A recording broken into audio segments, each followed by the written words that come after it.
Hello, everybody. This is Bart Sharp, and you are on Becoming Quantum Conscious at United Public Radio Network and UFO Paranormal Radio Network at 107.7 and 103.5 out of out of the beautiful city of New Orleans. And also, we're on Roku, YouTube, Facebook, and the uprntalkradio.com website. And also, you can find this recording at YouTube channel Bart Sharp 1. I invite you to become a subscriber. Put me up in the rankings, so to speak. I love it. It's just such a interesting time. If you're American, you're as you listen to this show live, you're getting ready for Thanksgiving. If you're in Europe or other places, this seems to be a time that we start to go inward. We may be a bit more with family, but more about being internal. And really, this show is a lot about internal power. And I just love it. So, title of the show is Divine Sovereignty. And my guest today, expert in divine sovereignty, is Linda Galvan from Austin, Texas. Hi, Linda. Hey, Bart, I'm so glad to be here, and I love this topic, and I think it's quite timely. So I'm happy to be talking about divine sovereignty today. Yes, and I don't have a bio written down, but I've known Linda forever. So I'll just say what I know about her. She's a psychic of magnitude.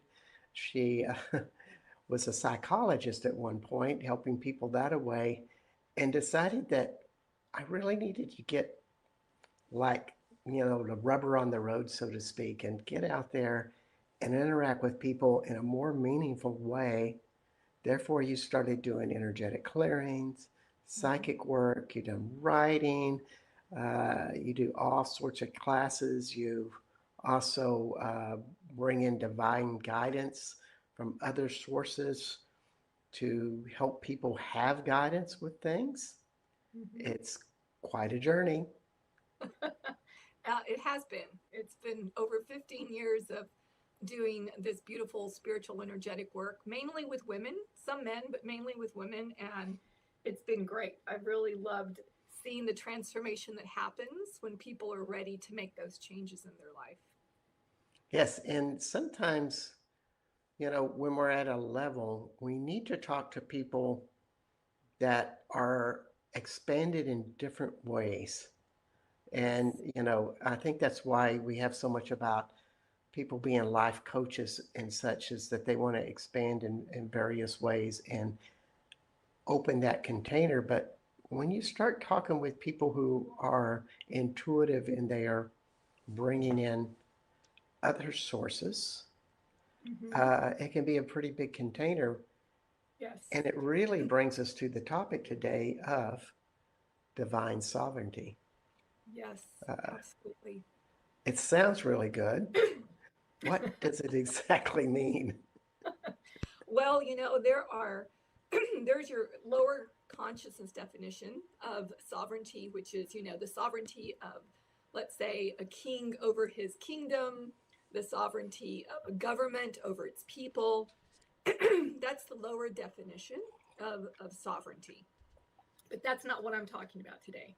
What I'm talking about is divine sovereignty. Divine sovereignty is what we each are born with as souls. We are born as divinely sovereign being in and of ourselves, meaning that we realize spiritually that our authority comes from within ourselves in connection to the divine.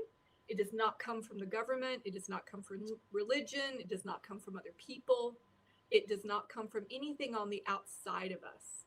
So it's kind of like this kind of higher consciousness awakening where you realize, wait a minute, I am divinely in authority over my life.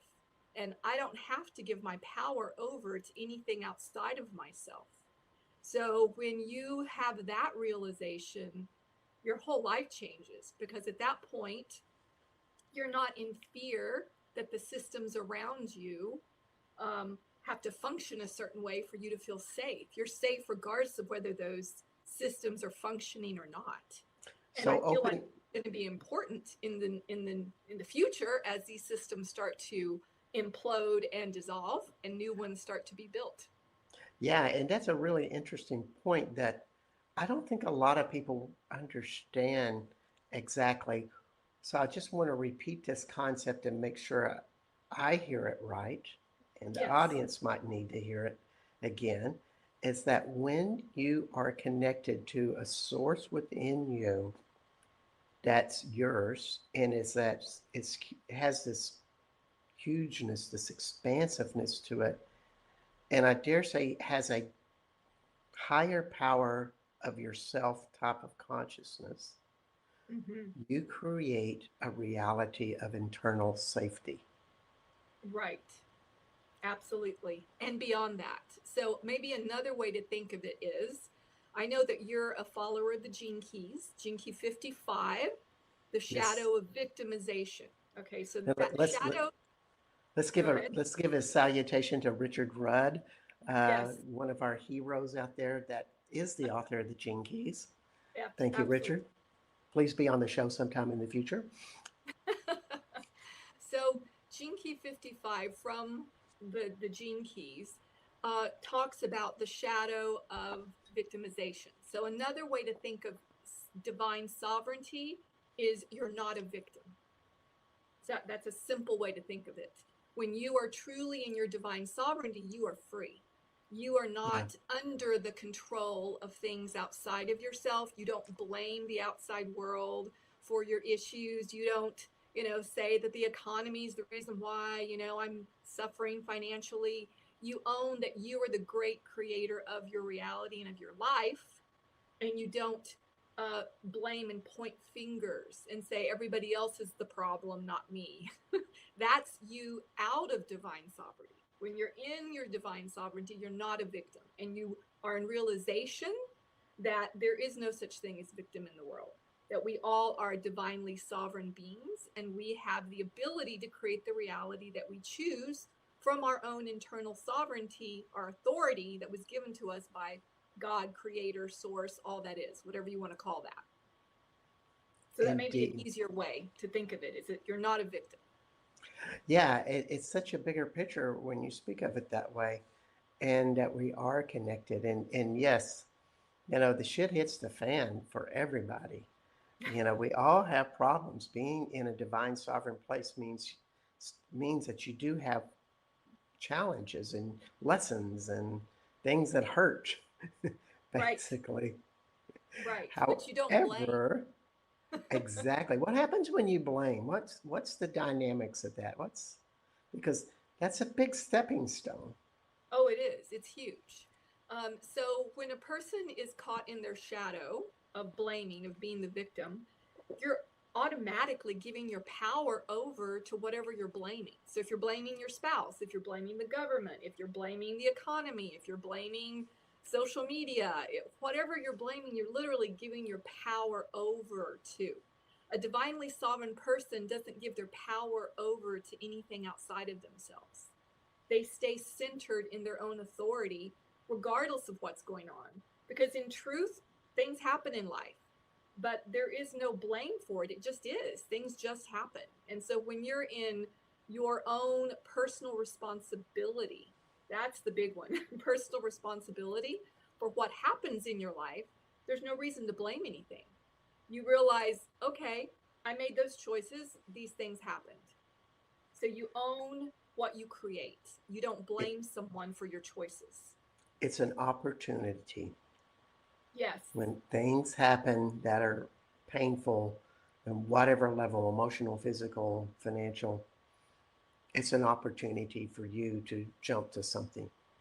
And I don't even think it's like, you know, you really, I don't see it as like, oh, well, a higher power or something is throwing this curveball towards me.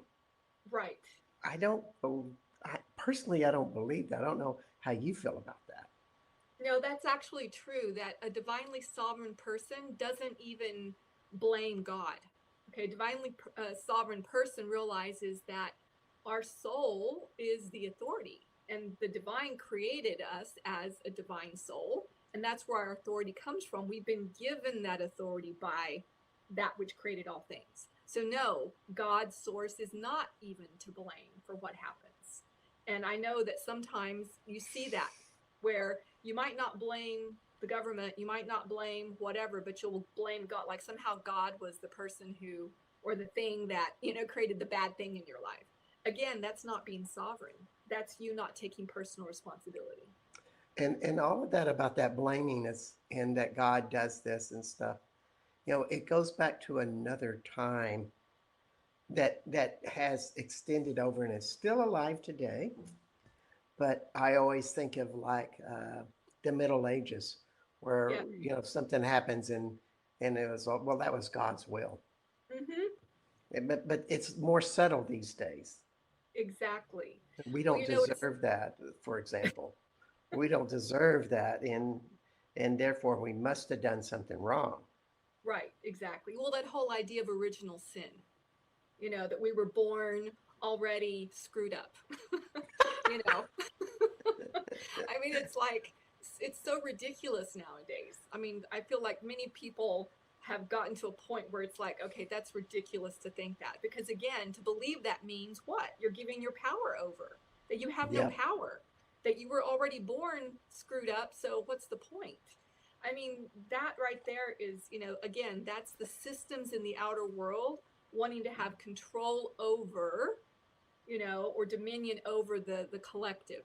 And so right now we're going through a major shift on the planet where at one point we did give our power over to systems to protect us. So there was a soul contract at one point on this earth where we said, okay, if we give our power over to government, to religion, etc., it will keep us safe, it will protect us, it will be part of the collective protection of all, and of course we have seen where that has failed. That was part of, let's say, an experiment of humanity. Yes. We are now in a new age. We're out of the Piscean age, we're now in the Aquarian age, and we are now here to own our own personal responsibility at this time. So it's about realizing, wait a minute, I can't be giving my divine power over to the outer world to protect me. That's my responsibility to make the wise choices that I need to make in order for me to have the life that I want to have and to experience. And so this is why we're seeing at this time this dissolving of the old systems, because the new earth energy is going to require us, literally require us, to be divinely sovereign in order for us to have a divinely collective sovereign humanity that respects each other as creators, so that we aren't taking power from each other, trying to control each other. All of that is going away over the next several hundred years as we continue to evolve and step into this divine sovereignty. And this is very much about Aquarian consciousness as we look at it in an astrological perspective. Exactly. I Yeah. always think of this new earth concept, new world, so to speak. And when people speak of it to me, it's almost as if they think it's going to save them. Right. And and and and it almost, they're like making these assumptions that an order is going to come in and everybody's going to follow this new order, and that insinuates that another person is going to organize all of this before us for us, new leadership, new directions. But as you speak of it, and which I agree, this is a very much an internal transformation in the new earth. It Absolutely. happens inside, Yes. and we vibrate differently. Exactly. And then that internal vibration creates the outer reality we then experience. So, as more and more people start to awaken to their own divine sovereignty, we will then reach a critical mass, which is required in order for the whole collective to become divinely sovereign. Now, will this happen in our lifetime? Possibly not. We have a ways to go with that, but we're in the process of that transformation. Will our great grandchildren maybe? Even our grandchildren, will they start to experience more divine sovereignty on the planet? Probably, because by 2027, there's going to be a whole new type of human being born on the planet that is called Homo Sanctus, the holy human. And that beautiful, powerful, divine next level human is going to be the one that's going to start to really anchor in what we are talking about as new earth, but it's in process. So all of us are kind of like the bridges, we're the in-betweens. We're the ones that are going through all of the major transformation of watching the old dissolve as the new is slowly being built. But it's going to require people of divine sovereignty within themselves to create enough stability on the planet for this to happen. And it's funny that this is all in description with Richard Rudd's The Gene Keys, the 55th chapter, which is a really prophetic chapter. Yes. A book worth buying, everybody. And also, just to let people beware, be aware, and this is the delightful one. Usually when they say be aware, everybody kind of tightens up and gets scared. This is more like, no, awareness feels good. Exactly. Getting to higher vibrations feels good. Exactly. And so if you're saying, oh, well, darn, we're going to miss it. Well, if you're into divine sovereignty and really feel this internal light, so to speak, yes, and you're playing in that light, I haven't had many complaints myself in my own inner dialogue. Right, exactly. Because when you're truly in your own divine authority, you're right, it does. It feels good because you realize that you truly are free inside yourself. So, regardless of what's going on in the outer world, you still have that divine authority you can listen to when you're in your stillness, and it will guide you through whatever might be going on in the outer world that might seem chaotic. So, your discernment increases. You start to really make decisions not based on fear, but based on true discernment of what's wise in the moment. So whenever we have to take action based on, let's say, something going on in the outer world, it's not coming from this chaotic fear of, oh my God, I'm afraid I got to go do, this crazy thing, such as buy tons of toilet paper during COVID. That's so ridiculous. And it created a lot of chaos because people were not coming from their divine authority. They were coming from a place of fear, which is, of course, is being fed to us by the outer systems because that's how they remain in control of us, is by feeding us all this fear-based nonsense. So a divinely sovereign person doesn't listen to it. I don't pay attention to that. It's not that other people want to say, oh, we're not going to grow. I think everybody wants to grow. Right. However, some people that feel like they have the best, as we call it, the best polarized reality. This is an access consciousness tune. In other words, they have the money, they have the relationship, they have all of these physical things. They want this to stay. It's just like drilling oil out of the ground for cars and such. Right. Nobody wants to change that system, and the oil companies don't want you to change that system. Of course. And of course, if you ask them, well, do you want to grow? And they'd probably say, yeah, I want to grow, but I just don't want to give up my, $1 million a year salary. Right. Like, exactly. So let's just make it clear. There's nobody that's like this evil bad guy. They're just self-interested people. Of course. And stuck in their brains.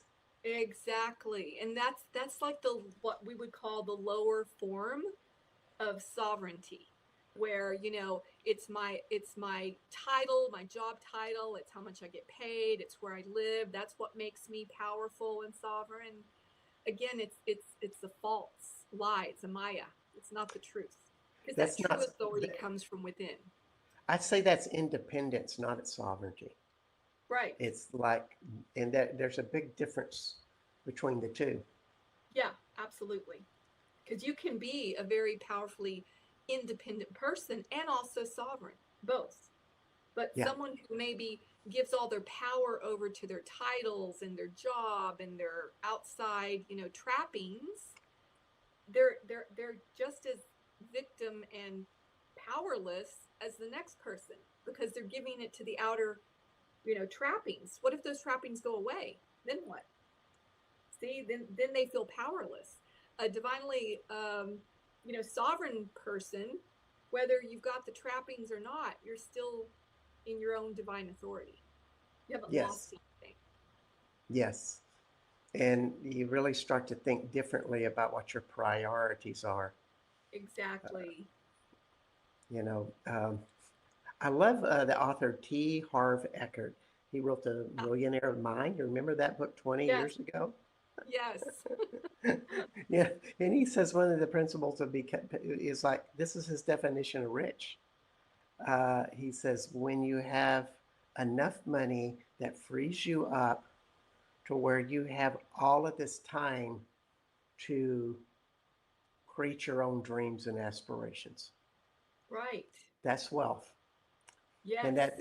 that is a very much a sovereign wealth. Now, just to tell you Exactly. something about T. Harv, Yeah. I heard somebody go to his workshops after that book, and he goes, "Yeah, we were getting this piece of iron rhubarb, which just is like an iron bar that they put in concrete to Oh, give it yeah. stability, like a quarter-inch thick." He goes, Yeah. "You would put it between the two of you, you and this other person, and you would create the love between each other so strong that it would bend the rhubarb itself." Oh, wow. And I was thinking, wow, that is teaching a sovereign power that you are that powerful. The bend rhubarb with your heart intention. That's amazing. Yeah, Yes. like wow. Exactly. And a divinely sovereign person will always choose love over fear, will always choose the calmness over the chaos, Yeah. will always choose, you know, personal responsibility over blaming.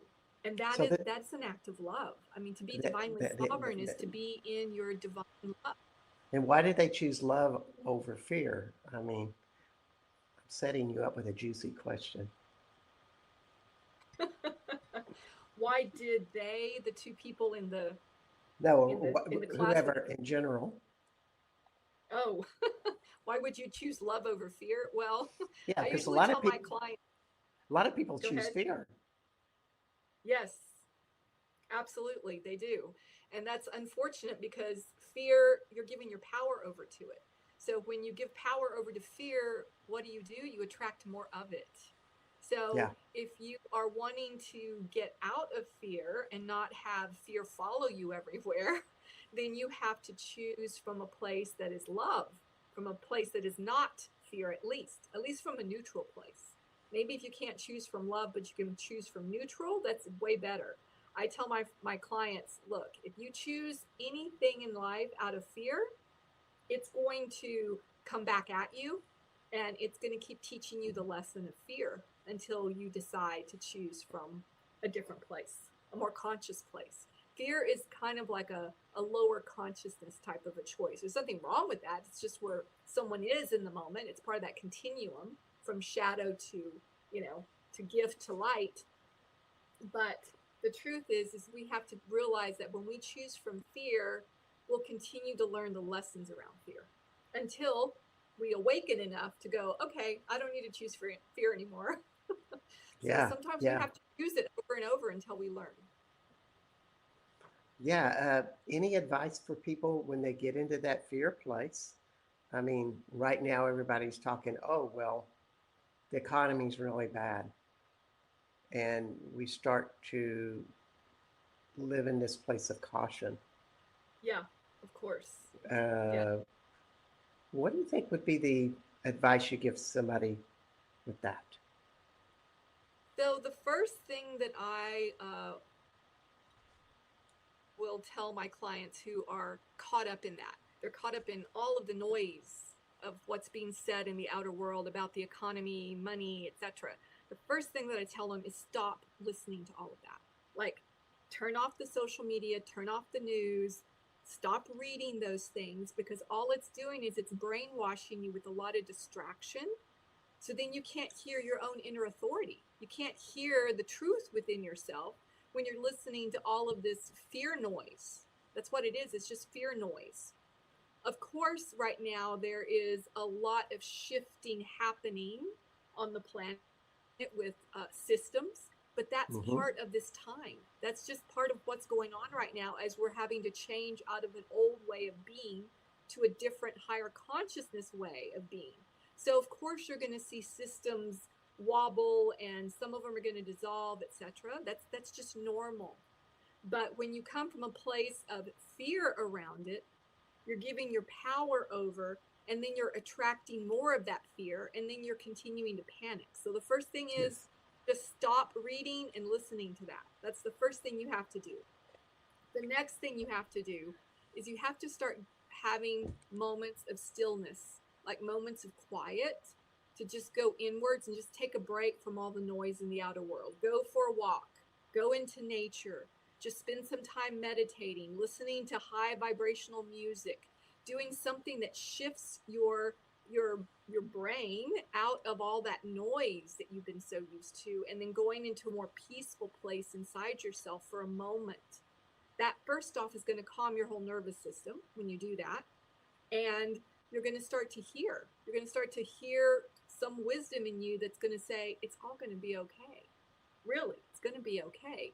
You might even get guidance. You might even hear, maybe it's time for you to leave this job and get a new one. Maybe it's time for you to move. You'll start getting guidance that's going to guide you in a new direction that's probably safer, in a new direction that probably will give you more abundance, because you're quiet, you're listening to the inner authority within you, versus that outer noise is just telling you, be scared, run. As long as Hmm. you're listening to that, how can you make discerning decisions about your life? So you first have to switch it off. That's key. Then you have to go inwards and start listening, and then So, obey what you hear. Follow the guidance. follow. Fine. Yeah, yeah. I'd say follow and keep being curious and keep asking questions about it, Exactly. and follow that inside of yourself. I always find that when I ask questions, different types of thoughts appear that seem to come from my gut, or I get a flash of a vision or something, or a picture, and or my heart expands.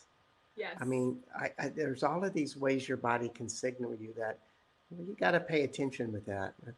I don't think that any of it's absolute, Right. but it gives you the direction. It does.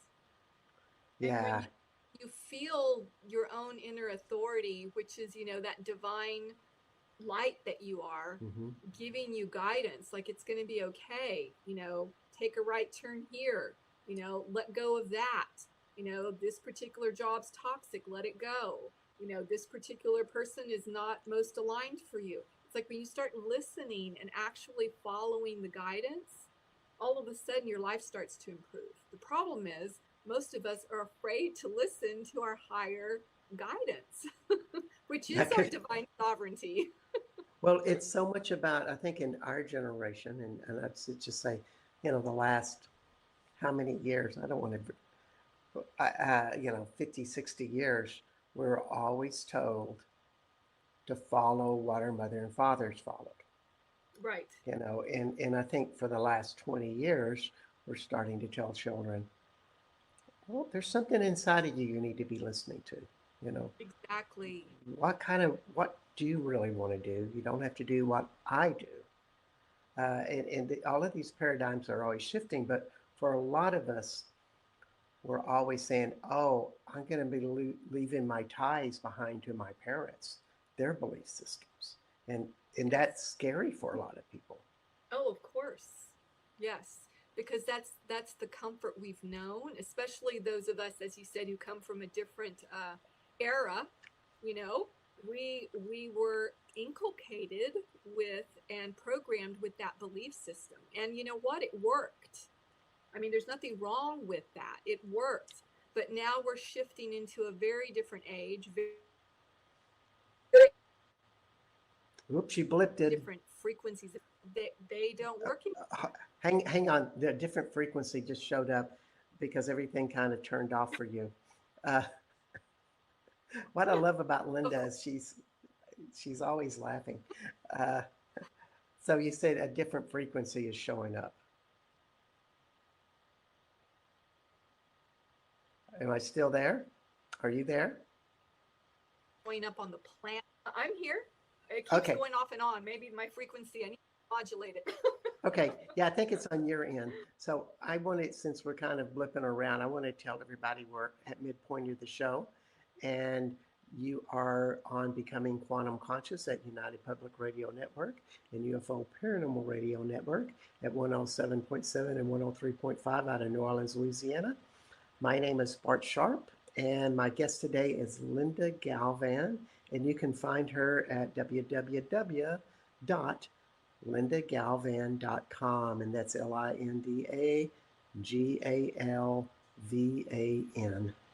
And she has a lot of great stuff. She's a great counselor, psychic, healer, prophetic, teacher of many different classes. You know, what I always think was so funny about you was that, you know, you had this day job, you had a, you know, kid, probably Yes. 12 years old at that time, and you just said, not doing it anymore. Right. I'm going to go out into this other world and make a living at it. And, you know, and of course you were single and totally on your own. Yes. And you always been able to invent this. And you were always saying, well, the answers always appear to me. You know, I know what to do next. I just have faith. That's right. That was scary. I mean, it took a lot of faith for me to jump out of the regular world, because I had an awakening where I realized I wanted to be my own authority. I didn't want to work for other people. I didn't want people telling me what to do, what time to show up, etc., etc., because I had a young child and I needed to be there for her as a single mother. So I made the really big leap to say, I'm going to, you know, step into creating my own business. And at the time, I didn't know what it was going to be. I just had trust that somehow it's going to show up. And it did. Over time, it did. It started to unveil itself. But it required incredible amounts of trust for me to listen to the guidance that said, quit the job. And I did not have a job to go to at the time. So it was a big leap, and I'm so glad I did it, because 15 plus years later, here I still am. I do this work full time still. It wasn't easy in the beginning, but I just kept listening to the guidance and not listening to the fear. I mean, literally, I had to learn divine sovereignty way back then, that I can be sovereign over my life and create the life that works for me and my daughter. Had I not believed that, I would probably still be working, you know, for whoever and be unhappy. So I had to make that leap. But it did require me to listen and to then follow through with the guidance. And again, it was not easy. It was very scary, but I did it anyway. So talk about fear. You know, you feel it, acknowledge I was in fear, but I did it anyway. So yes, fear is part of the human experience. But again, are you going to give it power, or are you going to go, okay, I feel you, fear, but I'm still going to do what my authority within me is telling me to do, regardless of what I'm feeling? So question, how does your heart play into this? So or your heart chakra? Yeah, so from a place of divine sovereignty, the energy is that my heart is aligned to the divine that created me. So that trust is coming from the love that I know that the divine has for me, and that the guidance that's being given to me is coming from a place of love. So when I listen to that guidance, it really is love guiding me. So really, in truth, it's all love. All of it. All of it's love. Mm. because I trust it from that place, not from here, but from it's a feeling in the heart, not in the head. It's not a head thing. Yeah, yeah, it really is. And in the vibration, the frequency and the power of it multiplies exponentially. I mean, I wish I could tell you that system to measure that in, but people who do measure it, it's something like the energetic power in your body increases anywhere from 100 to 1,000% bigger when you start working from the heart, which, in my estimation, the heart is the core entry if you're going to go into divine sovereign. Oh my gosh, absolutely. You have to have a deep heart trust that everything was created in a way that comes from a place of love. So when you actually surrender your ego mind to the divine sovereign will, that's an act of love. I mean, truly, it's an act of love. It's not a mental thing. It's like saying, you know what, I trust and love the divine that created me enough that I'm going to trust that will and I'm going to follow that. And Yeah, that's not a mind thing. That is absolutely a surrender from heart. It's like my heart is surrendering to it. indeed. And that's and that's the internal journey. Yes. How does it affect the world? So as an individual, okay, so I can speak from the individual perspective, is that when it comes to me choosing to be in my authority, my divine sovereignty, and not listening to the outer noise and the fear and all that's going on, I'm not pulled right and left and upset by all the things going on in the outer world, by all these political figures and everything. I could care less. It's irrelevant to me. So I don't get pulled by all of that. I don't let my emotions be controlled by whatever antics are going on in the political world or arena. I allow myself to stay focused on creating the life that I want to create that's filled with creativity, with joy, with happiness. It's not always perfect. Of course, there's going to be, your ups and your downs. We're living in a human world where we're going to have challenges. But even though those challenges show up, again, I don't blame anything. I just like, okay, there's the challenge and I'll get over it and I'll keep going. So I don't allow my emotions to get pulled all over the place by whatever's going on in the outer world. So it creates a stability in me. And then I have more energy to focus on what is important to me, which for me, it's creating, it's enjoying my life, it's having, good times with friends and family, things along those lines, and not, stopping that experience just because people in the outer world are making, ridiculous decisions. I don't let that bother me. I'm like, Yeah, okay, well, you know, whatever. it, I don't it get pulled by it. it's so true. I mean, when we go into the future and the fears, and we're going against things that are so big that we do not have a direct way to affect it. I think that's I think what people have their biggest fears about. Hmm. And with divine sovereignty, you're saying, "Oh no, I have a very powerful indirect way to affect it." Exactly. And it works really well. It does. And the more people that come together in that energy, oh my gosh. I mean, as you said, the power is exponential. So it only takes a small critical mass of people in their divine sovereignty to actually shift an entire collective. So we're in the process of that. That's why, for me, divine sovereignty is one of my messages I've been giving for probably 10 years now. I know it's become like a term in the metaphysical world recently, but this has been coming through in channelings for 10 plus years with me and my clients. So Yeah, I've been preaching this a long time.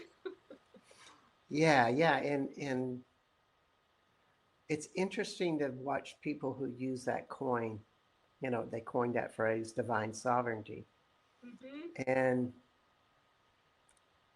you know, when I look at, well, what are the characteristics of somebody that I know has it?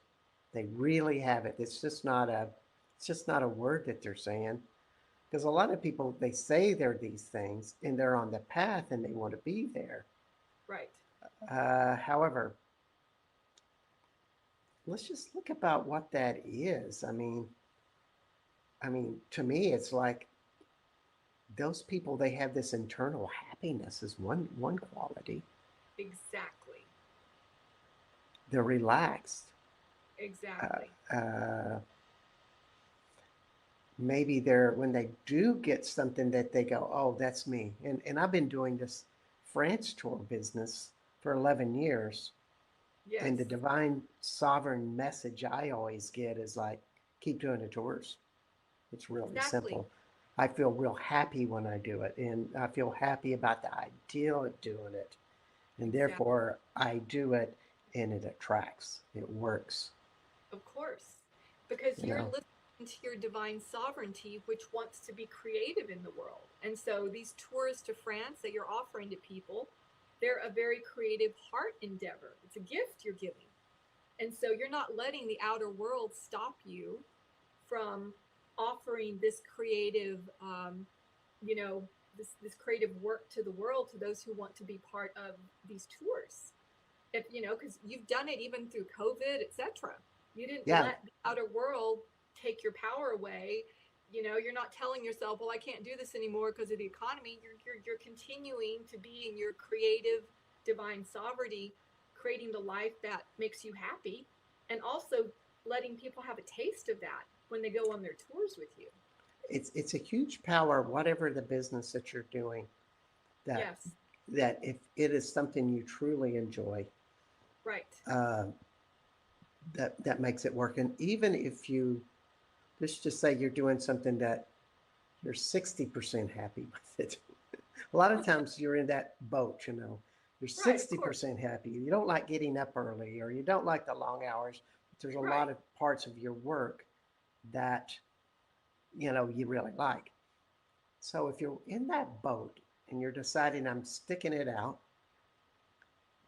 what advice would you give people? Like, how do you create that reality that either fills in the blanks or helps you become happier in that 60% solution? Or does that make sense?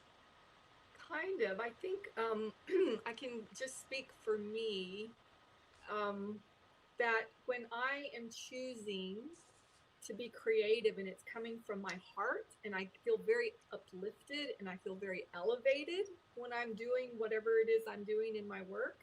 You're right. There's going to be certain aspects of the work that are like, don't really like that part.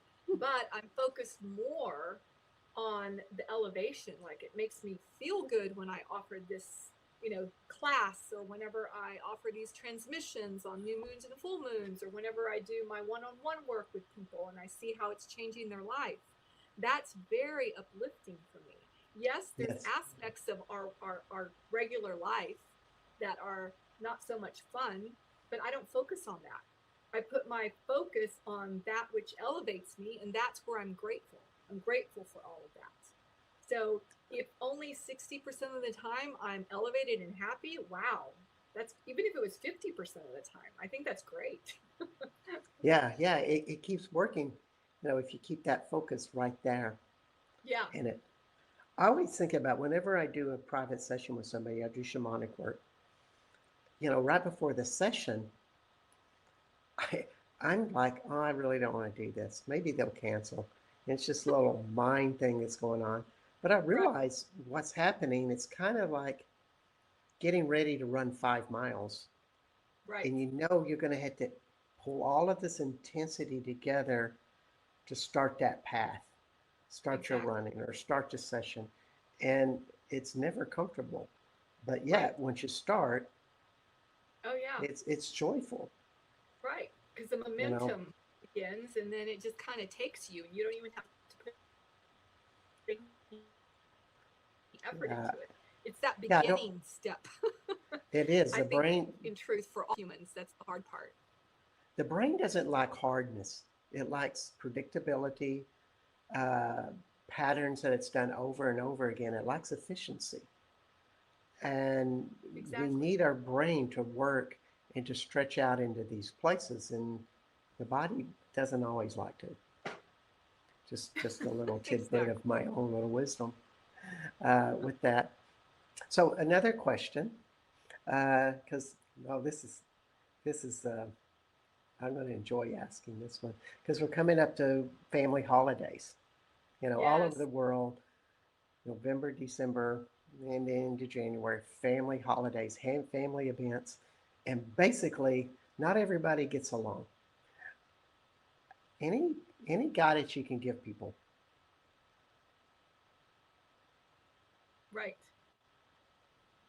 Boy, I'm asking some good, tricky So questions, aren't I? this is the time when you absolutely, yeah, I know, this is great. This is when you absolutely need to own your power, your divine sovereignty, because the minute you step into the field of your family, you literally are stepping back in time to when you were 15 or before you left home. And all of those old patterns that you've known from your family system, they start to get triggered. So if your father always irritates you when he tells that stupid joke, if your mother always irritates you because, she does this certain thing at the holidays, what you're doing by allowing yourself to get irritated is you're basically blaming them for being who they are. You're judging them. And the minute you do that, you've given your power away. And then you start to react to them. And then at that point, forget it. There is no divine sovereignty. You've just now sunk back into age 12 or age 10 or whatever age, because you're allowing yourself to judge where people are in their expression as humans. Your mother's going to be who she is, your brother, your sister, they're going to be who they are. So your job is to let go of the need to try to control them and wish they were different. This is where, if we can just unhook this wish that we wished our family was different than the way it is, if we would let that go, we could stay in our power. So let your brother be the idiot, let your sister be, whatever. Let your mother, your father be who they are. You just authentically be there. You step back, you observe, maybe just observe it as an interesting little tragicomedy. Don't get pulled into it. Instead, go, well, this is interesting. And that's what I do. I just step back and I just watch the whole play just happen in front of me without getting engaged and get pulled in. The minute you get pulled into it and you start judging, you've lost your power. So your job is to be the observer, to stay in your center, to breathe, to step out of the room when you need to not engage or and catch yourself when you're judging. Like, stop. Just tell yourself, stop judging your mother. Stop. Like, just, I have to tell myself, just stop doing that. And then I just Mm, watch. And then I don't get pulled in. And then mm, it's like, okay, that was an interesting little circus. mm. Okay, next It's, year we'll see what it's like. and so the mind relaxes and the heart opens in a situation like that. Exactly, because you're not judging. You're just letting it play itself out, and you're just being curious. I like that word, curious.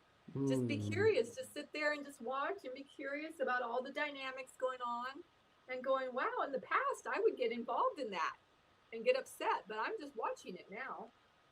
And then you can be proud of yourself for not getting involved in the drama and just watching it all and just enjoying it, like literally just let it be just an enjoyable little comedy for It can be yourself without it getting can, involved. it can be a really self-gratifying thing because when you start to detach, it's like you're looking at yourself going, "Oh, I'm not playing those games anymore, Exactly. and I don't have that weight on me anymore. Yes. This is kind of fun." That's it. And it's not revenge, it's love actually because It you're is. going, "Oh, I'm the different child, but yet I can give everybody love without any expectation That's right. because you ain't changing them unless they want No. to change." Exactly. So by you just having an open heart, as you said, and just allowing it to be what it is, let everybody be who they are, And then, somebody says something and you just unhook. You're just like, you know what? They're just being who they are. I'm not gonna take the bait. Mm, You'll start to feel very powerful. Like yes, internally, you'll start to feel very powerful and you'll be like, wow, I can do this. But I mean, it's a practice. It's definitely it a practice. it is. May your space be wide, big, and grand inside in the holidays. Hmm. And you are listening to Linda Galvan, LindaGalvan, and it'd be at lindagalvan.com. My name is Bart Sharp, and this is Becoming Quantum Conscious at United Public Radio and UFO Paranormal Radio Network at 107.7 and 103.5. Linda, tell us about some of your projects you're doing, and what's going on in Oh, your business, and what do you got out to the world so people can come see you? absolutely. Well, every new moon and every full moon, I do a free transmission of light. So if you go to my website, lindagalvan.com, fill out the little form with your email and just say, add me to your announcement list, you'll get an announcement of when I do the new moon and the full moon transmissions. And they're free to just call in and listen. And every single time you call in, you're going to receive a download of light codes that will support you on your journey.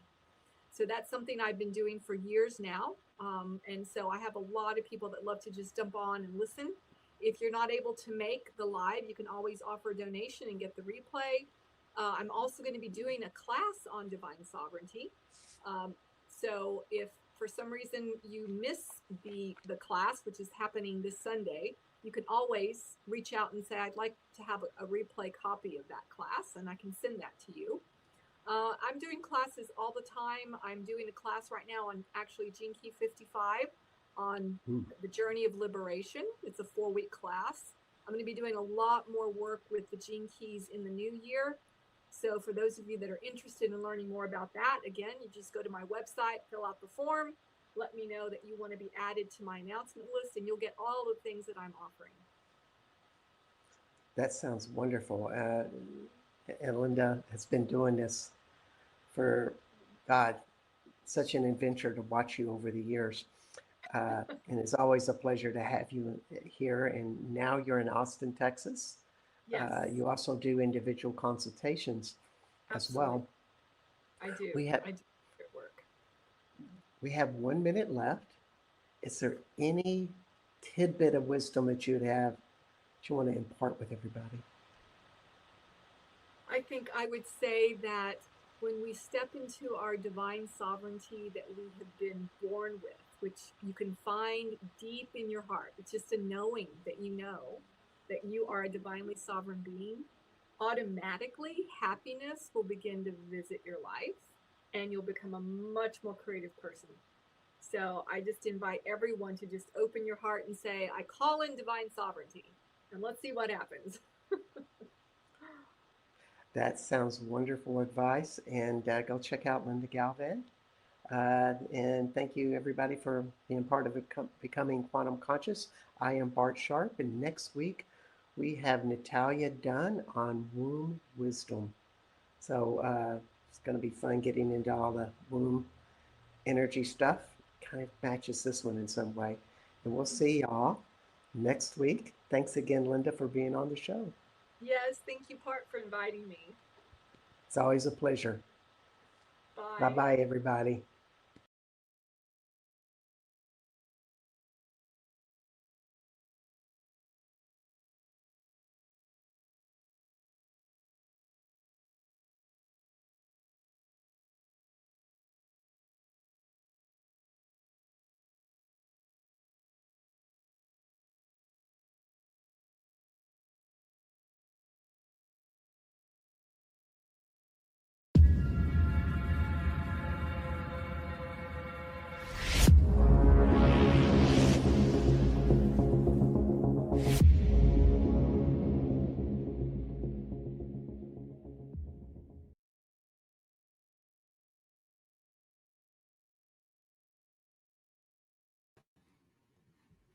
Welcome to the Gateway, broadcasting live from the edge of the Mojave where the strange slips through the cracks. We are live on United Public Radio Network 107.7 FM New Orleans. I'm your host this evening, C.L. Thomas. Tonight we have a great guest. He's going to discuss ancient mysteries of the Ohio Valley, lost worlds, mounds, and cryptids. He's an author and historian, and he's also well known around our radio station. It's Mark Eddy. He's a historian, researcher, and author whose work explores the forgotten prehistoric legacy of the Ohio River Valley. And he's also happens to be a feller Yinzer, so I can't wait to get him on here. But before we get into our topic, you've been listening to Into the Night with Sean Kelly. And I just got to say, thank you, Sean Kelly, for talking me into keeping this radio station going, or the show going, I should say, not the station, this show, because I was going to pretty much can the show a few weeks ago in light of some things that in the paranormal world, but he convinced me to keep the show rolling, and I'm going to have all new topics and all new people. Like next week, I have, her name is Tracy Murphy, and she's the historian of Hydesville Park, which is the original location of where the Fox Sisters cottage was. And she was actually the keeper of the Fox Sisters cottage until it burned down in Lilydale. So she's going to come on next week, and we're going to discuss the legends and history of the Fox Sisters and spiritualism. So that's going to be a really interesting show too. It's currently 63 degrees here in the Mojave. There is a strange report in the valley recently that residents near Lake Mead have reported hearing mysteries and thunderous sounds echoing through the canyons. And it's been causing some speculation among locals. Some concern is going on. The sounds are described as a deep metallic groaning. Like, the only way I could describe that as is like some kind of machinery. They were reported by probably around 50 residents or so, it says, residents and campers near Redstone Picnic Area, a popular camping spot close to Las Vegas. It's like in between Las Vegas and Hoover Dam. The sounds have been compared to construction equipment, but no definitive source has been identified. And this isn't the first time that strange sounds have been reported from that area. Also, at the beginning of the year, there were reports claiming of hearing wailing, like a woman wailing. And people have heard unexplained footsteps and things. They're saying that whole area over there might be haunted, that campsite. So yeah, I'm going to go check it out. I have some time off coming up in the next few weeks. I plan on going to check that area out. But the theories about the sounds range from geological shifts to secret government projects, and some are even reporting it as something going on with Area 51. So more on that, stay tuned. I just got back from the DC area this week, and it's been my last work trip for the year. So we finally wrapped up, and I am going to Wyoming, but it's to visit friends and family. It's not work. It's always kind of like a sad time for me, but it's happy too because I get to stay home and work on those things that I don't get to, like painting and writing. And so hanging out with my cat, he's going to be happy. So Thanksgiving is Thursday, and I still think it's Halloween. I'm just not ready yet. I don't have anything in the fridge. I'm not cooking anything. My friends are cooking. I'm heading out tomorrow to Wyoming. And what we normally do, for those in the chat, what do you guys do for Thanksgiving? For me, we usually do outdoor cooking. It's kind of fun. So we do a traditional outdoor cooking from like 19th, 18th century. So I'm not sure what we're cooking this year, but we're going to do that again out in the middle of Wyoming in a little remote town. So I'm kind of looking forward to that. Well, tonight's guest, author and historian Mark Eddy, brings his research to the table for discussion about ancient mysteries of the Ohio Valley, lost worlds, mounds, and cryptids. And I think Loki's going to join the conversation as well. But let me get Mark on here. Mark, welcome to the show. Hi, CL. How are you? Oh, I'm fine. Thank you very much for inviting me. Thank you. Yeah, Thank you for coming on. I'm thankful on this Thanksgiving week for this opportunity. I'm thankful for my cat here. I don't, He's like I a don't sweet blame you. cat. I've never had a cat quite like this one. He's just so lovable and Seems very friendly. up. I can squish on him, I can kiss him, and he just takes it. I've never had a cat quite like this before, where he just, I can flip him around and do all kinds of things. I put clothes on him sometimes, dress him up, just all sorts of things. It's kind of fun. Now the viewers are getting a good look. But Mark, you wrote this book, and I'm going to put it up here: Lakes, Lizards, Linton, and Leveret. Mm-hmm. So we're going to talk a lot from this book, correct? Tonight? Yeah. If you that's why you invited me on. If you want to talk about other stuff, we can do that too. Well, I have my list of questions here. Okay. And you're a fellow Yinzer, right? Mm-hmm. Yeah, we. I think you would probably have a really good connection with this book. You've probably been to some of these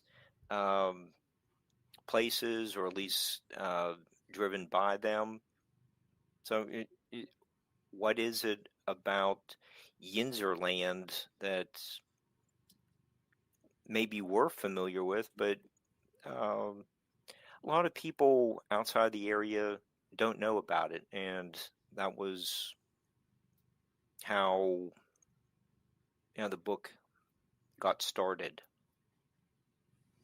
So to start us off, how did you get into writing this book, and when did you start to feel that Ohio Valley's Agent Pass might hold secrets that go beyond the traditional archaeology? Okay.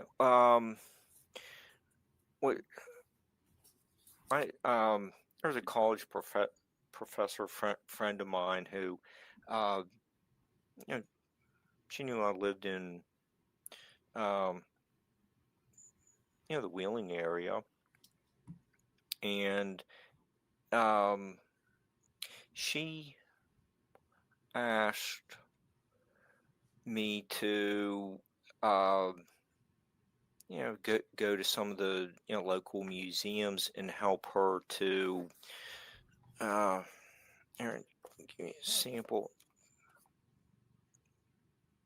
There's Dr. Clausen's book, and towards the back, she has all these charts about what's filled out, what we know of certain river valleys and east of the Mississippi River. But when we get to like the our area, they're basically blanks. Not much is. We know there's some kind of like shell mound there, but what are the traits that were found within the mound? Is it similar to contemporary mounds? It just hasn't been really reported on. So that was where she asked me, what, see if you can go to some of the museums and see if there's like some new publications. She hasn't been able to find them. So that was how it started. And it's like, oh wow, it's opportunity to work with a well-respected college anthropology professor, and as she was helping me with the rough drafts. She said, okay, some of the cultural traits you're getting into could be amplified if you go farther back in time to like the Ice Age and see if there's we could make like a chronological view of all this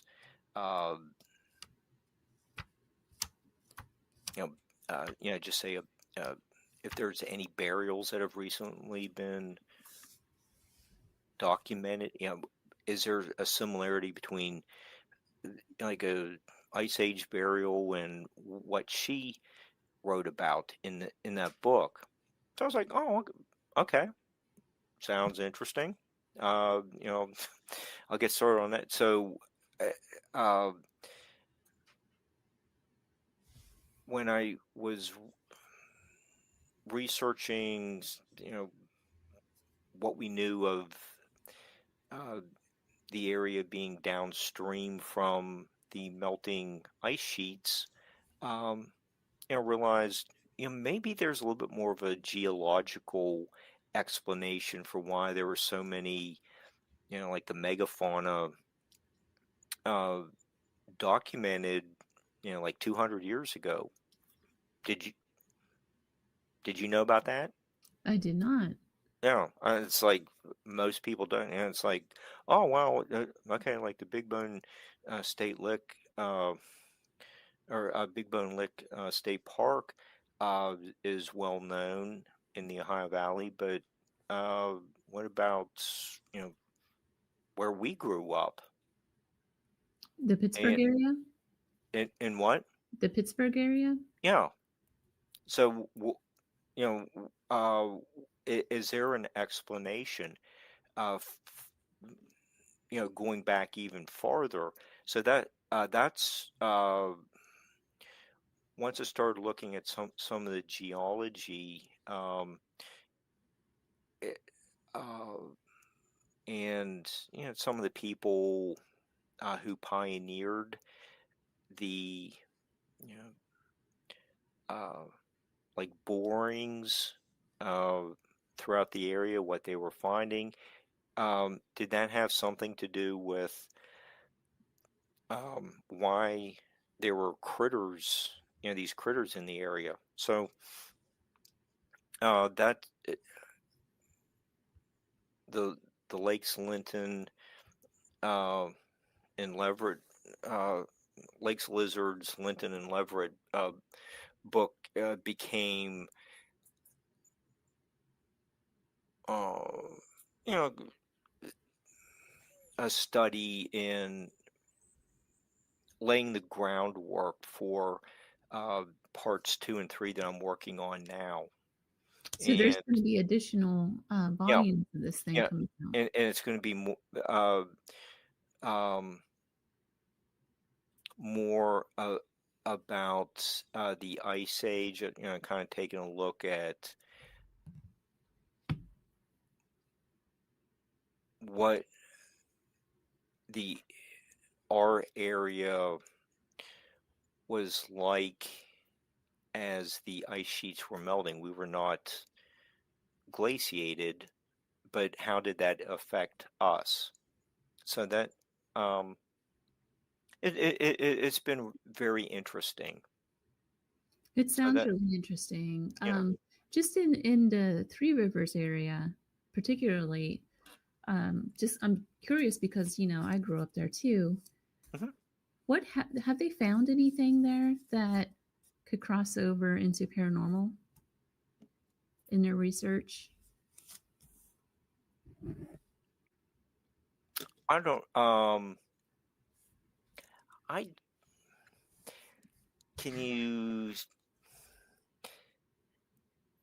say Mothman evolved out of any of these lizard-like critters that were found, or that were thriving like 250 million years ago? I don't know. It's Uh, kind of it's an interesting. it yeah, it is interesting. Have some of the uh, unusual fish that have been depicted in petroglyphs or recorded as a marine, aquatic cryptid in the river. Um, could those be a remnant of some of these lizards from 200 some million years ago. It could be.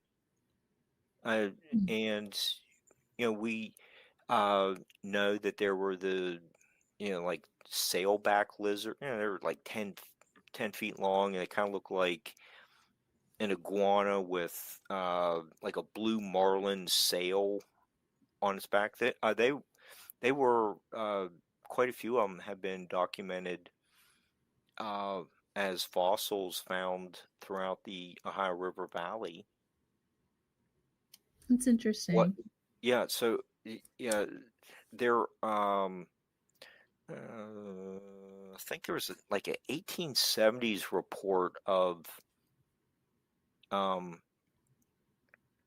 s- uh, some large aquatic creature in the river near Parkersburg. I don't know um, what could that have been. I don't think it's recorded as having sails, but you do get those like bill.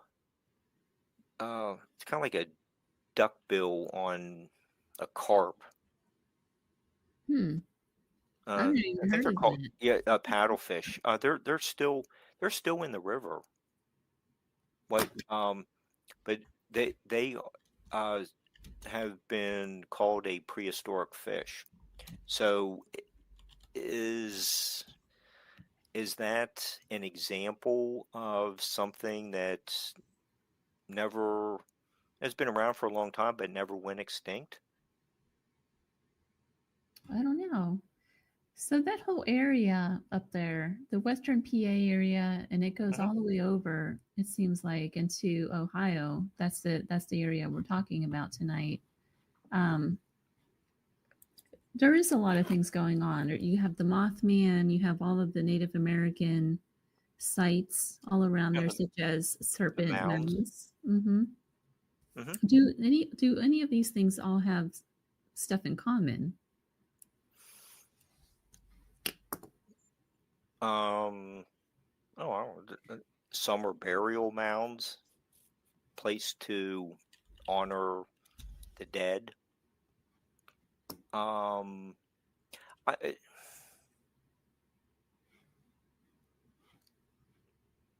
we were, you do get some of the effigy mounds.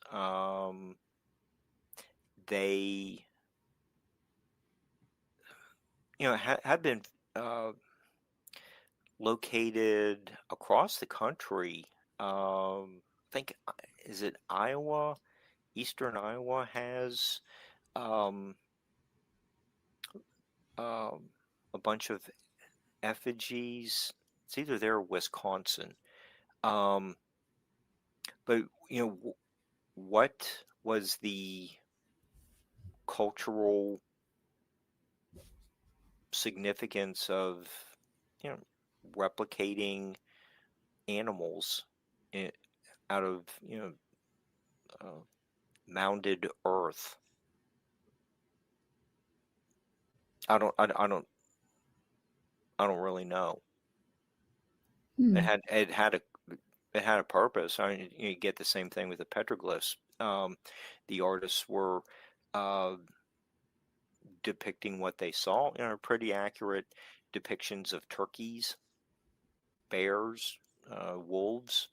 So it's different mediums, but they're doing the same thing. They served served a cultural purpose. Is there anything energetic about the land itself?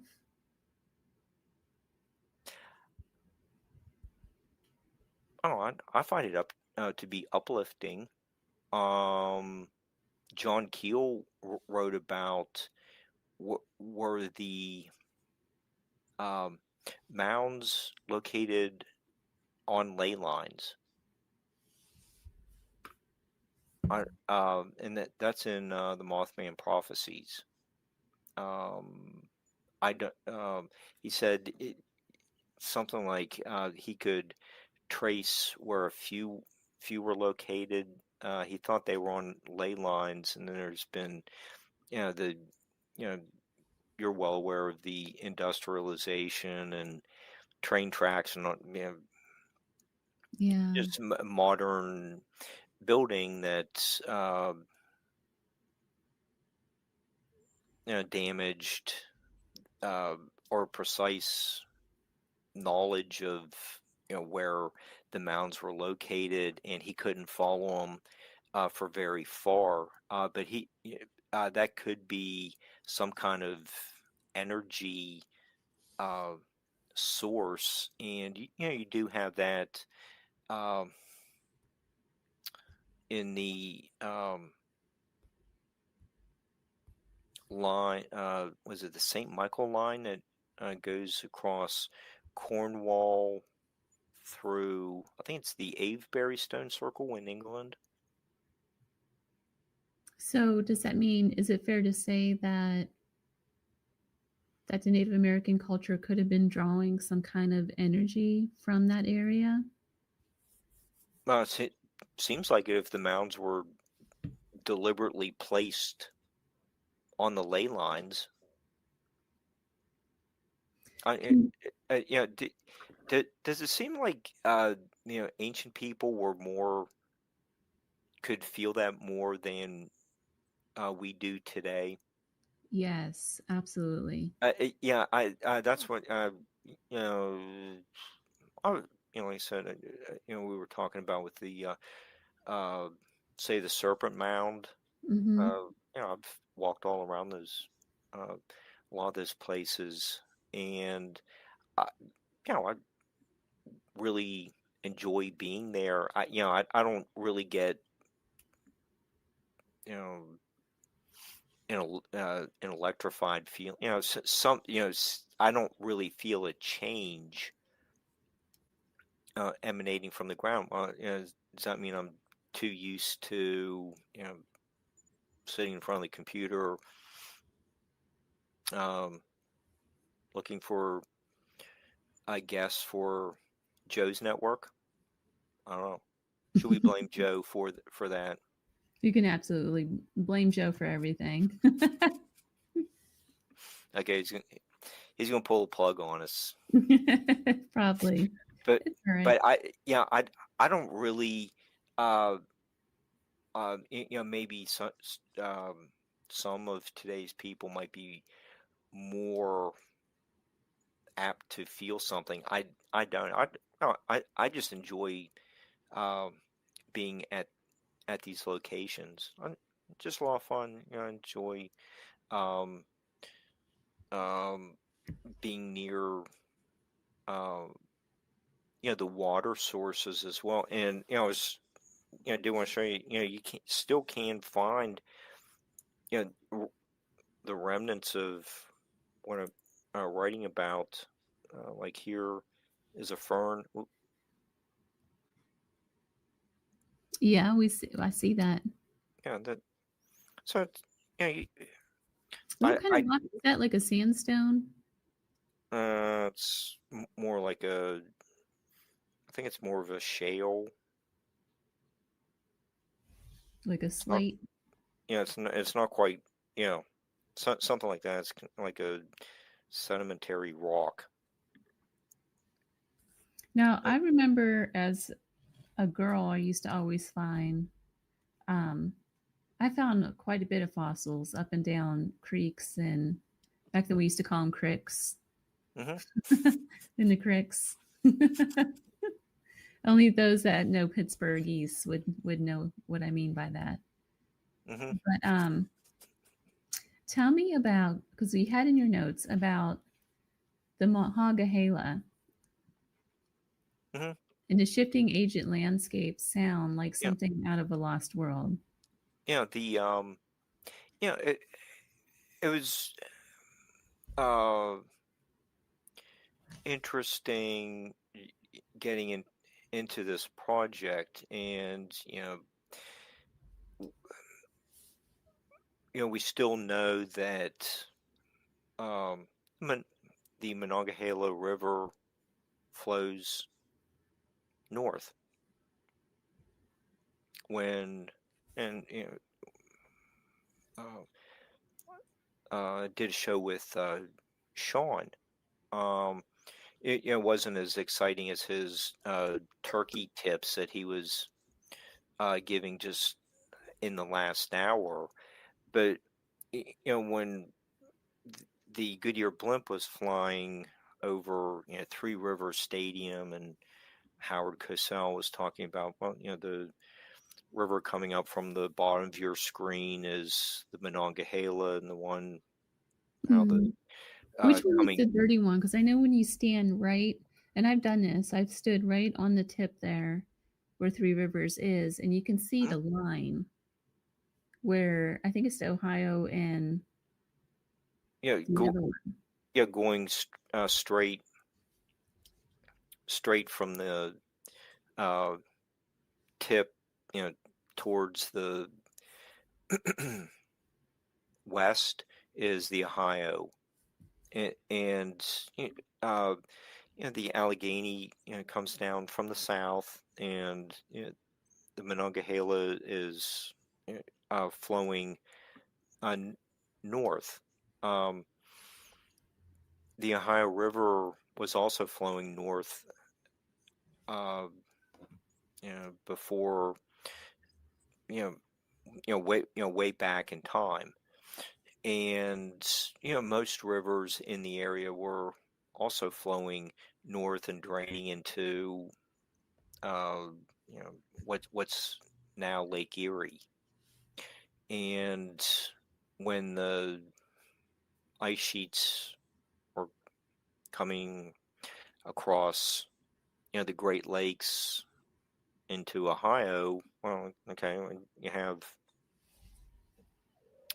the rivers flowing north, so everything gets they're running into a dam, so all the Mhm. water coming up from the south just starts backing up, and where you know you and I were growing up, basically kept filling up with water, and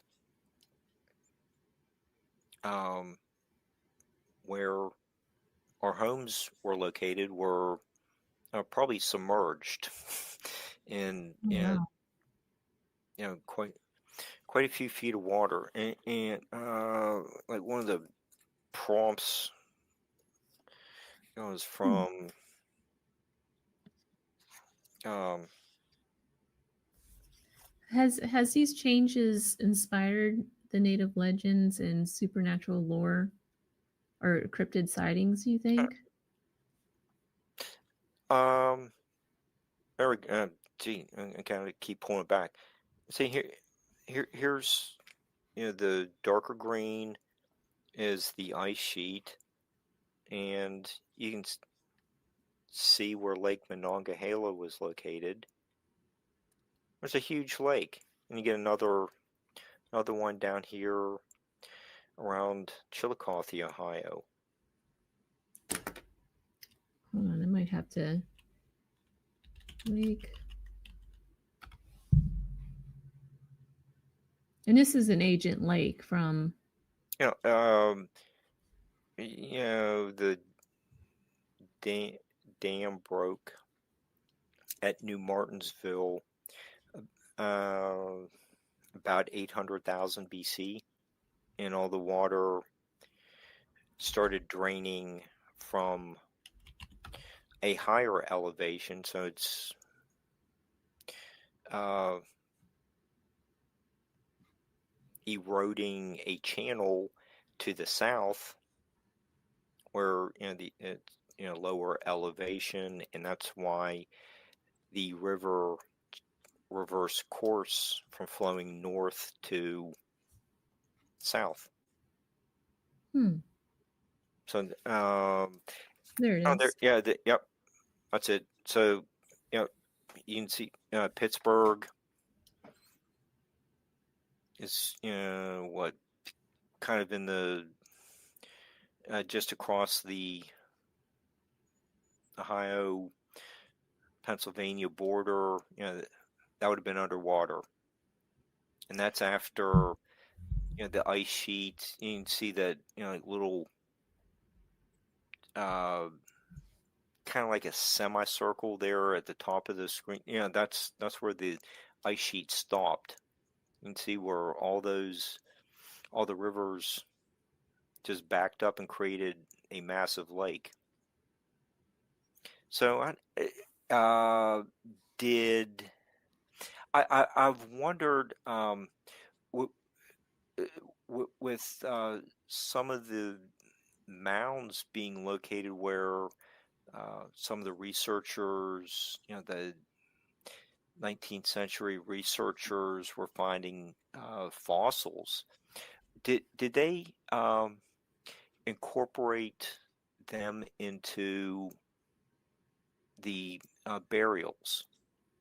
I don't know. So some of the mounds were uh, destroyed before, record, the state, required uh, notes to be submitted to the state. So were fossil, weird fossils buried with people? I don't know. Hmm. Do you think that accounts, though, for some of the strange activity that's going on now in that area?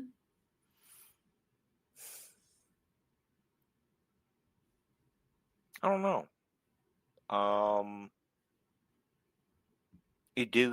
There are there's a son. What's the pig lady near Cannleton? There's a sign along the road. Um, Hold on, I'm going to post this photo because it shows kind of like where a lot of the mounds were. Hold on a second. Just so the audience can see what we're talking about, all these mounds that are in this area around this old lake. Just found a quick yeah, picture of it. yeah. You can see, all almost all those would have been built on land that was submerged by the lake. Um, yeah, were they aware of fossils? Yeah, they probably did because they were very uh, selective in the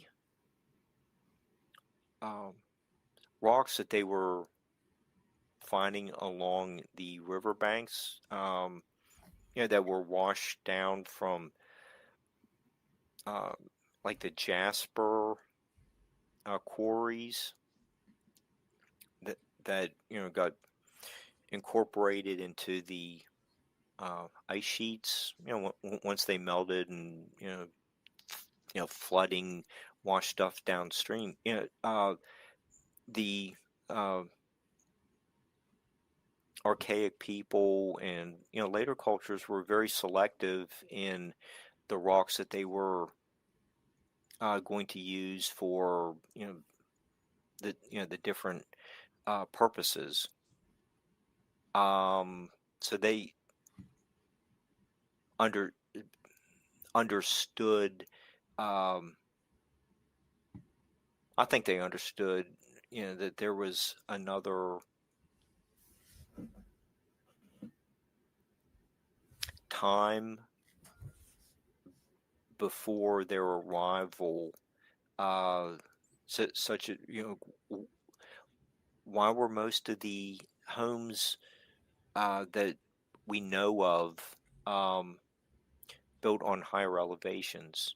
Did they know how capricious the river could be did they know,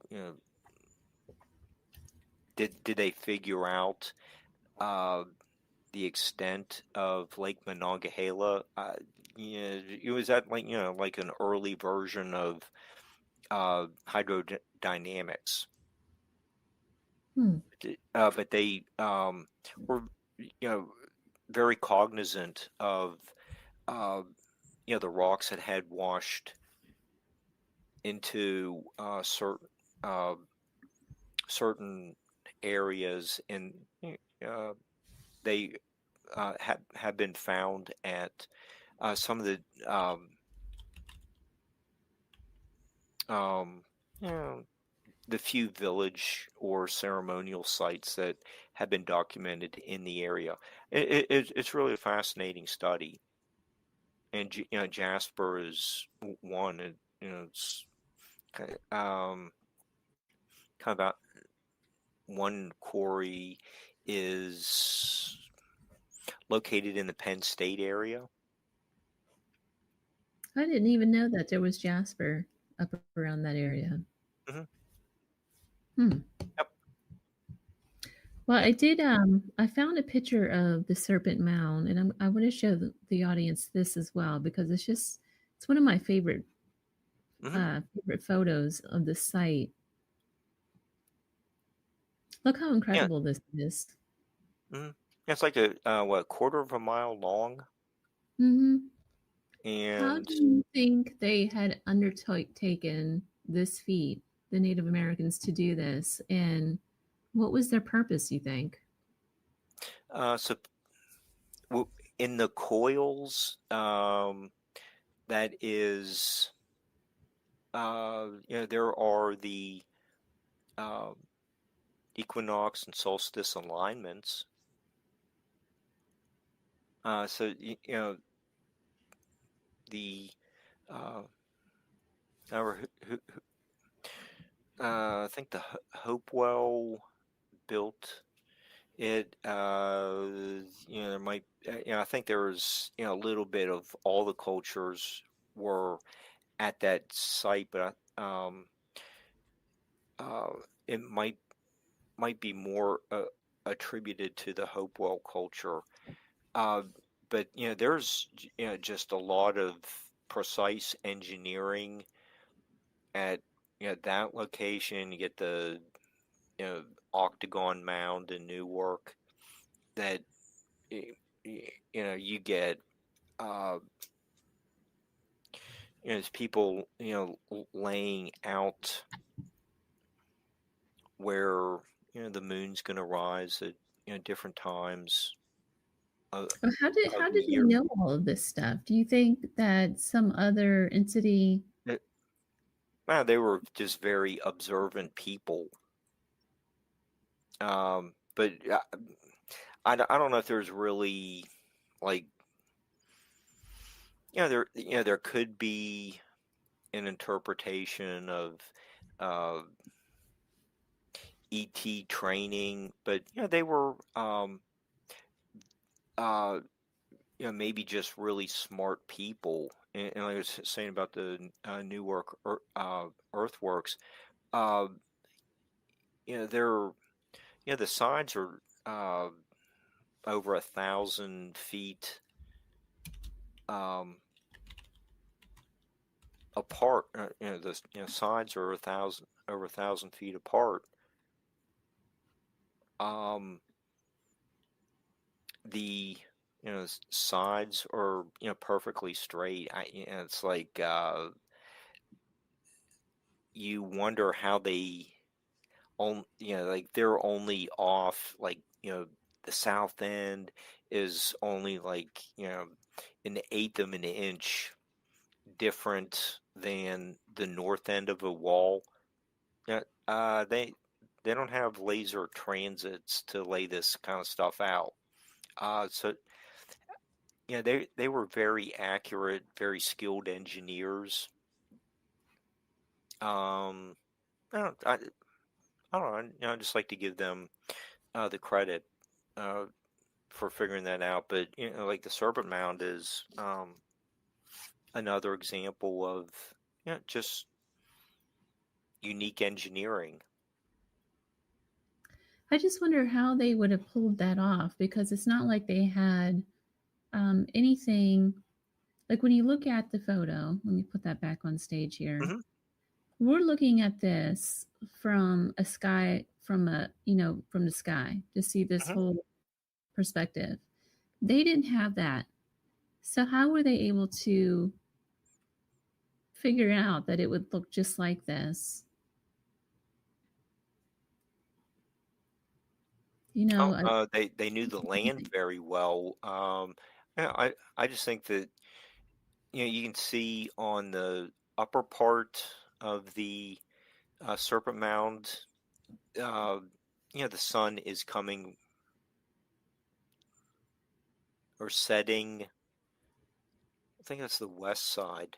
The sun would be setting on that side. Um, y- you know, you can see where it could have all the different say winter solstice sunset from a certain coil. I forget which one it is. But earlier in the day, obviously the other the uh, shaded area would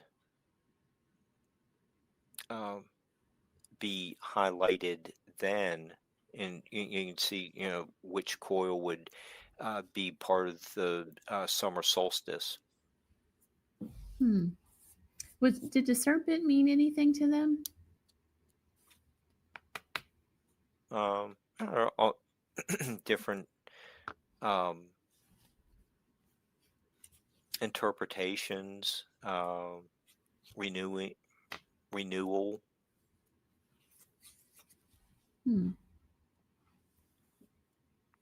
I As try, you yeah, I try not to uh, be around snakes too much. It's not my. well, Uh, I guess hanging out with the medical crowd, um, you're right. Snake does mean renewal and healing. So that's kind of what I equate it to, just from, how you see it on the staff. hmm It goes all the way back into Grecian times, hmm that idea. And So, yeah, there's just I I think s- a lot of the academic researchers are uh, doing a nice job of uh, trying to get the information out there, put their take on it. Um, the museums are glad to display what's been found in the area. Um, I think I think they do a really nice job of uh, accommodating researchers who are showing an interest in what they have there. So uh, that was one of the really thrilling aspects of doing this project was uh, just uh, working with so many museums who felt like, yeah, we kind of are frequently overlooked, and please get this book out so that we can uh, get the word out about what's here in the Ohio Valley. And they were all these museums from Youngstown to Point Pleasant were very accommodating. Uh, really enjoyed working with them. It's very thankful uh, to them, and statement like that is, isn't necessarily related to Thanksgiving. It's, that's just how I, feel about them. But it is appropriate for tonight's show. But yeah, they were, just really very outgoing. Was at the Grave Creek Mound. Yeah, I did Yep. want to show the Grave Creek Mound real Yep, quick. it's Look how kind neat of like down it the is. street from me that way. I mean, you just imagine these guys. They didn't have equipment or anything moving all of this dirt and forming this Right. cone. Yep. It's like 69 feet high. It's incredible. There's only like three people buried in there. Were these? Do you think they were like kings? Seems Well, I like guess it. they didn't have kings, but chiefs. Yeah. That's what it seems like. The shaman. You get some people buried with like wolf jaws around, maybe inserted in their mouths or put around their mouths. It seemed like it really distinguished them from some of the other people who were buried in the same mound. You do have, I think there's only 3 examples of people buried with copper noses. Gotcha. That's kind of interesting. It's like after they were dead, just did a nose amputation, and these copper noses were inserted. So what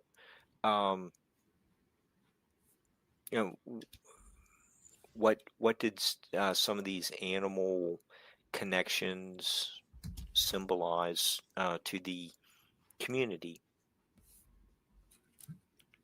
Well, Mark, we are all out of time. Thank you so much for coming on the show and sharing.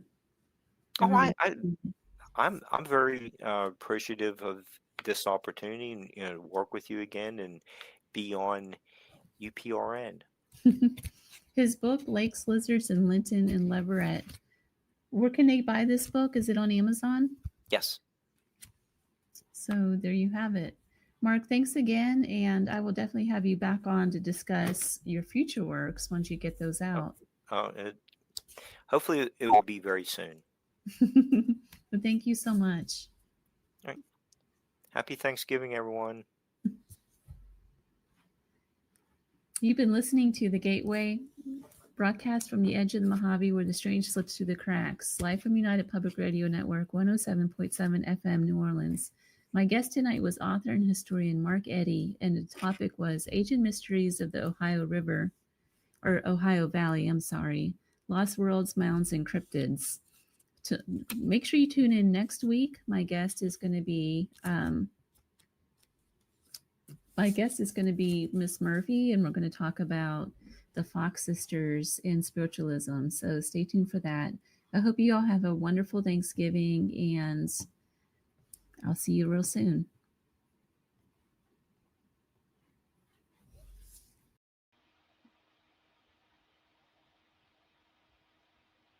I had enough.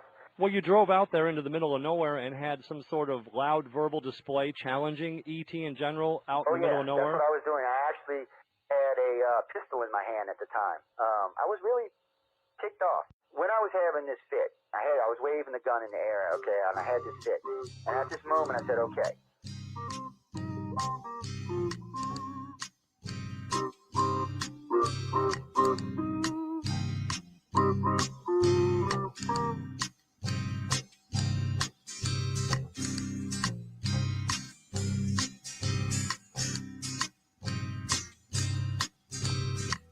He was a Louisiana man named Montaldo.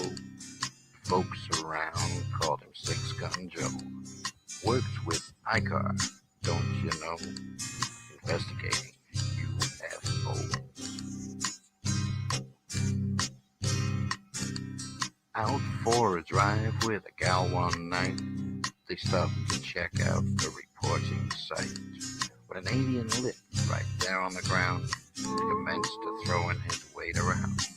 Now, old Six Gun didn't take too kindly to that kind of thing, especially without Vaseline or anything like that, Seriously. Well, Six Gun looked that critter right in the eye and said, "Any last wish before you die?" He yells, reached for his gun, quick as a twitch, and said, "Fill your claw, you son of a bitch." Now a legend spread across the land about this pistol-waving man.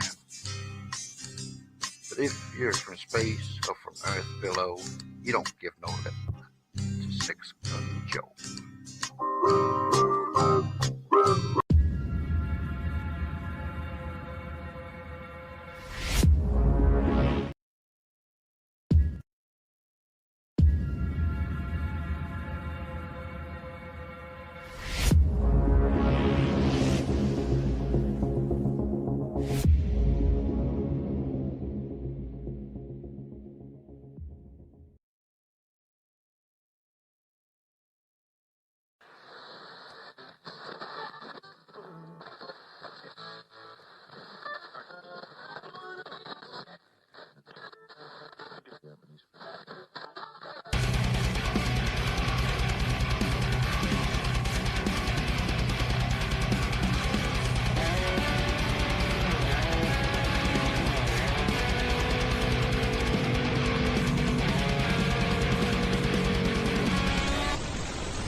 Hey, good evening, everybody, and welcome to Tuesday night edition of Into the Night with me, your host, Sean Kelly.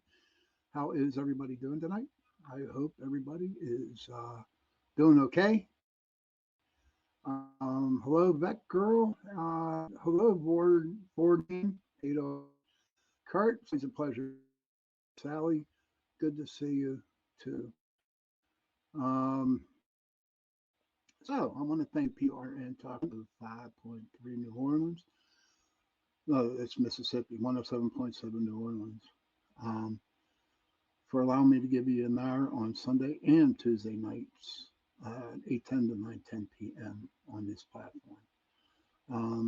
Don't forget, right after my show tonight, you got C.L. Thomas's The Gay Podcast with watching my show.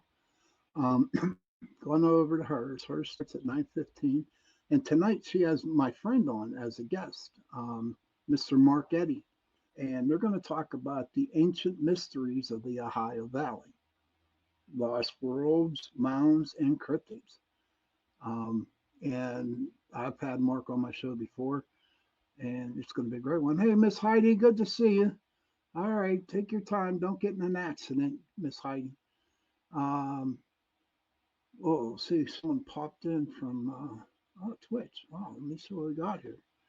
Okay, Mr. Kecker, or Miss Kecker, 09. Hey, love your content. I'd love to join your next stream with some friends. Add me on Discord, Maxwell 50. Okay, we'll see what we got going. Thank you for popping into the show tonight. As you know, everybody, that Thanksgiving's coming up this Thursday. And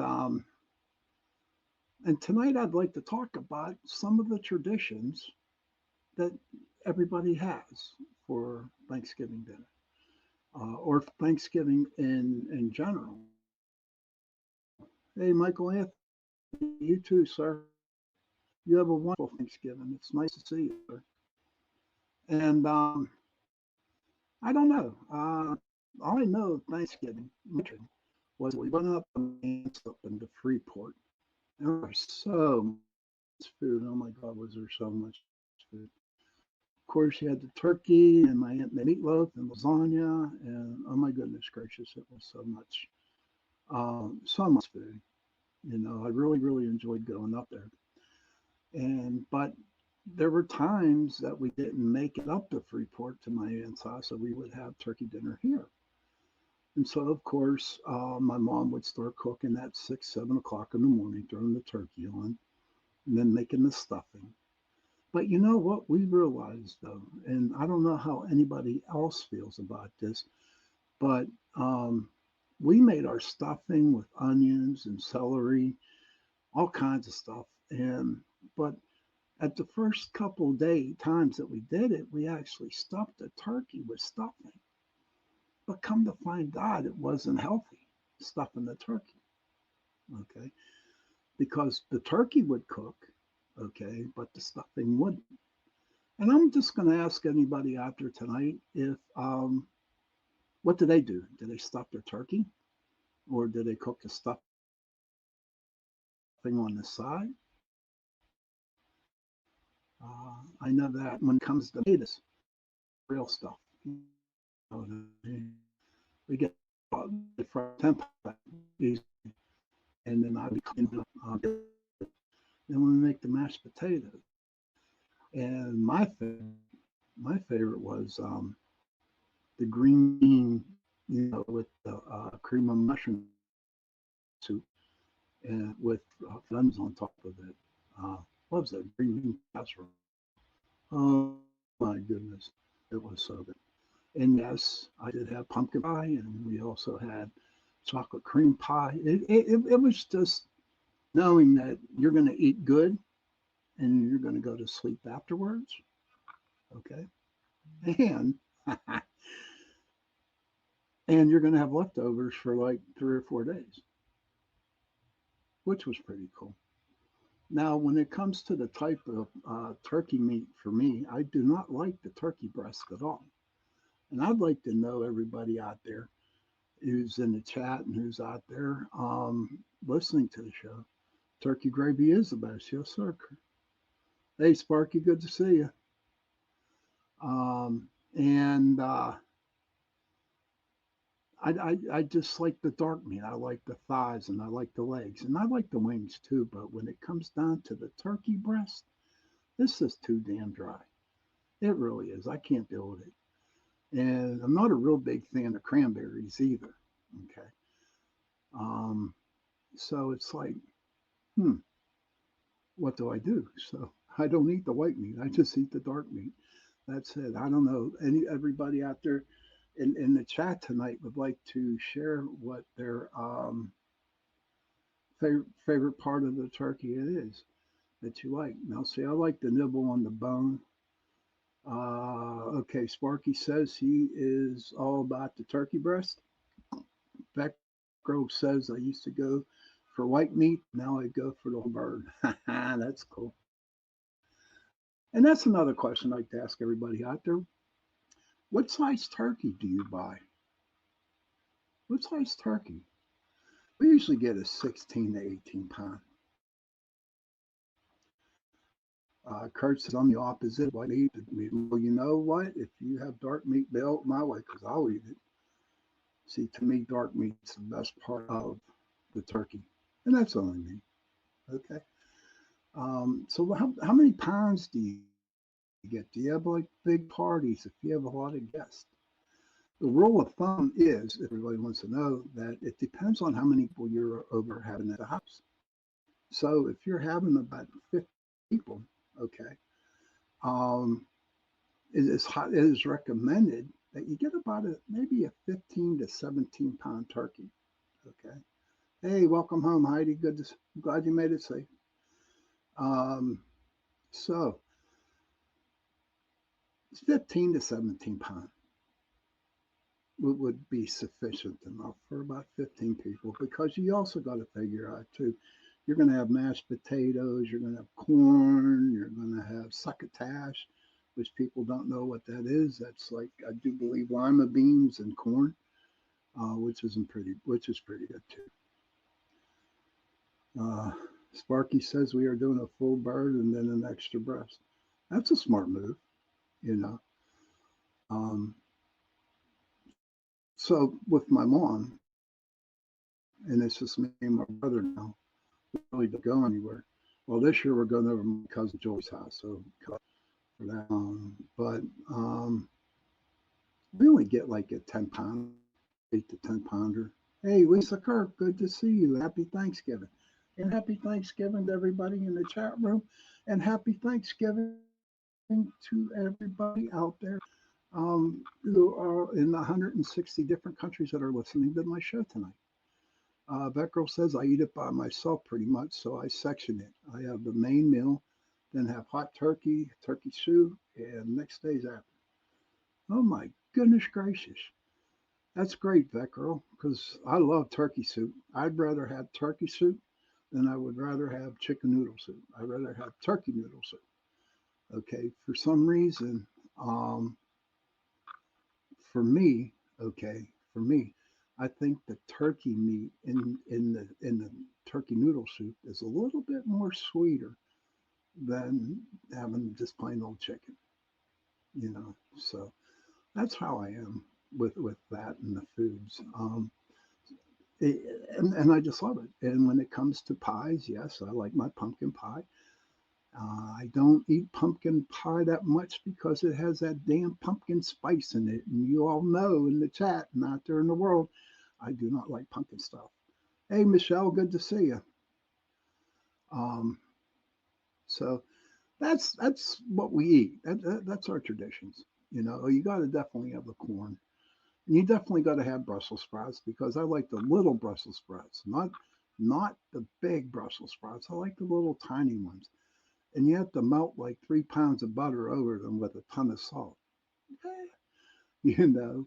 And everybody, Michelle Pratt, that's Mish. Hey, CL, good to see you, hon. You have a great guest on tonight, Mr. Marquetti. He's a good dude. Heidi says sometimes we get ham instead. Not much of a fan of turkey. Yeah, we might get a little ham, just like a little quarter ham and slice it down. People who want some ham. Vecro, give me the recipe for that because Vecro makes her own cranberry sauce from scratch. Ooh, that sounds great.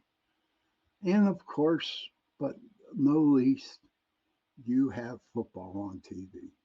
Yes, you got football on all day long. And I don't know how you guys feel about the guys watching the football and the wives cooking and setting up the tables and all kinds of stuff. I don't know. Unless it's a blowout, I'll watch the football games. But if it's a blowout, forget it. Forget it. I just won't watch it. And whenever the Dallas Cowboys play, I just don't watch the game because I'm not really a big Dallas Cowboy fan. And that's who I am. But Detroit Lions, I am. But we watch football. And at night, I do believe there's a college game on. So a rivalry on that.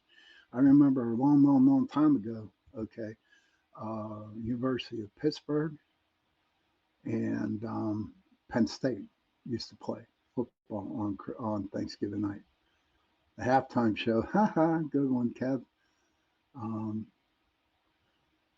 and it's like, I don't know, it's just great, Usually we'd eat about 2, 3 in the afternoon, and we watch a football game and then fall asleep. And then CL, please.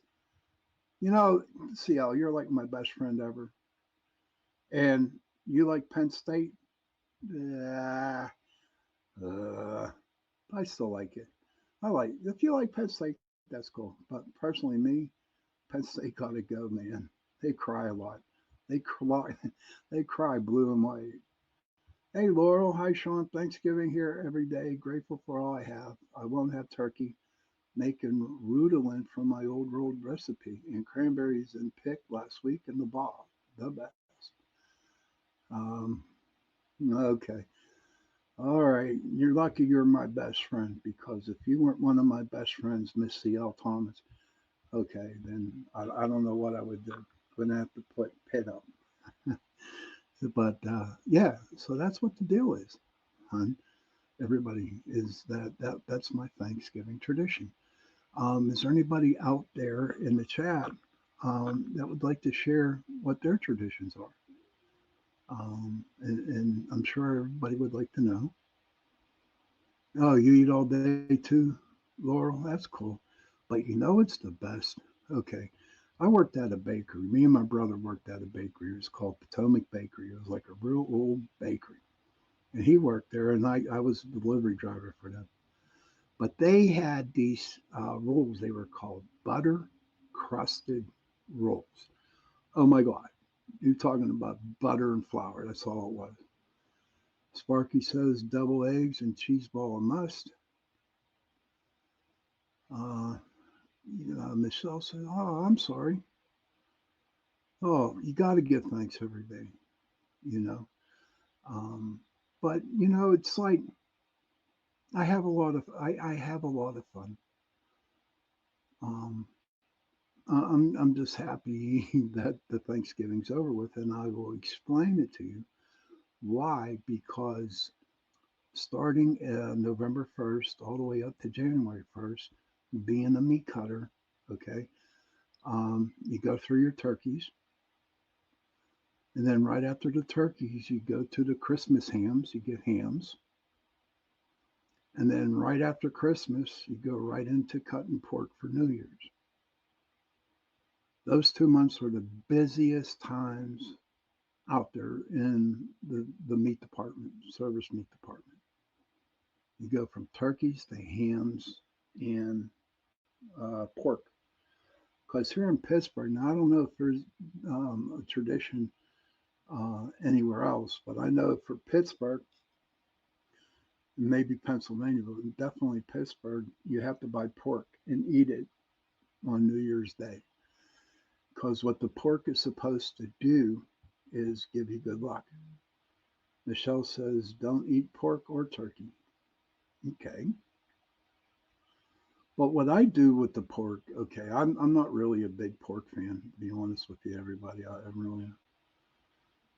So Sally says that she's thankful that she decided to go vegetarian again. Awesome. Okay, that's good. I'm sure tofu tastes good. And I'm not knocking you on that, Sally, but I've tried tofu and I have a problem with tofu. I guess it's not my cuisine thing. Kevin says, I don't know that it's the meaning of Thanksgiving, but I am always thankful for things and for the food, of course. LOL. No, you're right, Kevin. That is the meaning of Thanksgiving, is being grateful. Uh-oh, everybody. Vet Girl put her cranberry sauce out there in the chat room. Oh my gosh. You are so, thank you for doing that. Thank you for doing that, Vet. See, I got good people in my chat room, you know. But so we are getting close to 8:30, right? And I'm going to take my little break here, play a couple uh, videos of different people in their shows, and I will be back, and you're going to know who Mary J. Hale is. Okay. So on that note, everybody go grab a cup of coffee, get a cigarette, go to the bathroom, do what you got to do. And I will be back because the show is just going to get better. Michelle said, okay, I'm listening, but need to be productive. Love you all. Love you too, Michelle. Love you too. So we'll be back in a couple of minutes, everybody. Okay. The Church of Mavis radio show, Friday nights at 8 p.m., 7 Central, starring Jeffrey Pritchett with his co-hosts Wham and Jay McNicholas, right here on the United Paranormal Radio Network, UPRN 107.7 FM, New Orleans.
The night has come, it's cold and losing my control. Your light is gone, and lonely darkness fill my soul. I wish that you could save me from my isolation. It's way too complicated. Let's stop this conversation. Let's stop this conversation. We got no relation.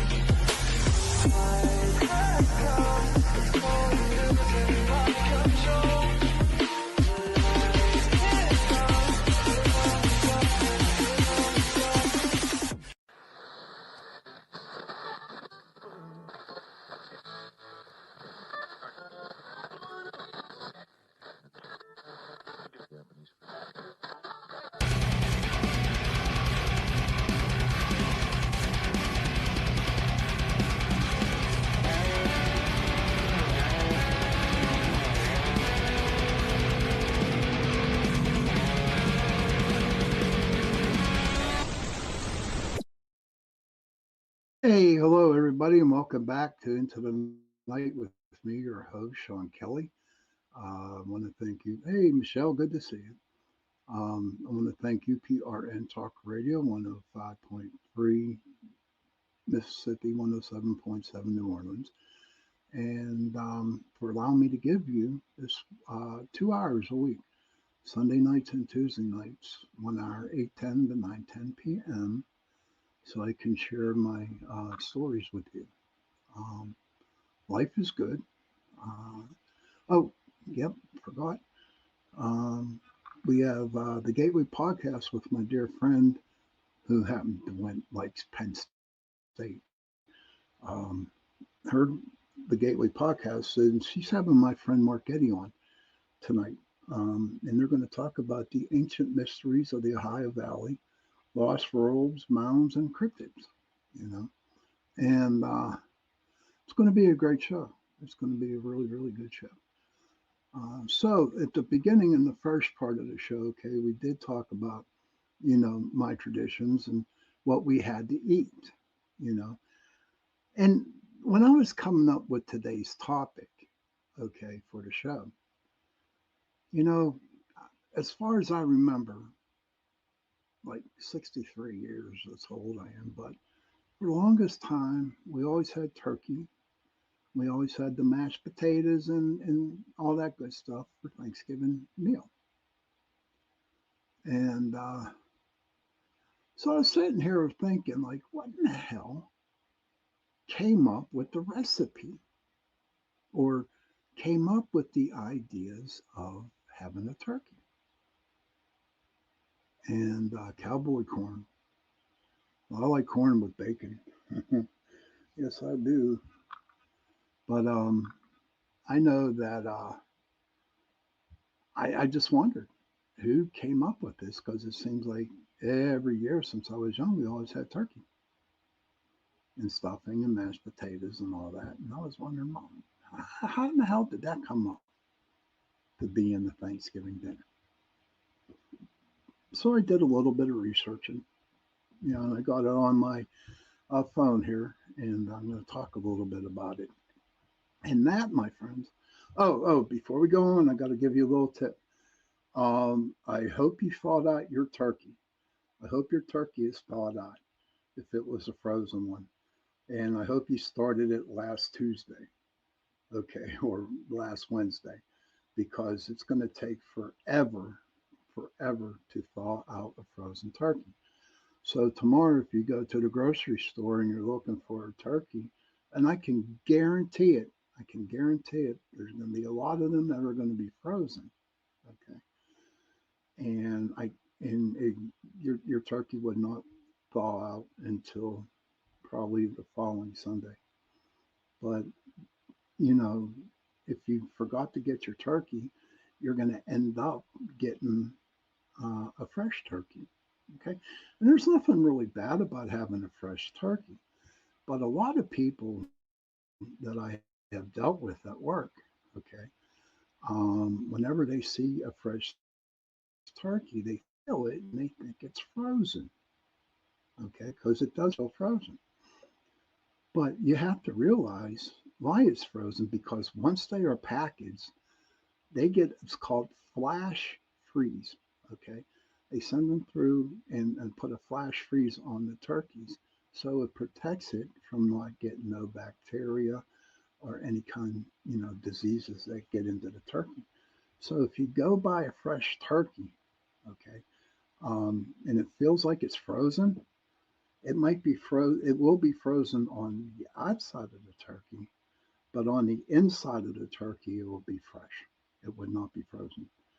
The only thing difference between a fresh turkey and a frozen turkey is maybe about $1 more, because where I work at, they're like, what, 98 cents a pound for a frozen turkey. And for a fresh turkey, you're looking at about $1.68, $1.78, for a fresh. But you know what? Some people have the tendency of forgetting to buy their turkeys, okay? And so hopefully everybody who got a frozen turkey, that it's thawed out. If it's still frozen, I can highly recommend that you get like a tub, all right? You can even use your kitchen sink if it's deep enough, and fill it up not with hot water. Don't fill it with hot water, lukewarm or even cold water, and just throw your turkey in the sink with the water and put a towel over it, and hopefully it will thaw out by then. You can also, if you get a tamar and it's frozen, maybe throw it out on your counter on a plate or a bowl. You can put the turkey in. But it's not the end of the world. It's, eventually you'll have it, but maybe not for Thanksgiving. So I can really highly recommend, that next year that you get a fresh turkey. Anyway, fresh turkeys are better. Hey, Marquetti, good luck tonight. There's CL's guest, Marquetti. Good luck tonight, my friend. But back to the show, back to, where I wanted to talk about here. So if you look at that little thing going across, it says, "Who is Mary J. Hale?" Hale. Who is Mary J. Hale? Does anybody have a clue out there who Mary J. Hale is? Hey, Sean, I can't believe it's Tuesday night already. I know, Joe. I know, and before you know, it's going to be Sunday night. Yeah. No problem, Mark. Not a problem at all, buddy. Yeah, Joe, it is. It's Tuesday, and before you know, it's going to be Christmas. So when you close, like blink your eyes, it's going to be Christmas. But I'm glad you're here tonight, there, buddy. But this Mary J. Hale, okay, okay.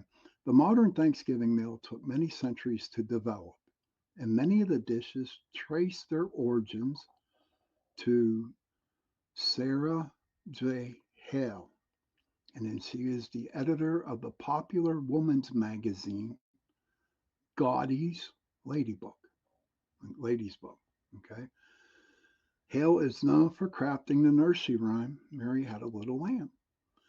But she also became a critical figure in the establishment of Thanksgiving and its modern menu. Okay.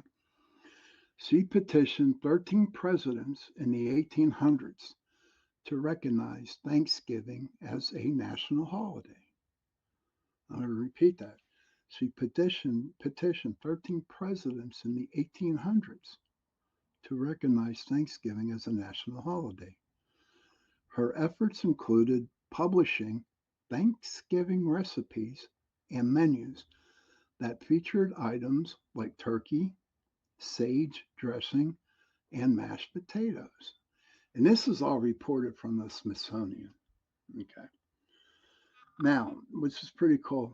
Out of all those presidents that, she petitioned to make Thanksgiving a holiday, there was only one, and that was Abraham Lincoln, became the first president to side with her in 1863, recognizing Thanksgiving amid the turning point in the American Civil War.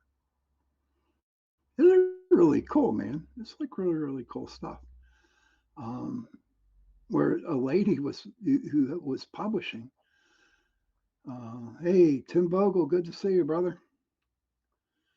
But that's pretty little history about this one lady petitioning 13 presidents. Uh, Mark Eddy's on CLs, Joe.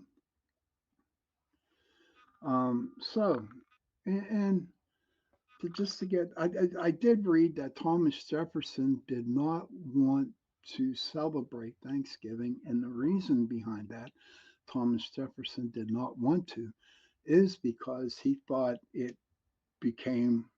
was like religion in the state. So he really didn't want to celebrate it because he figured one or the other, it will interfere with everybody's beliefs between the state and the religions. Now, the turkey, records show turkeys in the Plymouth area at the time of the Pilgrims, but William Bradford, the governor of Plymouth Plantation, sent a group of men fowling, Fowling. They just as likely could have returned with ducks or geese. And turkeys trace their origins to central Mexico and the southwestern United States. It's pretty interesting, huh? The bird had been twice domesticated in those regions roughly for 2,000 years ago. Experts believe that the Spanish explorers took turkeys from central Mexico back to Europe. Then English settlers brought the birds back to their colonies. Isn't it crazy? Isn't it amazing how you start with the turkeys in Mexico, and then the Spanish or the Mexicans take it over to the Europeans, and then the Europeans bring it over to the United States. You were told to remain clothed. You're funny, Mark. The Pilgrims used herbs, onions, and oats to stuff fowl or fish, but the modern bread-based stuffing did not come along until the late 18th century. Yeah, some people do turkeys at Christmas. We do ham. I like ham for Christmas. The potatoes. Historians believe potatoes derived from Peru about 10,000 years ago.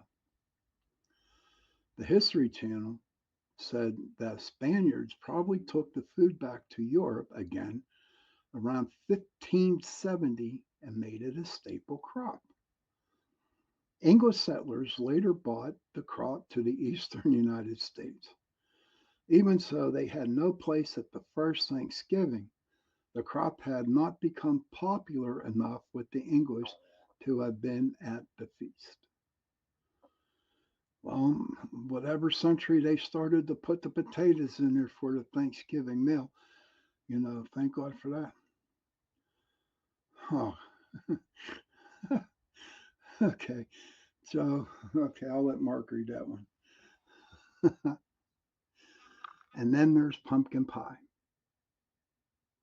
And this is pretty interesting when I was reading it. There was no pumpkin pie at the first Thanksgiving. Historians say the two groups lacked the butter and wheat flour needed to make the pie crust. Oh, don't go there with the sugar cookies, Mr. Kevin. No, no, no, no, no. I love my sugar cookies. And even if they had it, they wouldn't have crafted an oven needed to bake it. Even so, the History Channel said English settlers often hollowed out pumpkins. Oh, check this shit out. Even so, the History Channel said English settlers often hollowed out pumpkins, filled the shells with milk, honey, and spices to make a custard. That's interesting. Never heard of that one. Let me repeat that for all you foodie people out there, especially in the chat room. The History Channel said English settlers often hollowed out pumpkins, filled the shells with milk, honey, and spices to make a custard. That girl says, "Oh my God, I'm drooling all over my phone. Yummy, yummy, yummy." Yes. Okay. Welcome back there, Michelle. Okay. The version we know today, the creamy cinnamon and nutmeg spice version, came to be in the 1800s. The corn, oh, we're getting there. Corn in many forms was available in abundance to the pilgrims and natives. It had been domesticated in Mexico more than 8,000 years ago. According to the History Channel, corn would have been removed from the cob and turned into cornmeal. The natives and pilgrims buffalo boiled and pounded the thick product into a thick corn mush like porridge. Occasionally, they sweeten it with molasses. That sounds good. But when you look at that with the corn, I like to get ears of corn. And what I do is I like to take a knife and take all the kernels off the corn. And I mean, as I'm taking them off, the corn milk that's inside the corn. And then we fry it in bacon grease. Oh my God, is it so good? Bacon grease. Ooh, gosh. And bacon, regular bacon grease, and fried corn in it. Oh my God, it's so good. Oh, here you go, that girl, the cranberries. Okay, last one. Cranberries are native to North America and quite possibly could have been served at the first Thanksgiving. But it wouldn't have been in a sauce like the modern condiment. Neither the natives nor pilgrims would have boiled the berry with sugar with the intent to use it as a sauce for meat. This is what the Smithsonian said. So if it wasn't for Miss Mary J. Hale, okay, petitioning presidents to make, Thanksgiving a holiday meal, then I don't know how we would be celebrating Thanksgiving to this day. Does anyone have any thoughts on that? Would it be another spaghetti and meatball day or another meatloaf day? And I guess if you look at it with the people who went all out and put a lot of effort into starting a tradition for us, God bless them for doing that. Seriously, God bless them for that. And I'm just happy, that she did that and how she petitioned it. So if anybody's bored, Google Mary J. Hale, Hale, Mary J. Hale, and just read her story. And it's a pretty fascinating one. And for her to start making a menu for Thanksgiving, I mean, I do believe that, not put on a pedestal, but she should get some kind of medal. And another trick about Thanksgiving, do not talk politics. Please don't talk politics. Whatever you do, you can't. Don't talk politics. Just enjoy everybody's company, because the next time you might not know. Recognition. Thank you, Nish.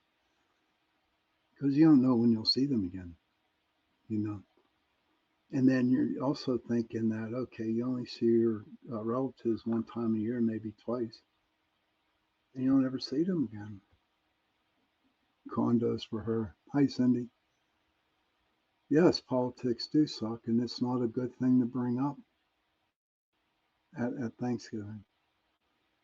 I mean, neither football games, because that can cause a fight, whatever.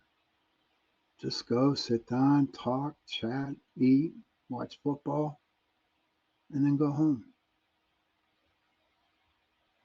That would be the best Thanksgiving in the world. But you also have to remember, too, that Thanksgiving also means gratitude. And I saved this part to the end about gratitude. Okay. And if it's okay with anybody out there in the chat room, um, can you share what you're grateful for? If you want to share it, you know, what are you grateful for? Hey, Tony Sabella's good to see you, sir.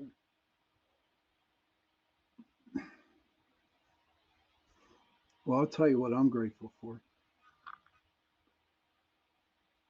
I am grateful that I survived my cancer. I am grateful for my family. I'm brutally grateful. Thank you, son. Thank you, Mitch. Cindy, thank you. I am grateful for my son, who I am so proud of. And the biggest one, one of the biggest things that I am grateful for is everybody that comes and follows my show who can't make it, but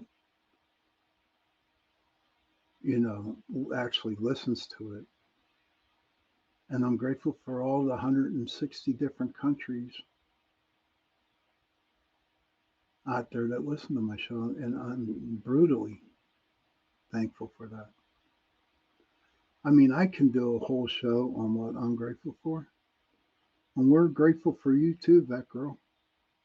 Kevin, thank you. I'm grateful for you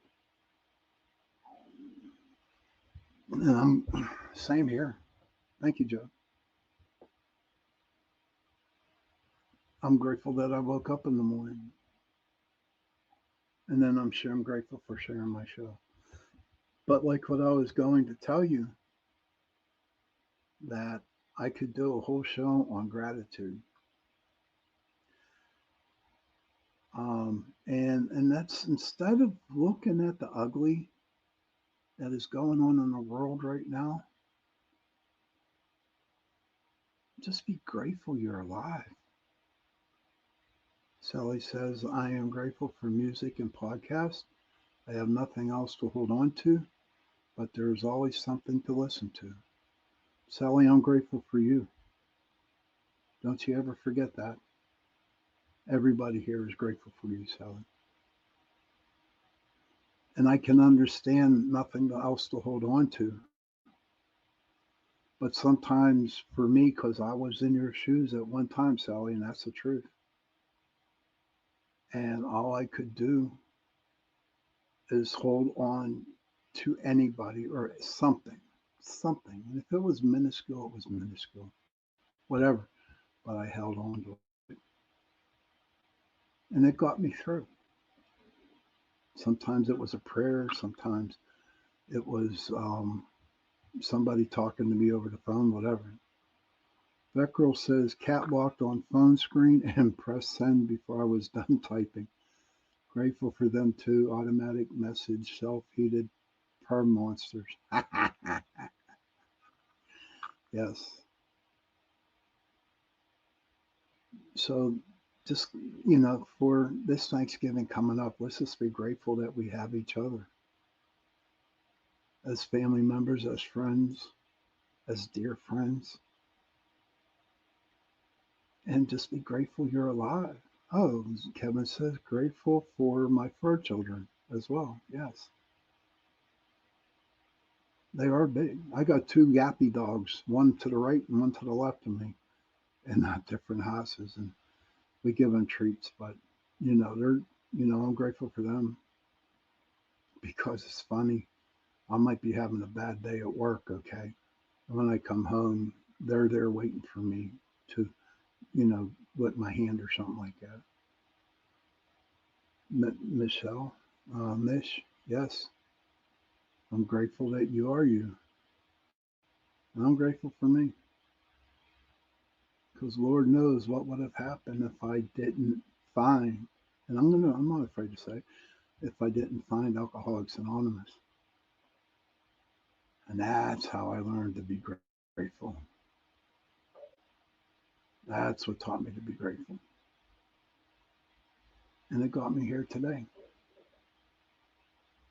talking to you guys, talking to my friends, talking to my family. I couldn't ask for anything better. Every Sunday and Tuesday nights. I mean, what more can a person want? To have a podcast, to talk to their friends, to share their experiences, health, and joy. Kevin says, grateful for pen and paper, pencils too. Okay, yeah, you can write a letter. Heidi says, grateful for lessons and blessings for real. No, believe it or not, I'm a Raven type of guy. Not football Ravens, but I like Ravens and Crows. They visit me. And even though they're loud, I'm grateful for them. And I'm grateful for the Cardinals that come. I was thinking about it the other day. So where my mom's car is parked, there's a little bunny rabbit. And he just sits there and he eats and he's there. and he waits for me. Banter with Rich. Hey, Banter, Sean, brother, good to see your face. I think that's what I'm grateful for, brother. Thank you. And I'm grateful for you too, brother. Kevin says, so much to be grateful for and not focus on the negative. Sally says, I love crows, all birds. Heidi says, my BFFs and assist in many ways. Yes. Joe says, I would absolutely love to befriend a raven or a crow for real. Look it up, Joe. You see one and you start giving it peanuts. I like to give them unsalted peanuts, unsalted, not salt, and some water. I'm grateful for that. But let me back to the bunny rabbit story. So for the last month, okay, where my mom's car is parked, there's her right front tire, okay, and this bunny is there in the morning at 5 o'clock in the morning, just sitting there looking at me, munching on some grass, okay, when I leave for work. And when I come home from work at 2:30 in the afternoon, the bunny rabbit's right there again, sitting right next to my mom's tire, munching, and I can get out of the car. I can get out of the car and and he won't run away. He will not run away. And I'm kind of glad that I do see that rabbit because I don't know, it puts a smile on my face. And it taught me a lesson. It taught me that animals do care and they know when you're hurting. And this bunny rabbit knows, and he's there. What time do I leave for work in the AM? Usually about 5:15 in the morning. Um, that girl is grateful for the universe little gifts scattered randomly in my pack. Um, so look at what we have around us and be grateful for it because Spirit has given it to us, and whoever you believe in has given us all this beautiful stuff. The thing is that we really need to open our eyes and look for it. Oh, it's that time again. We're at the top of the witching hour. And I hope everybody has a very nice Thanksgiving. And if you have a little time to yourself, just think of all the things that you are grateful for. And if you can, write them down. You'll be surprised how long the list gets. Even you don't think you're grateful, just look at the list that you make and you'll be surprised. And on that note, good night, everybody. Children, if you can, please go to your parents, give them a hug, and tell them that you love them. And parents, please go to your children, give them a hug, and tell them that you love them. Okay? And if you have no parents and if you have no children, find somebody and give them a hug and tell them that you love them, because those 3 words, I love you, go a long way. And on that note, good night, everybody. Have a happy Thanksgiving, and I shall see you next Sunday.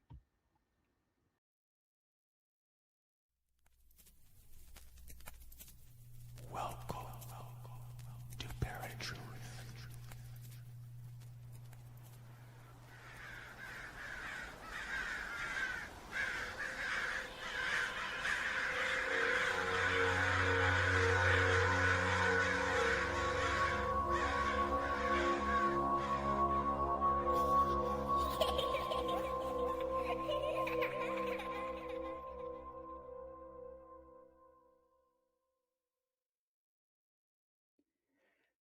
How's it going, Paratruthers? Welcome to another episode of Paratruth Reborn. We are live on 107.7 FM New Orleans, 105.3 FM on the Gulf Coast, and United Public Radio Network.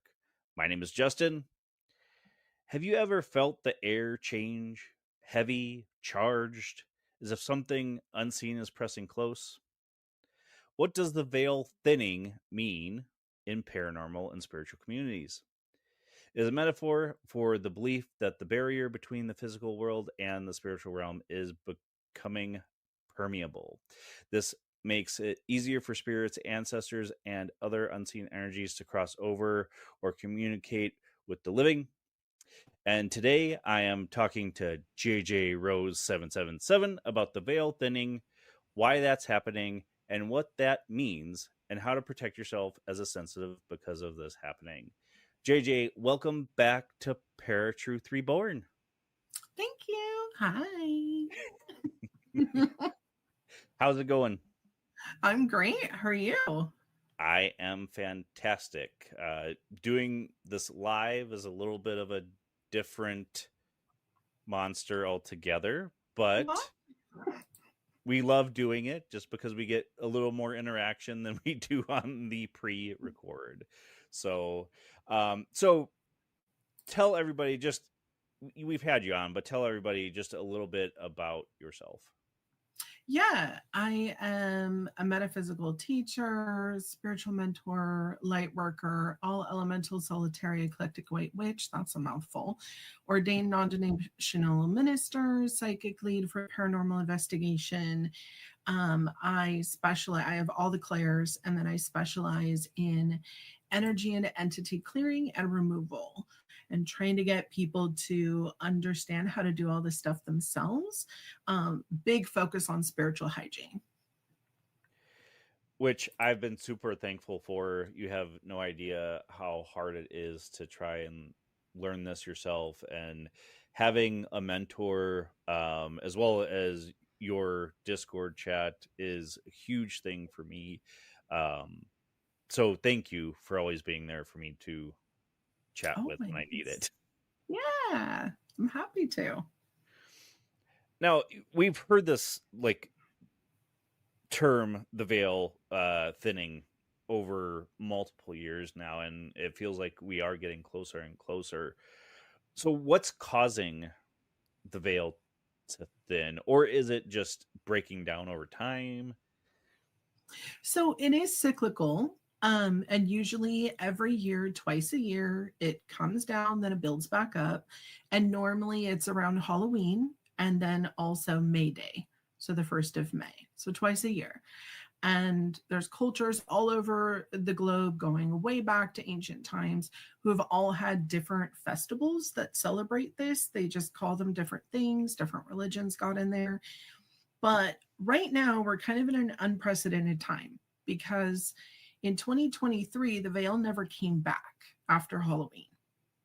End of 2022 into 2023 is when I noticed that's kind of weird. It's not building back up. And now we're in a time where it's pretty much gone. And when I say pretty much, I mean there are scraps left. Emphasis on the sh.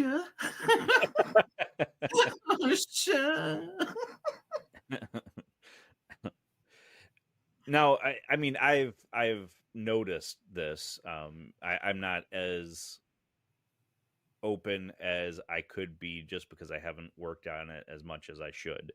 But what does that mean for like the normal person that isn't necessarily a sensitive psychic, whatever you identify as? Well, get ready because you're going to be. So that's pretty much where we're at with it. So basically, what it means, for the layman, in essence, the veil, when it's thick, it puts a bigger barrier between us, the physical, tangible world, and the other dimensions, other beings that don't exactly exist exactly on our dimension. I mean, they pop in and out. And so when you're in a time like right now, there's a ton of peep throughs. And I've done multiple videos about this, about the merge, convergence, and shift, and what exactly that means. So if anyone's interested, feel free. I did my first PowerPoint, very proud of it, if I might say so myself. Because normally my content is just listen only. So the reason why I've been hounding on this in particular is because of the fact that if you don't understand anything paranormal or spiritual, get ready because it's about to make itself understood, whether you want to or not.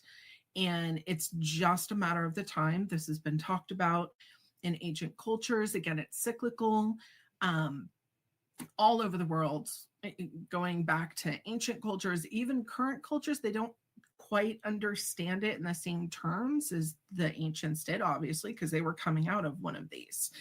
But basically, this is the time in which, quote unquote, the gods will walk with people. And this is because you have higher and lower dimensional beings popping into our dimension, and there's less friction for them to come in and out. So I've had a huge uptick of people who are like, hey, having a spiritual awakening out of absolutely nowhere, like I'm ready to go. And what's also interesting is, doing this as long as I have, my whole life, in this body anyway, I've been noticing that the spiritual awakenings are taking a lot less time than they used to. Like, they're a very streamlined and quick process.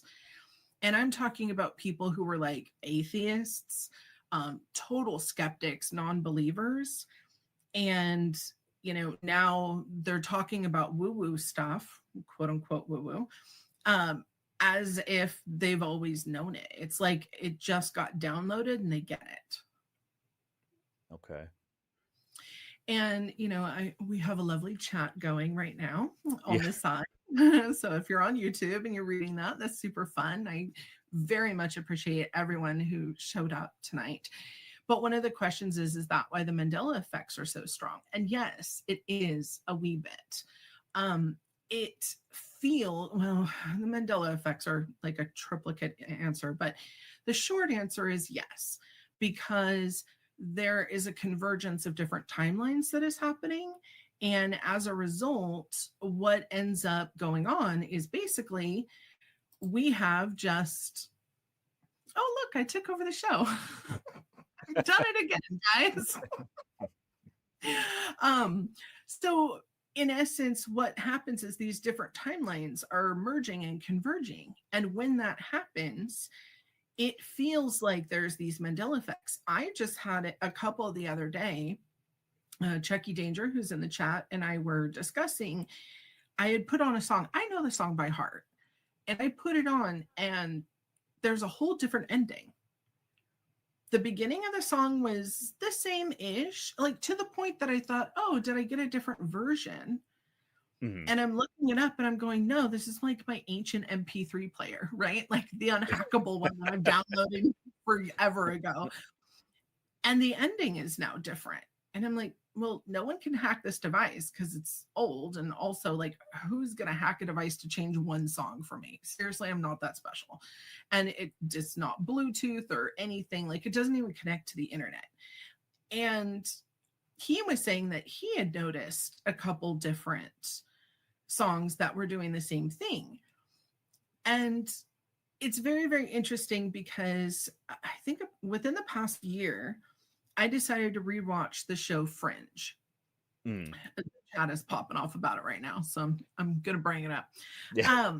And I remember Just for the watching- record, I loved Fringe too. It was like towards the last season that I kind of lost interest because it was kind of getting a little too much. It was because at the time, no one was talking about that. And so at the time, it was like, what are you guys doing? Yeah. In rewatching it, though, holy moly. I mean, talk about light years before its time with the stuff it was talking about. Yeah, for And real. that was just talking about two different timelines, two different worlds, right? Who exist kind of on the periphery of each other. We're talking about multiple. We're talking about, one where you made a right on back in, 84 instead of a left. And your whole life went a slightly different direction. Not completely different, but just slight enough. Well, that's weird. I was 3. Okay.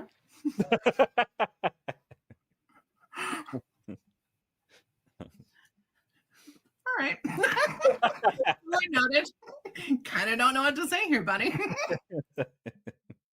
But I get what you're saying. And a lot of people say this, that, it doesn't matter what decision you've made. If there was another decision to be made, at that moment, a timeline shift happened where you chose the one and your other version chose the other. And then they just split. Yep. But here's the thing though too. I've heard so many different things about that. Like some people say it's just major life changes, other people say it's every choice that we make. What are your thoughts on that? In what regard? Like for the timeline shifts or splits. Sorry. I need you to repeat it one more time. I'm not getting it. I'm sorry. Oh, like I've heard people say that, every choice we make, there's a timeline split. But I've heard other people say, no, that's not true because otherwise we'd have billions of timeline splits. So is it like just major life changes, or is it every single choice that you made? No, it comes down to major crossroads that are going to end up causing like a whole different outcome. Okay. So and that also is for the collective. So I don't want, again, you got to be really finicky with how you explain this stuff, because if you say, oh, just you, then everyone thinks the world revolves around them and they've got 10 billion different timelines because one day they wear a red shirt versus a blue shirt. And it's not how it works. It's for the collective. So let's say you were going to be driving to a place that a big incident was going to happen, right? And instead of you being there, which is your intended destination, you decided to go get Starbucks, or you suddenly had to go to the bathroom and went off the side of the road, right? And so you weren't there. Now, does that incident still happen? There's one timeline where it does, and there's another timeline maybe where it doesn't, because you and multiple other people weren't there, and therefore it didn't have the large enough audience or intention for whatever it was to happen, and so therefore it doesn't happen. Okay. Makes sense. And that's why I wanted to clarify, is because there are those people that believe that it's minuscule happenings that have like this weird timeline split where, and again, like you're saying, people believe, oh, it's me. And it's like, yeah, yes, but no. Like, so right. And that's where the understanding of how we fit into the collective is so important. After 9/11, there were tons of stories of people even that I encountered that were saying I was supposed to be there. But that morning I decided I'm okay being late. I'm going to go grab donuts for everyone. There was one person, their car wouldn't start. Another person, they missed the train because their alarm didn't go off. So there's another timeline where all those things didn't happen, right? In that order, and they were there and they passed. And then all of a sudden, so for them, they're in a timeline where they pass away, and then all of a sudden to them it's like a blip, and then they wake up as if that never happened. But then there's a part of them that always feels like, I died. And I've known multiple people who have had this, where they're like, I didn't make it through whatever incident happened.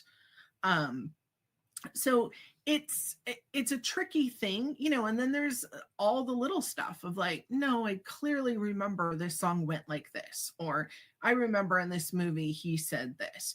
Right. And there are other aspects to that. I do believe there's been a little, whether it's corporate or government or somebody with a lot of money and strings to pull for whatever ish and giggles they want to, who started pulling some strings just to see, can we mess with the collective psyche? Because there's clear things like, the cornucopia on the Hanes shirt. I grew up with that. My dad only wore those shirts. And I still have them with clearly the cornucopia. So you're going to tell me that slipped through the timeline convergence? Right. Like, well, same thing with Berenstain versus Berenstain. I remember Berenstain, and now it's everybody's saying it's Berenstain.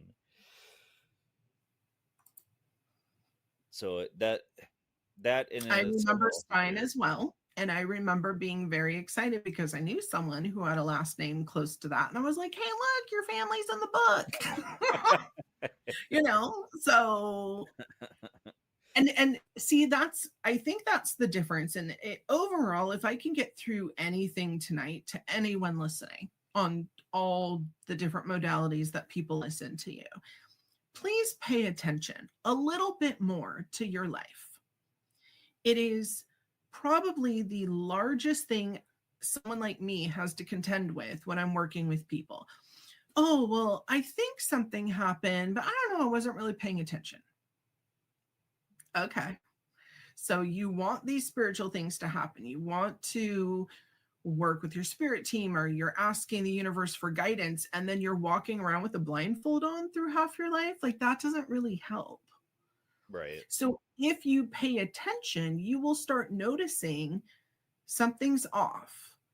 I had one morning, and luckily I have a best friend and we talk every single day, and we lived in different places, but both of us were avid walkers. So we walk every day. And I go for a walk that day, and everything feels just slightly weird. And a couple houses that I walk by every day, I know them very well, were just different.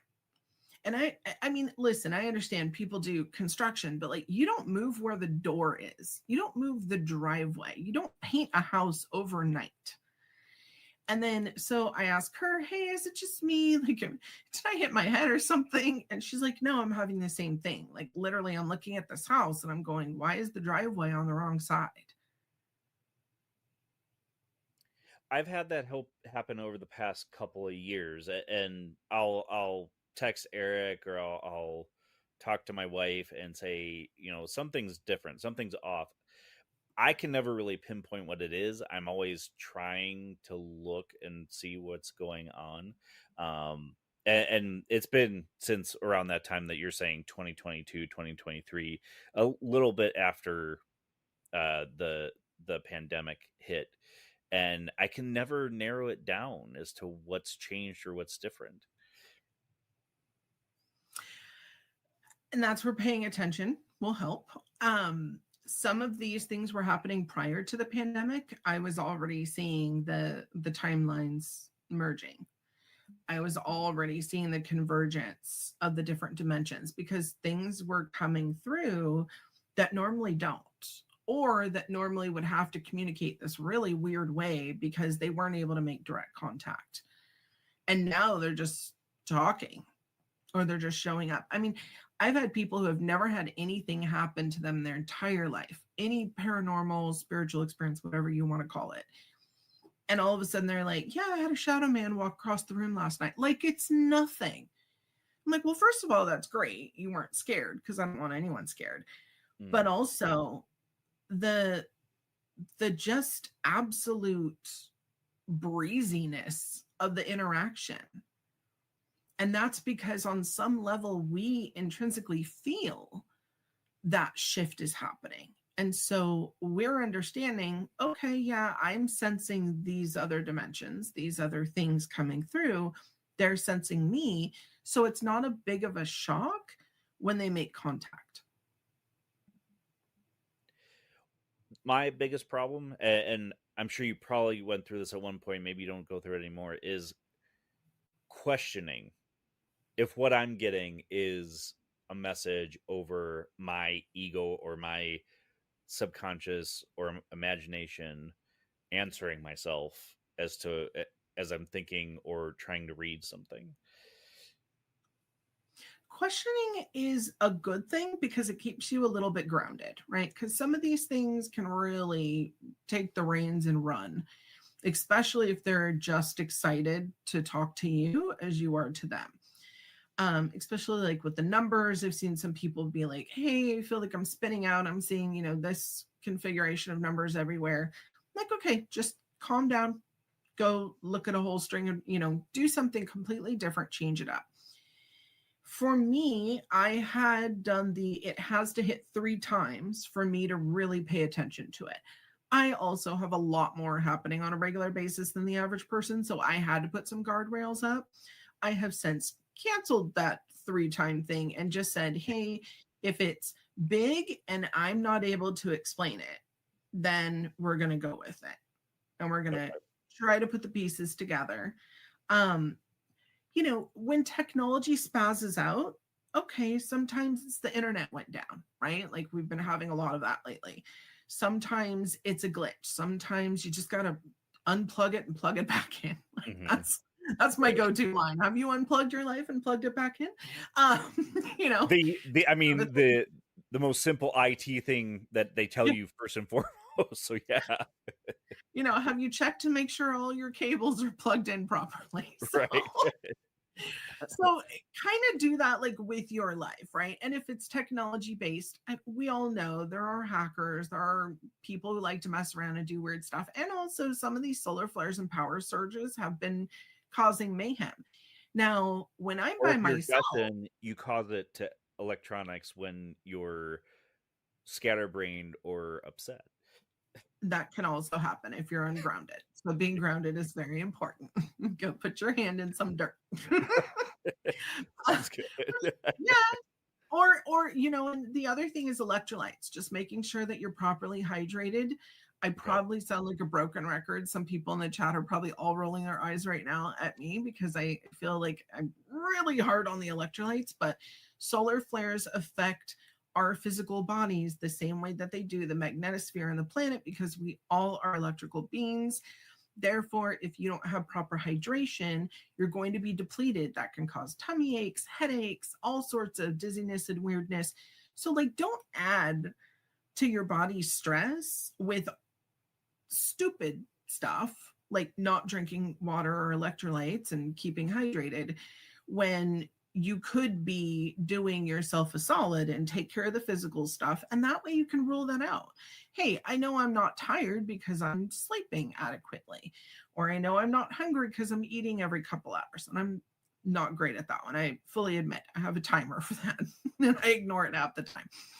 But I'm trying to do juices now, like in between, right? So at least I can keep my blood sugar level. And celery juice is something new that I'm doing. Do I love it? Absolutely not. It's awful, but it's very healthy and it has a lot of natural salts and electrolytes in it. Mm-hmm. Well, now, what's some of the misconceptions that people have about the thinning of the veil that you've noticed or have had to correct?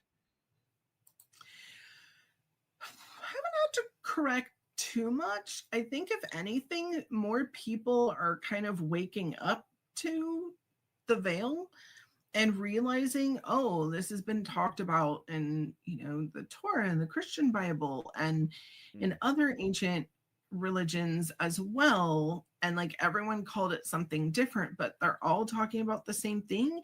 But then it's kind of like with the UFOs, right? You have the faction of UFO believers who are like, no, these are physical, tangible devices that we should be able to pick up and pick apart.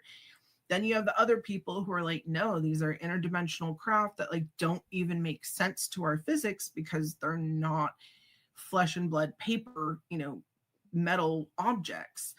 And then you have everyone in between, and everyone's kind of fighting. So the same thing with the veil is one people are going to call it the firmament. Other people are going to call it the sky is falling. Some people are going to call it, the veil or the spiritual veil in between worlds. It's all the same thing. It's just everyone needs to get on the same page about, is it a physical, tangible thing, or is it the spiritual thing, or is it kind of a blend of both? Because we're a blend of both. I mean, that makes a lot of sense. And I've already said this to a lot of people and even on this show that I feel no religion has the explanation 100% right about what things are, what's going on, what happens when we die. So I'm glad you explained that, because it's one of those things that irritates me a little bit when people get on their soapboxes about it, and it's like, okay, yes, I get where you're coming from. However, there's more to it than that. There definitely is. And the other thing is, a lot of language has been lost. Yeah. What was written 2, 3, 5,000 years ago, and all the translations, which were different people and their lenses of the world at the time, translating it into different languages.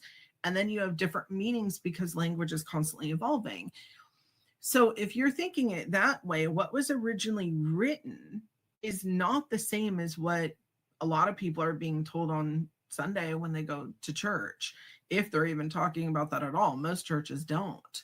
Right. So it really comes down to, you have to, and I'm not a big lover of this phrase, but you do need to do your own research, aka study. I'll say do your own studies, not research, because I hear that a lot. That kind of annoys me, because I feel it's a cop-out.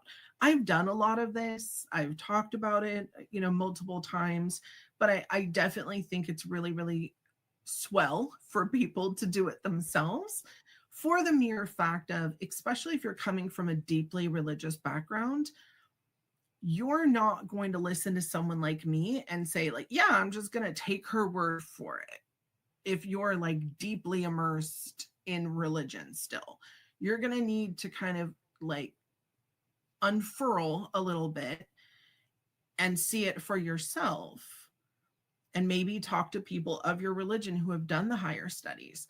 And this is why I try to keep my circle as vast as I do, and have people that are very religious that I can talk to. I have friends all over the spectrum of different religions that we can talk about the old text, different languages. I know a ton of languages, and we have this internet thing now that, you can put in ancient Sumerian and ancient Aramaic, and it will tell you. I mean, the Lord's Prayer alone, if you look at it in the original, I think it's Sanskrit form, maybe Aramaic, it is so different than the thing that is recited currently. What we recite today is so dumbed down and watered down to the point it's almost non-recognizable to what the original intention was. So something as simple as that's a real simple one that any of you can go look that up for yourself. It is so incredibly beautiful and deep. So when we say the Lord's Prayer, which most people can recite that from memory, the original is, I don't even know how to compare it. It's like reading the novel versus seeing the trailer for the movie. I mean, yeah, I get what you're going with there, because I mean, I get that. Back then, it was probably way more poetic than it is today. But even deeper than the poetic part, because you got to remember it still has to be translated directly into English, right? Right. It's the depth of the words and what was meant to be conveyed was so much deeper than the words that are said today. And the last time I went to church,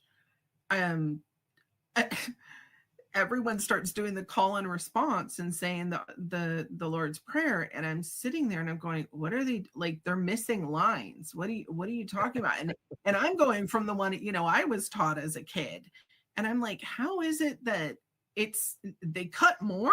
Like, yeah. So little things like that I feel are really, really important.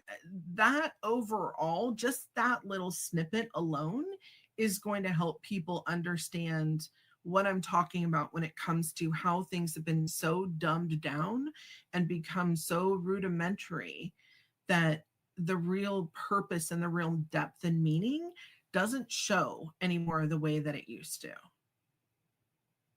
Okay. Now, something then- I wanted to ask you, because I've had this happen to me, and I've had people tell me that, yeah, you this happened because of this.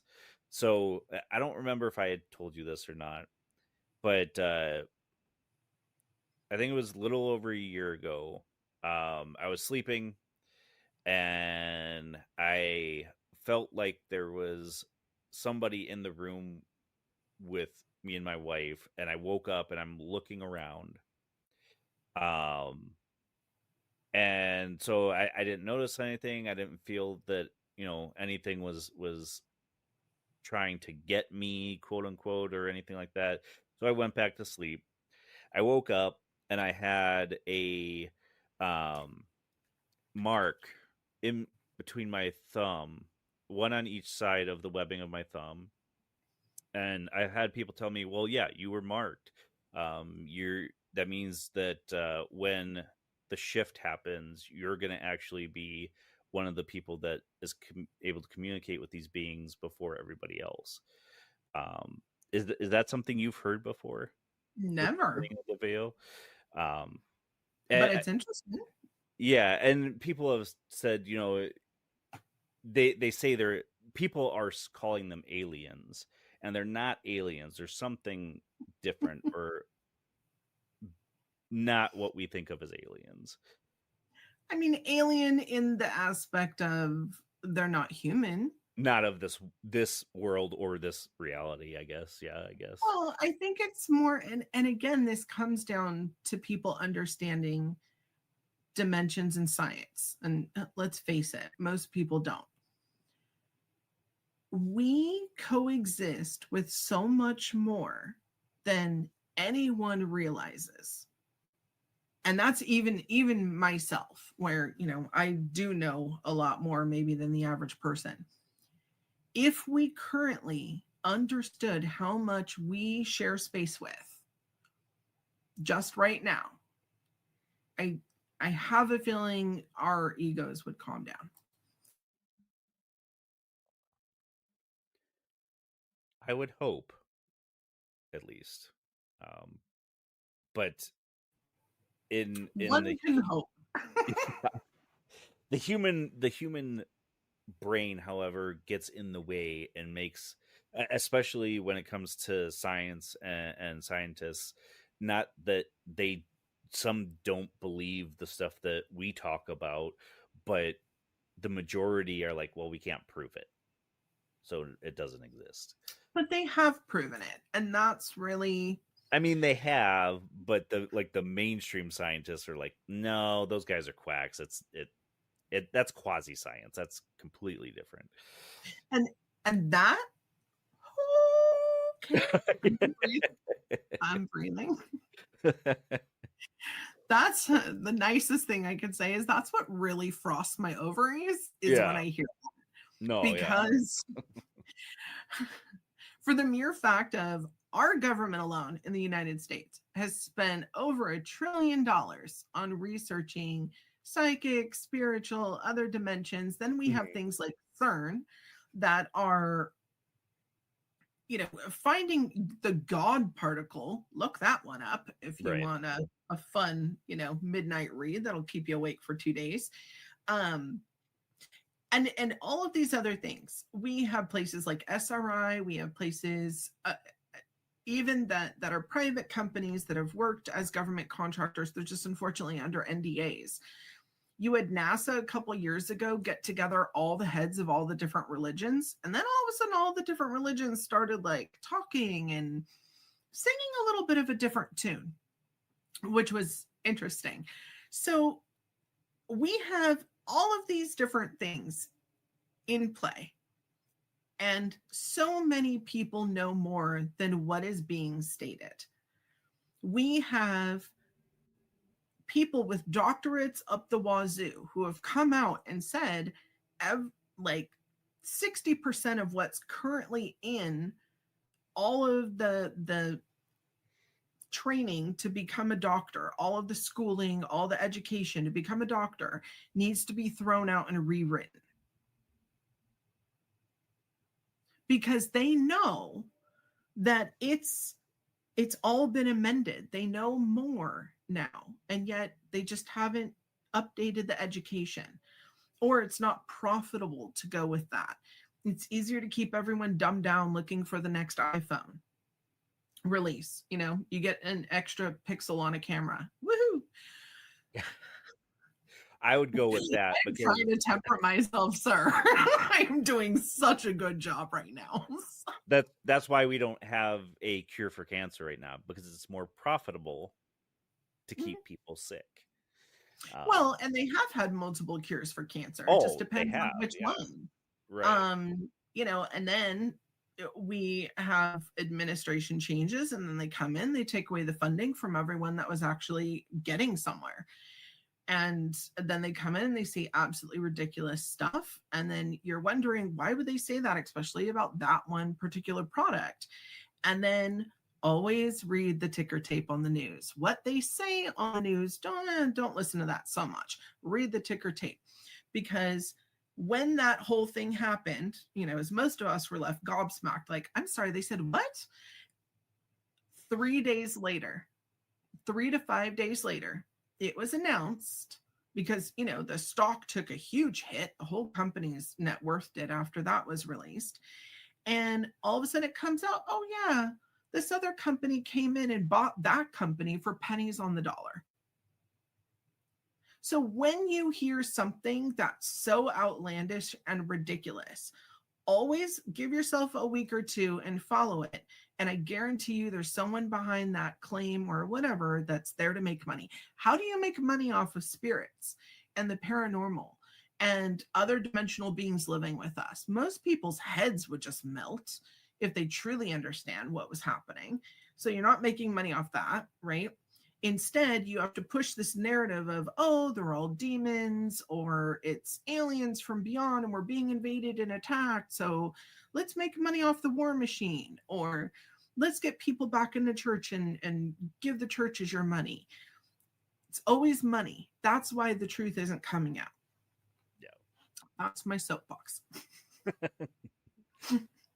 Well, to transition back into what we have been talking about. So with the veil coming down, normal people are going to be more like people like us, where they're going to be seeing, hearing these beings that, now with that happening right now, we'll say everybody, not necessarily just people who are psychic, sensitive, medium, whatever label you put on yourself.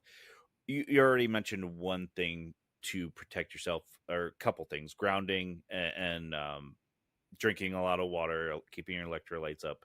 What are some other things people can use, tools that will help protect them? Plate of salt under your bed where your head lies. If you have a lot of GI issues or back issues, especially with pain or just discomfort, I would say put another plate where your hips lie. That will actually help energetically as you sleep. The salt goes in and it helps transmute the negative energy so that you can actually replenish while you sleep instead of just having all that energy stuck. Whether it's your religious text or, you know, a beautiful picture of something that makes you feel very warm, loved, connected with source, spirit, God, universe, divine, whatever word you want to call it, have something like that out or something like that open, especially if it's like a religious book or a text that you have. You could just have that open within the house. Airing your house out, getting fresh air and sunshine into your home is extremely important.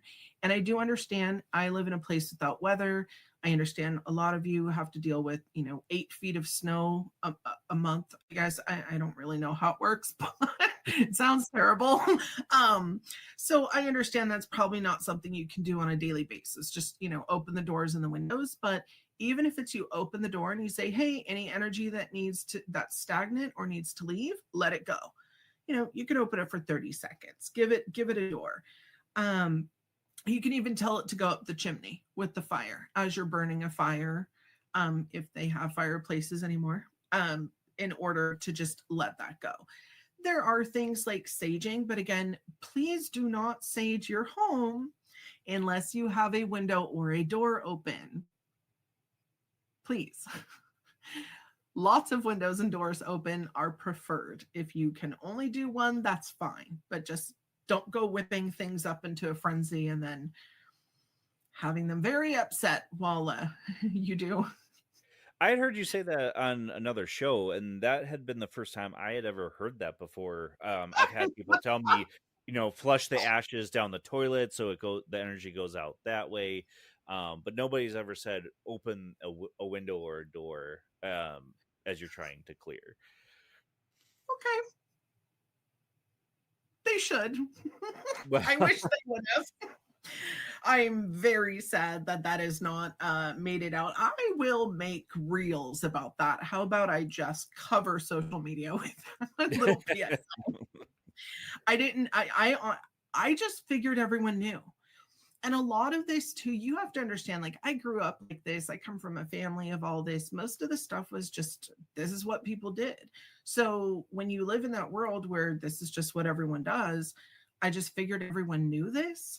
So things like that help me understand what isn't in the general collective. So if there is anything on this that you guys have never heard before, please let me know so that I can do my little bit in the world to try and get the word out. Now, obviously, salt is crystals. Are there certain crystals that people should be using during this time of transition? Crystals really are a personal thing. Not everyone is drawn to them, and they also don't work with our bodies the same way that they used to. A lot of us have a genetic memory of working with crystals, and so that's why, you know, we glom onto them. Also, shiny objects. Who doesn't love that? So for me, I own a lot of them, but I'm going to be honest, I don't work with them a whole heck of a lot. To me, they're really pretty. They're kind of like an old memory. If you're drawn to them, use them. I have a free playlist out on instructionals. I have one for Bubbling 101. That's how to personally energy clear yourself and then bubble yourself so you're not soaking up everyone else's stuff and energy. That really is healthy. Another thing you can do, if that doesn't appeal to you and you just want to start somewhere slow, the plate of salt under your bed.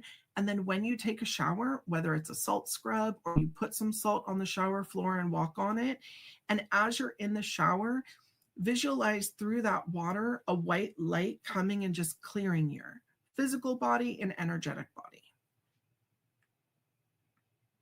Okay. Now, I've told you this, and a lot of everything you've told me has really helped me. I should say nothing you have told me hasn't helped me. You know, taking the vitamins B and D to help with trying to meditate better, or, you know, calm my mind, basically. And that's something I've struggled with for quite a while, even when I first started doing this type of work,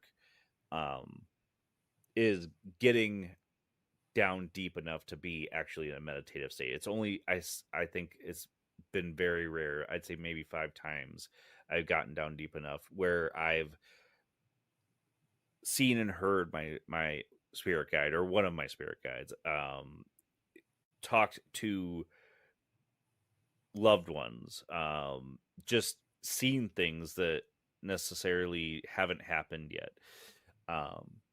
So when I tell you I appreciate everything you tell me, I'm 100% telling you the God honest truth, because too many people have not come out talking about this stuff. I mean, plenty have, but just like we're talking about with religion, everybody has a different perspective or understanding of things. So it's all kind of a jumble.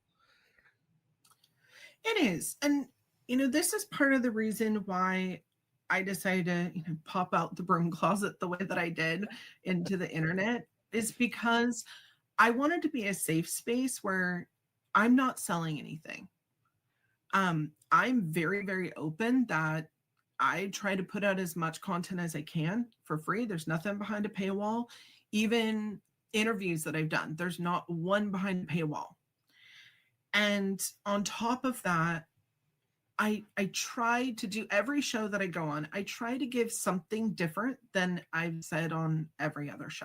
Because there are a lot of my friends who are wonderful, wonderful people who will support me in anything that I'm on. And I don't want them to have to listen to the same thing 84 times.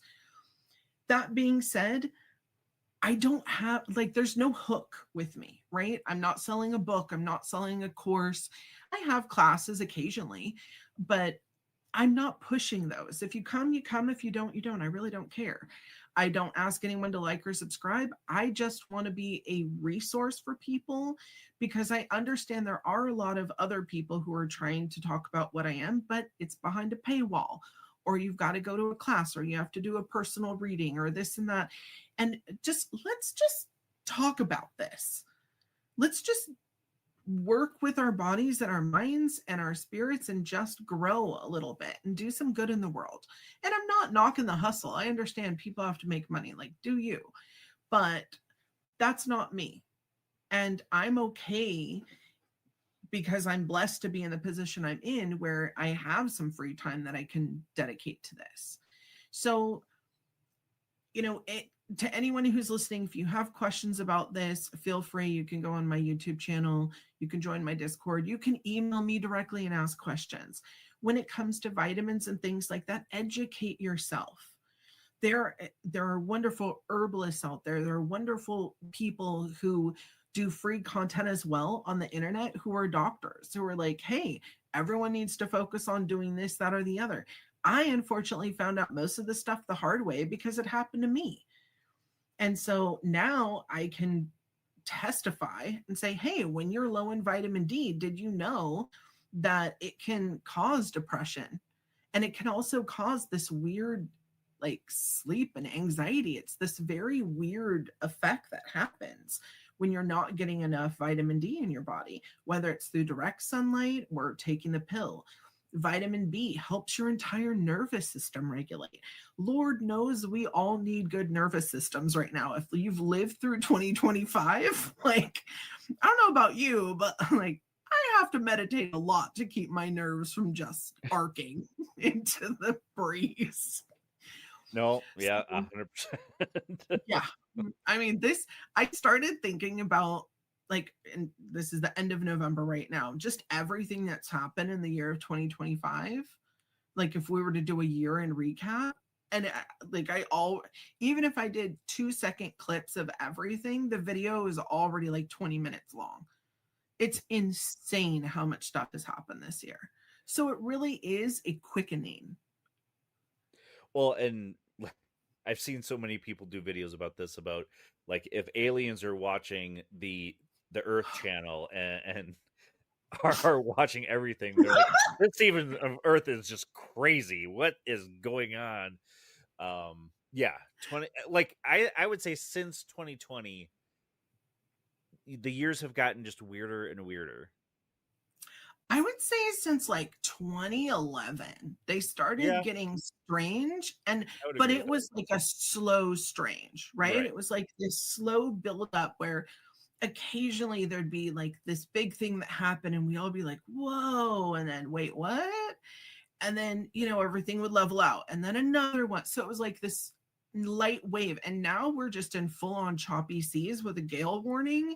And, one pelican with like one wing just trying to make it around through. in a circle. Yeah. Yeah. I mean, if I was a newscaster right now, I don't know. I think I'd be just getting like B12 IVs every day.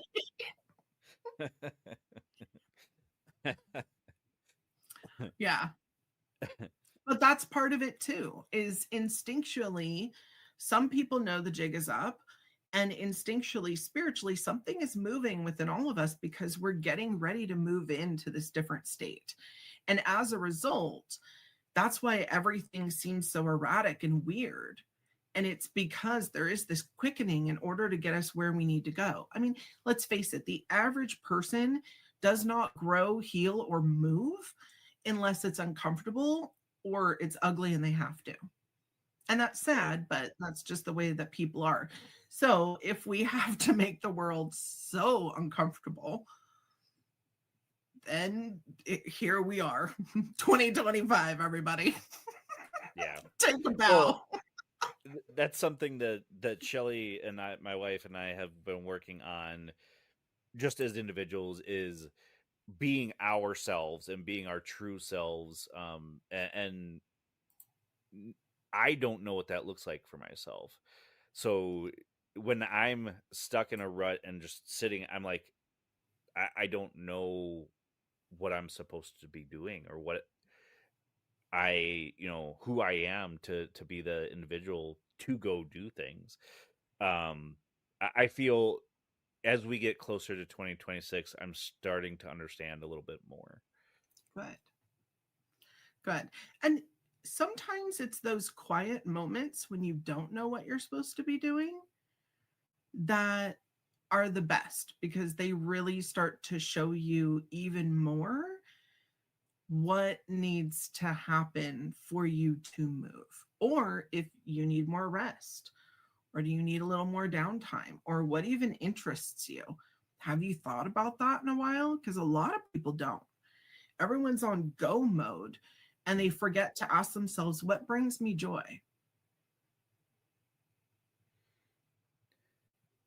And that in and of itself is what I'm working on, is what brings me joy.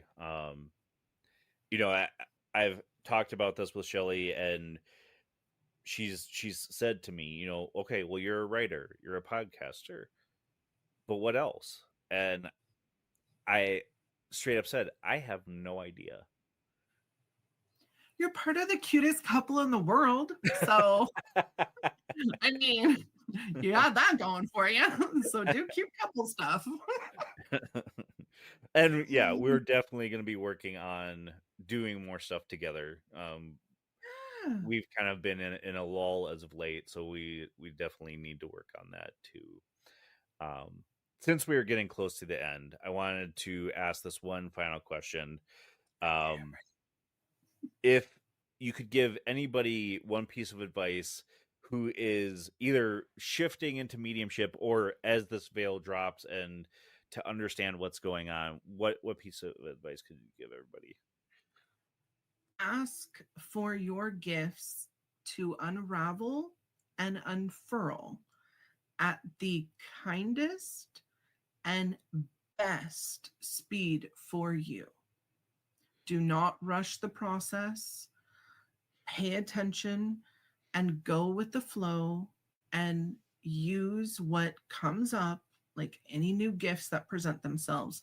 Use them a little, get used to them, because another one is ready and waiting to drop right behind it. It just needs for you to be firm and cement in the one that just dropped for it to move in as well. And the reason why I say do it in the kindest and gentlest way possible is because it can be really, really, really overwhelming. And, I don't want anyone having to go through some of the things that I've seen other people have to go through where they didn't ask that and they just wanted it all at once because no one has any patience anymore. And it can get real gnarly. So just understand that your spirit team and divine timing is there. And sometimes it feels like a trickle, but that's to get you used to it so that you can handle the deluge when the deluge comes. Yeah, I remember you were on Paranormal Insight, and you told a story about a gentleman who asked for all of them all at once, and he almost ended up in a psychiatric ward because he couldn't take it. Yep. Yeah. And that was like within 2 days. Within 3 days, he was like begging to be off the planet because he couldn't take it. And I feel like spirit did that deliberately in order to say, like, you kept pushing the ticket. We were trying to tell you, you didn't listen. You had so much ego involved and so much, I want it my way, instead of asking spirit, hey, why is it slow? I've even had slow periods in my life where not a lot is happening and I'm not really used to that. So I'll go, hey, what, hold on, what's going on? And then I'll hear, you need a rest. Oh, well, that's really nice. Thanks so much, guys. And then they're like, yeah, but you need a rest because, like, just wait until what happens next. And I'm like, okay, I could have done without that, but like, yeah, you're right. All right, I'm going to take a nap for a month. Sometimes I feel like I need to. That's for sure. Yes, honey, yes. So we all need naps. And honestly, yes, just take naps, take good care of yourself mentally, physically, emotionally, all the ways, energetically. Do the little things. The little things really do help and they add up. Your body will thank you, your mind will appreciate you, and spiritually, it's going to be such an easier process. And I promise it gets better. We're not given anything we're not able to handle. There are going to be times that are going to be rough and gnarly, but that's why having an awesome community like everyone who's here in the chat tonight is so incredibly important. Whether it's my Discord, whether you find another one, or some other group online that you can join. I know Paratruth, you guys have a great Facebook group going, and you ask lots of questions, and you're building community just to be able to have someone else that, whether you know them super well but you're comfortable, that you can ask, hey, this happened to me, and not have them look at you like you have 84 heads is so nice. Yeah, I mean, sometimes I feel that way when I'm telling people things, and maybe it's just they don't know how to respond because they don't really understand it. But so it's super appreciative that we have those outlets. Want to give you a chance to tell everybody where they can find you, connect with you. The mic's all yours. Oh, bless you. I just want to mention, I've said the number 84 3 times on this show. I don't know what that means, but I just caught it coming out of my mouth again for the 3rd time. And I'm like, oh, there's something there.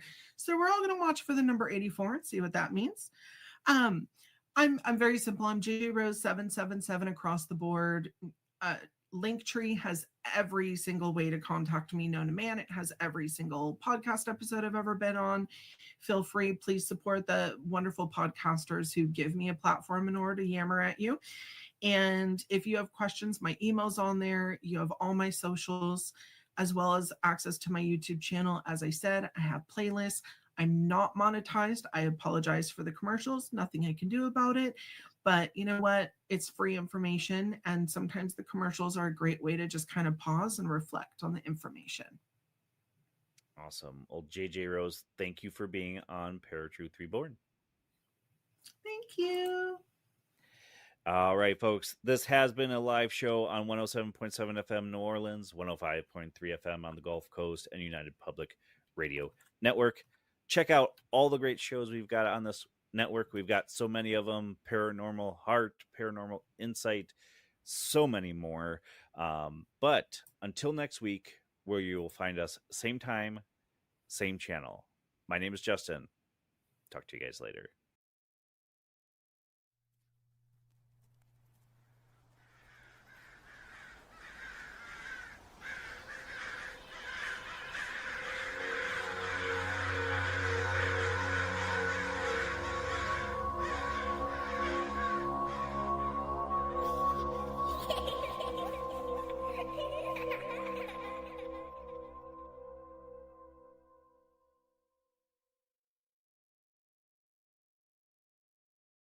Welcome to Paranormal Heart Podcast with host Kat Ward.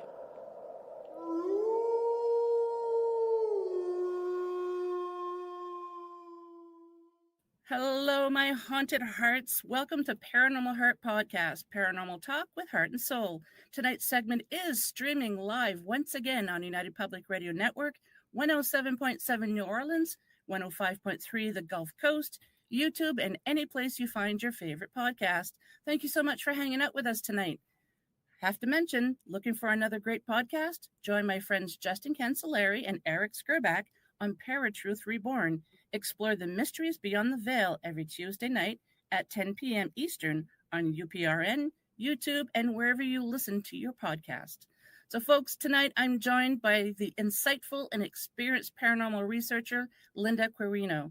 With a long-standing passion for uncovering the truth behind unexplained phenomena, Linda brings a balanced, thoughtful voice to the world of high strangeness. Her dedication, curiosity, and depth of knowledge make her a standout in the field. And I'm excited to welcome her back to the show. It has been a while. So welcome, Linda. Hello. I'm so thrilled to be here. And I'm still standing out in the field, just so you know. Right here at the field, I'm standing. Yeah. Oh, you're a hoot.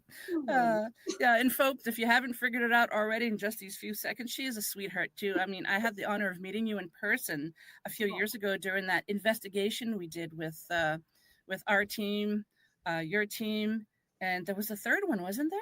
There was a third one. I think it was it Black Moon? Might have been Black Moon. I really don't remember. Yeah, I can't remember either. But yeah I it was right? fun. That was in where Picton? No, wait, where was that? Picton? Picton. Yeah, Picton. that was. I don't think the buildings are standing there anymore. I think they tore them down. They tore them down to build a subdivision. Ah. Yeah. So it's kind of like Poltergeist all over again, right? We should. Oh, wow. We should have just been throwing our business cards out there because they're going to need us, I think. Right? Seriously. Oh, we already have someone in the chat. Hello. Thank you for joining us. Oh, hello. No, it's true. That was fun, though. That was fun. It was. Yeah, I didn't know what to expect. And yeah, that was a lot of fun. So, and I got to meet a lot of great people like yourself. Aw, well, thank you. Well, likewise. Yeah, thank you. It's always good to meet people in the field that are, that have integrity, that are doing this for the right reasons. Yep. Because as we know, some people don't. But, thankfully, there's a lot of us out there. And thankfully, that's all I'm going to say. Well, I was excited, too, because when I met you, I was just like, oh my God, because I remember watching you on the same paranormal shows as Katie Turner, Michelle DeRoche, and I absolutely loved you. And I was just like, oh my God, I got to meet her. It's like, this is so cool. Oh my gosh. I was kind of fangirling a little bit. I can admit it now.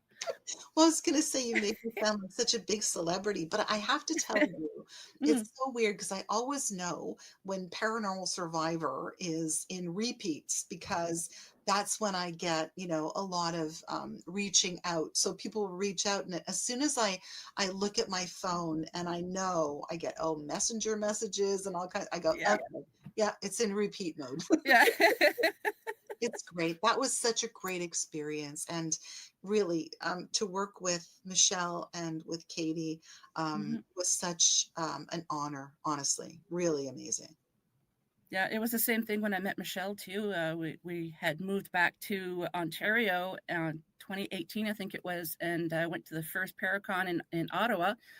John Moore had he was the host, he made sure that it was going to happen. And when I saw Michelle, I looked at Katie and I went, "Oh my God." She goes, "Do you want to meet her?" I'm like, "Yeah." So I go over and I'm like inside and going, "Oh my God." I'm like, "Hi, my name's Kat. I'm part of Katie's team, blah, blah." But inside I'm just like, "Oh my God." And she was another one that was down to earth, and we hit it off, and we've been friends ever since as well.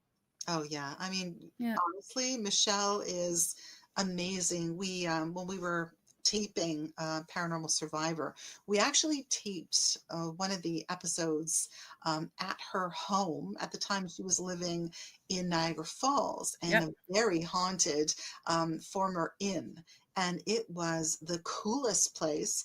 We actually had some experiences there, lots of cold spots and all kinds of little issues, but Yeah. amazing. And she is just such an open-hearted, wonderful, wonderful lady, honestly. So great. She is. I remember chatting with her one time. Oh, I gotta say hello to Heidi as well. Hello, Heidi, from Boulder, Colorado. Oh, from Australia. Oh, that's awesome. Oh my The goodness. land down under. Yes. That's cool. I love that. Yes. Yeah, I remember I was chatting one night with Michelle, and this was when she still lived in the manor, and I told her, I said, "You do realize that your house isn't just haunted, it's alive." And she goes, "Yeah." Like there's just, because I saw some pictures, and all of a sudden I could just pick up some images, and I said, I was actually describing what I was seeing. She goes, "Yeah, that's the layout." I was totally floored. I was like, "This is so cool." Oh But yeah. too bad I didn't get a chance to go see the manor, but Oh, it was phenomenal. I will never forget it. It's one of those standout things. You know how your life always has those big, big standout moments? That was a standout moment. yeah. And yes, Heidi, that's where you know Linda from. She's been trying to remember from Oh, my- Paranormal Survivor. Yes. Well, hello there. She says her girls and herself, they've always loved their ghost shows. Oh, nice. And I have to say, Heidi, she is such a huge supporter from the network. Like she posts all the shows that are like Monday, like every day of the week, she'll post what shows are playing, and she's so supportive. And she watches my show with her granddaughter. Nice. Yeah, so yeah, Oh, I've gotten to know Heidi the past year or maybe longer. I can't remember. I feel like we've known each other forever, but nice. That is so nice. yeah. There's some great shows out there, I mean, of course, this one, of course, but there's some great shows. Thank you. Yeah. Yeah. So Oh, so nice. this is a Q&A segment. So anyone have any questions for Linda, please pop it in the chat, and I'll make sure that she sees it. And yeah, I just want to thank everybody for popping in too. Oh, Mish is Mish there too? That's her soul. Oh yes, there she is. No, sorry, I just don't want to miss anybody in the chat. I So know it's hard, isn't it? the chat for me, like going live, is still kind of new for me, so I get a little overwhelmed with the chat sometimes, but I don't want to miss anyone. That's okay. Oh, I know, right? It's Yeah. hard. It's hard. It's like you're multitasking. I met somebody the other day that said, "No, I'm not gonna. What is it? In 2026, I'm not gonna multitask. I'm gonna monotask." Oh, I like that. Monotask. Yeah. I think we all have to learn that because we've all been multitasking for far too long, and our brains, I think, are overstretched. Well, mine is, but yeah, I'm getting up there, and it's just like, whew. It's true, right? It's so much at the same time, but yeah. So while we wait for some questions, let's start with how you started in the paranormal for those who aren't aware. Well, I kind of fell into the paranormal because I had paranormal experiences when I was young. So it was one of those things where I had these experiences. I spoke about them. So I had parents who were pretty good that way. They never said, "Oh, there's no such things as ghosts," or anything like that. They were really curious as well. and they wanted to know more. So I shared it with them. And of course, being the person I am, I shared it with friends. And when you're very young, when you're 5 or 6, and then you start kindergarten and grade 1 and all of that, and you start talking about ghosts, a lot of kids say things like, there's no such things as ghosts, and they kind of make fun of you. And then, of course, during recess, they pull you aside in the schoolyard and they say, oh, well, so I've had these weird experiences, so maybe you can help me. So that's kind of how I got started when I was really young. And I would order every book imaginable about ghosts and hauntings. The first book from Scholastic that I ordered, right? It was Sheila Hervey, Some Canadian Ghosts. And then there was another one by Sheila Hervey, who's a Canadian, called More Canadian Ghosts. So I would read about other people's experiences. And I was always fascinated with the fact that there were so many commonalities, right? Mm-hmm. And even when I was a little kid, I realized that there were commonalities of experience. So as I got older, and in high school, people used to sort of know me. If they knew me, they would go, oh yeah, she's the ghost lady. And I used to just educate myself. I'd read a lot about it, different aspects of the paranormal. I really try to make notes about it. And then, of course, as I progressed and I got older, because I've been doing this now for almost 45 years. Wow. Which is a little crazy, but it's so strange how I just, I kept having experiences. I started when I was 18 to investigate on my own, which is something you should never do. Exactly. Yeah. Just for safety reasons, not just for spirits, but for other people, or if there's a hole in the floor, whatever. Exactly. So that's kind of it. I mean, I kind of fell into it because it was always a passion of mine and I was really interested in it. So then when I started to investigate, that's when a whole new world opened up, because it wasn't just hearsay or talking about or listening to other people's stories. It was experiencing them on my own. And of course, meeting other people and getting to experience things that I only ever read about. Because, when you read about something and then you get to experience it, it's like a whole different world. It's a whole nother level, right? Yep. And it's so fascinating. So I kind of just fell into it, really. Nice. Yeah. It's nice when you can find, I guess today's terminology is find your tribe, like-minded people. Because I didn't have quite the same experiences as you. People just knew me as, I still remember some of them calling me the weird girl that likes ghosts. I still am, but I don't care. Like, I've embraced my weirdness a long time ago, and I'm okay. Yeah, I feel your pain. Yeah. But like you said, sometimes they'll pull you aside, even, as a teenager or whatever, and they start saying, oh, this is really cool. And I'm like, yeah, it is. And I remember reading a biography on Ed and Lorraine Warren.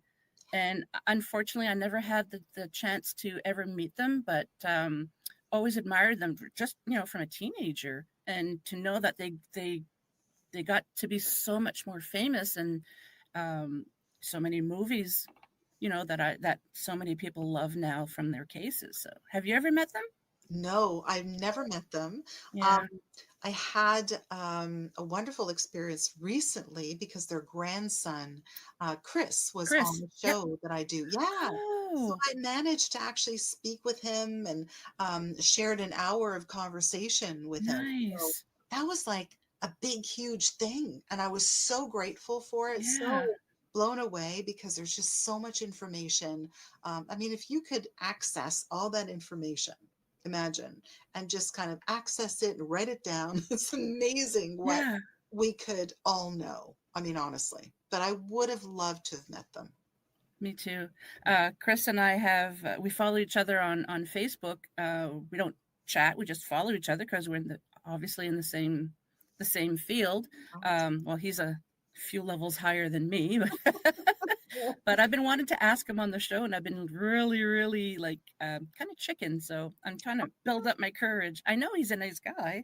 Yes, you know what? Yeah. It would be awesome because he's got a lot of experience and he is a really easy person to talk with. And that's so important too. So important. You should do it. Do it. That's going to be my New Year's resolution. I'll invite Chris onto the show. Definitely. Definitely. Yeah. I mean, how amazing is it having a family legacy like that? You've grown up Right. with, the Warrens, and the paranormal was normal for you growing up. Yes, exactly. The paranormal was normal. Can Yeah. you imagine?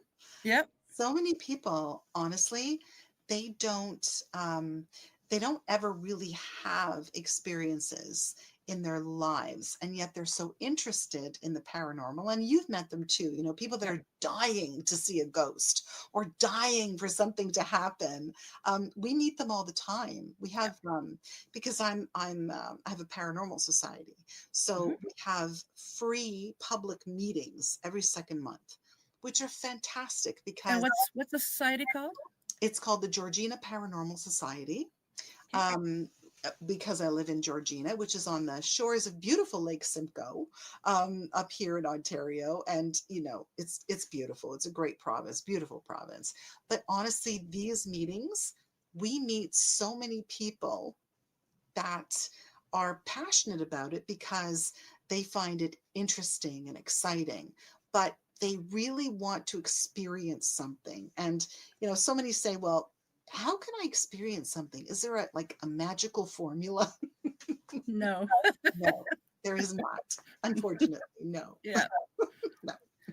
I kind of say it's kind of like when you go out for a walk in the forest, and you might see some wildlife that come up to you, and others may not see a thing, but we know they're there. And it's like that with the paranormal. I find some people they just draw all these weird and wonderful things, and other people are like, I want to see this. But a lot of times too, I found that they might have experienced something, but they didn't even realize it.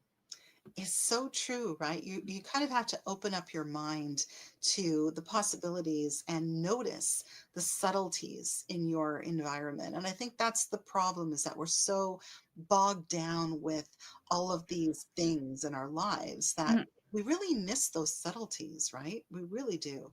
We do. Yeah, and I find a lot of times people might just dismiss certain things because it's a house settling or whatever. Most of the time it is, but sometimes it's not. That's true. That is true. Open up your mind. I just want to take a moment here just to say hello to some other people who popped in. Hello, Stone Hobbit. Thank you so much for being here. I really appreciate. Oh, hello. Oh, I'm trying to click on it here so I can put it at the bottom. There. Hello. How are you? Said, oh, I'm so happy to see, because I see all these people in other chats from shows that I watch, and sometimes I'm in the chat as well. Oh, hello, Audrey. Give her a big hug for me. Thank you. Who else is here? Kevin. That's right. I couldn't remember. Kevin. That's right. You have so many different names here, and then we might not necessarily know their real names. True. That's true, right? Yeah. It's like one big happy family. I love that. Yeah, and it's really neat because a lot of times because I'm trying to do more live shows now, but it's neat. Other shows that I listen to, especially from the network, you see the same people in the chat room, and it's amazing, and you get to connect with them and get to know them a little bit. So that's pretty cool. Oh, that's neat. Through Outer Realm, yes. Heidi connected with me. Yep, through Outer Realm. And yes. Wow. So Look at all cool. these people. I This know. is exciting. Okay, so ask me anything. I'll try. Yeah. This is a Q&A episode with the lovely Linda. Well, Q is part of my name, so I'm. Yes, that's right. Yes. Good. Yes. Good. And for those of you who've found my show through the network, Linda has been on the show a couple of other times before I joined the network. So it's a real treat for me to have her back on the show. Oh, it's always so much fun. And I like these sort of organic conversations because, there's just so much to talk about in the paranormal. And sometimes when you zero it down or narrow it down and talk about one thing, you miss so many other things. Yes, the rabbit hole is definitely a real thing, and I have a friend. Oh my God, I haven't spoken to her in such a long time. She has a show. I'm so sorry, I can't remember. Cisco Murdoch. I'm so sorry if you happen to be listening. She has this saying. It's called the paranormal onion. So you yes take one layer out. Yeah. I do. I love that one too. Yeah. It's so true. It's so true. We were talking about the other day, a couple of friends and I are thinking about perhaps going on a paranormal tour that they're setting up right now to Ireland next year. Oh, I've never been across the pond and I really want to go someday. Oh my gosh. So last year I went on a paranormal tour of the UK. So we went to, we went to. So there's actually paranormal tours? Yes, as a matter of fact. That is awesome. Yeah. How have I not heard of this? I know, right? Well, I was invited to go on this tour. And there were, oh gosh, I think there were 10 of us who were actually doing the paranormal tour. And we went on wonderful tours of all kinds of different locations. We ended up, we actually landed in Edinburgh. So we stayed in a beautiful hotel right across the street from Edinburgh Castle, which was phenomenal. But the highlight of Edinburgh was going to Greyfriars Cemetery. Ooh. Yes. Well, what do they call it? Greyfriars Kirkyard. And it's one of the most haunted cemeteries in the world, really. And it was a very interesting experience because we were there for a long time, hours, and it was pitch black. And there are tours that happen well into the midnight hour. So there are a ton of people doing tours that they actually pay for and go on. We were by ourselves wandering around, trying to experience the ambiance of the location. Yep. It's really interesting because when you are, and it's very odd. I mean, yes, I've experienced it in Canada, but I've never experienced it in the UK, in Europe specifically. It's so old. I mean, the atmosphere is so old and so charged. I mean, there's so many layers, right? That it's a whole different experience. But when you walk into different areas of Greyfriars, it's almost like, you walk into a completely different, I don't know. It's I guess it's just almost like a different realm. It's very strange. It's the strangest thing. I had the best time. I got hit on the head by a ghost in Chester, England, at a place called Ye Old, what was it? Oh my gosh, now I can't even remember. Ye Old King's Head Inn. I hope it wasn't a bop on the head too hard. It was pretty hard, Kat. It was pretty hard. This place is set up for, paranormal investigations. So I think it's called My Haunted Hotel. So if you go on, I think you can probably Google it, but it is open sort of 24 hours a day, 7 days a week, 365 days a year. They have paranormal investigators. And it was really interesting that paranormal investigators that rent the space and they go in and it's all, I mean, there's cameras everywhere. You can bring your equipment. It's pretty cool, but man, oh man, is it ever active. It is so active. It's so old. Well, and it's my fault that I got hit on the head because, I Did you ask for it? I have that little bit of skepticism. Okay. Yep. So we were in this very haunted bedroom, of course, with this beautiful canopy bed, and everyone who was on the tour was in front of me, and they were using pendulums and they were using different pieces of equipment, and I was kind of standing behind and looking at all of this with a little bit of skepticism because, I mean, really, that's part of what we do. So in my mind, I was saying, oh, I don't know. I don't know. Oh no. I got to have a little more time here to figure this out. I'm not so sure. And you know, when somebody takes a knee to the back of your knee to Yeah. make you fall, Mm-hmm. that's what happened to my right knee. Oh And no. I thought, that's weird. And there was nobody behind me. And I thought, okay, all right. So if this is real, something more has to happen. Like that's nothing. So of course, we went to another room, or they went to another room. So we split up and they went to another room, and I was leaving the room with the lady who had arranged the tour. And all of a sudden, from above me, and there was nothing above me. I mean, there was no trap door, there was nothing. I got like this major bonk on the head, and she said, "What the heck was that?" I said, "I don't know. I have no idea." I got bonked on the head by a ghost. That Wow. was their way of saying to me, "You moron, this is how dare you Yeah. be skeptical." But it was the coolest experience. We had a lot of fun and we had a lot of experiences, which was cool. So we're going to do Ireland. That's awesome. Yeah.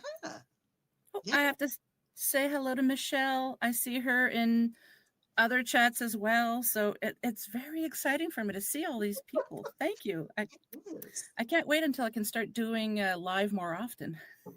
Yes. It's fun. It is. Yeah. Yeah. Live I'd like is to go to fun. Scotland someday, because that's where my grandfather was born. And when we lived in Alberta a few years ago, in a little place called Wainwright, there was this old, it's the old Wainwright Hotel, and it's 3 levels. It was gutted. It used to be quite the building back in the day, apparently. There was a fire and then they rebuilt it. And anyway, so there's no plumbing, there's no electrical wires, nothing. It's just gutted, right? And it was a perfect place for the Wainwright Haunted House, which was amazing. Well, I had the great pleasure of meeting this gentleman from Scotland who now lives in Canada. His name was Caleb Lycan. I went with my son, and I said, if he shapeshifts into a werewolf, because Lycan, because he didn't get it at the time, I said, we're out of here. But no, he's a storyteller, amazing storyteller. And after the storytelling event was done, I went up to him, told him that I was a paranormal investigator, had a show, and we actually became friends. And he was telling me about he used to be a tour guide at some of the castles in Scotland. Had him on my show in the early, quite a few years ago. But such an interesting guy. He's big guy, not fat, just tall Scotsman. He was wearing a kilt and everything. It was really amazing. I loved that experience. Oh wow, Scotland was really interesting. I'd love to go back to Scotland, and Wales was also really interesting too. They have some gorgeous castles in Wales. I mean, just oh boy. And it's so interesting because, here in Canada, if you go to a graveyard and you see something from like, oh, wow, 1875, you go there. That's old. And you go there and you're sitting in a pub and you're having, a beer or something. And you look and it says, yeah, this is from like, the 1400s. You go, yeah. What? It's crazy. Cool. Thank you so much, Kevin. I really appreciate that. I'm glad you're here as well. Oh, your daughter is half Scottish. That's pretty cool. Oh, that'd be so cool. Scotland is amazing. Yeah, it is definitely on my bucket list, but who knows? I hope to get there. I would love to bring my father there as well because it's his father that was born there. Oh, nice. And I remember my great grandparents, they had the big thick brogue when I was a kid, you know, it was really funny. Because I used to say, you talk funny when I was a kid, you know, I didn't know. Well, that was the first time I'd ever been overseas. Okay. Here. So I'd always wanted to go overseas, but never did. And it was great. It's a long flight, not going to lie. But my sister actually went to Australia a few years ago. Oh, that's even longer. Because she's from the Ottawa area. And that's like, she said it was just, that was a killer. Well, apparently my great grandfather, he had two brothers. One moved to South America, and sadly, he was his life was taken by horse thieves, or I can't quite remember. And then another of his brothers went to Australia, but I don't know any of my family in Australia. But that's kind of cool. Wow! So you have ties to Australia as well. Yeah. That's so for my friends over there in Australia, if you know of anybody with a family named Park, P-A-R-K, that's my clan. I don't even know if there are any there, but who knows? Wow. Yeah, I don't have any big relatives in Australia or anything like that. My family is actually Slovak. So both my parents are Slovak. Okay. Yeah, and they're first generation. So all of the other ones are from Slovakia. So I'd love to go to Slovakia. Apparently there's some beautiful castles there. Yeah. Just amazing. But I mean, I'd have to brush up on my Slovak because I don't know so much Slovak. Oh well. I'm just going to take another moment here. Hello, Vet Girl. I'm so happy that you made it. So what does Kevin say? We used to have ghosts at Dooley's pool. Oh, yeah. They would move things on the table. Fun with ghosts to interact at bars. Yeah, we also have a Dooley's pool room here in Canada. So I wonder if they're the same business. You never know. I don't know. You just don't know. Yeah. You don't know. Stranger things have happened. This is true. I mean, who knew that I had relatives in South America and Australia? That's pretty amazing. Yeah. That's really cool. I mean, and the thing is, a lot of people are only now, because of all this ancestry stuff, they're only now realizing all of the ties they have. You know, they think, well, no, I'm not important. I'm not related to anybody interesting. But yes, you are. You never know. You just never know. Oh, Kevin, do you live in New Brunswick? Because that's my home province. That's cool. And I know where Campbellton is. Huh. What's small world. Wow. Small world. I love that. I didn't know that you were from the East Coast. Oh, yeah. I thought I told you. Yeah. I'm from the Moncton area. So is my husband. He's from that area, too. Moncton? I've been to Moncton. Ah. Yeah, believe it or not. I've been to Edmundston, too. Oh, yeah. It's a cool place. That girl's in New Brunswick. That's awesome. I didn't know that. Huh. Nice. Yeah, my father, he moved after my mom passed away. He remarried and he moved to Miramichi, New Brunswick, up northern New Brunswick. Beautiful. It's gorgeous in New Brunswick. Yeah. Beautiful. I remember years ago when the kids were still wee, we brought them because they were born there, and then we moved to Ontario, and we went home for a visit, the four of us, and they were like, "What's that smell?" And I'm like, "What?" And I'm like, "Oh, that's the salt air." They didn't remember. They didn't live in New Brunswick long enough to remember the salt air. But that's funny. That is funny. Yeah, that's interesting. No, I didn't know that you were from New Brunswick. Yeah. Well, probably bumped into my family. Most of them scattered between St. Charles and Moncton. Yeah, probably. Go. Oh. Well, I'm not an Ontarian either. I mean, I am now. Yeah. But I mean, I was not born and raised in Ontario. I was born in Montreal. Yeah, I was born in Montreal. Oh, that's right. Yes, I remember. Didn't you do investigations there? I did. Yeah. By yourself, I think it was. I did. Yeah. Can you tell us about it? Well, interestingly enough, one of the very first investigations that I did was in a place called Hudson, which is part of Montreal. just a little bit outside of Montreal proper. But it's beautiful in Hudson because it has such old, beautiful, stately mansions, and it's just a beautiful area. And when I was 18, all of 18, a fledgling investigator, I got this telephone call. You know, when back then we had the phones on the wall, right? Yeah, the long cords, so you could just walk around. Exactly. So it was like one of these friend of a friend things. Yeah. Who said, okay, how would you like to go and visit this lady who has a problem in her home? And she was an elderly lady, beautiful, stately home she had. And she said, you know, things move in my home and I feel that I'm not alone. And I'm kind of scared sometimes because things move on their own. And I don't like that. So it was very interesting, Kat, because she was telling me she wanted me to visit. She wanted me to experience the atmosphere in her house. And she needed to ask me questions. So I went. And of course, being a fledgling and all of that, I tried to do my homework the best way that I could. Mhm. I brought my little notepad and my pencil and my Kodak Instamatic camera, you know, Oh. flash cubes. And With I the brought little, the flash cubes. Oh, Lordy. yeah. Yeah. And I brought my tape recorder, you know, I think, you know, I brought a 60 minute tape so I could tape it and then flip it over and then, yeah. Oh my gosh, I can't believe it's so long ago.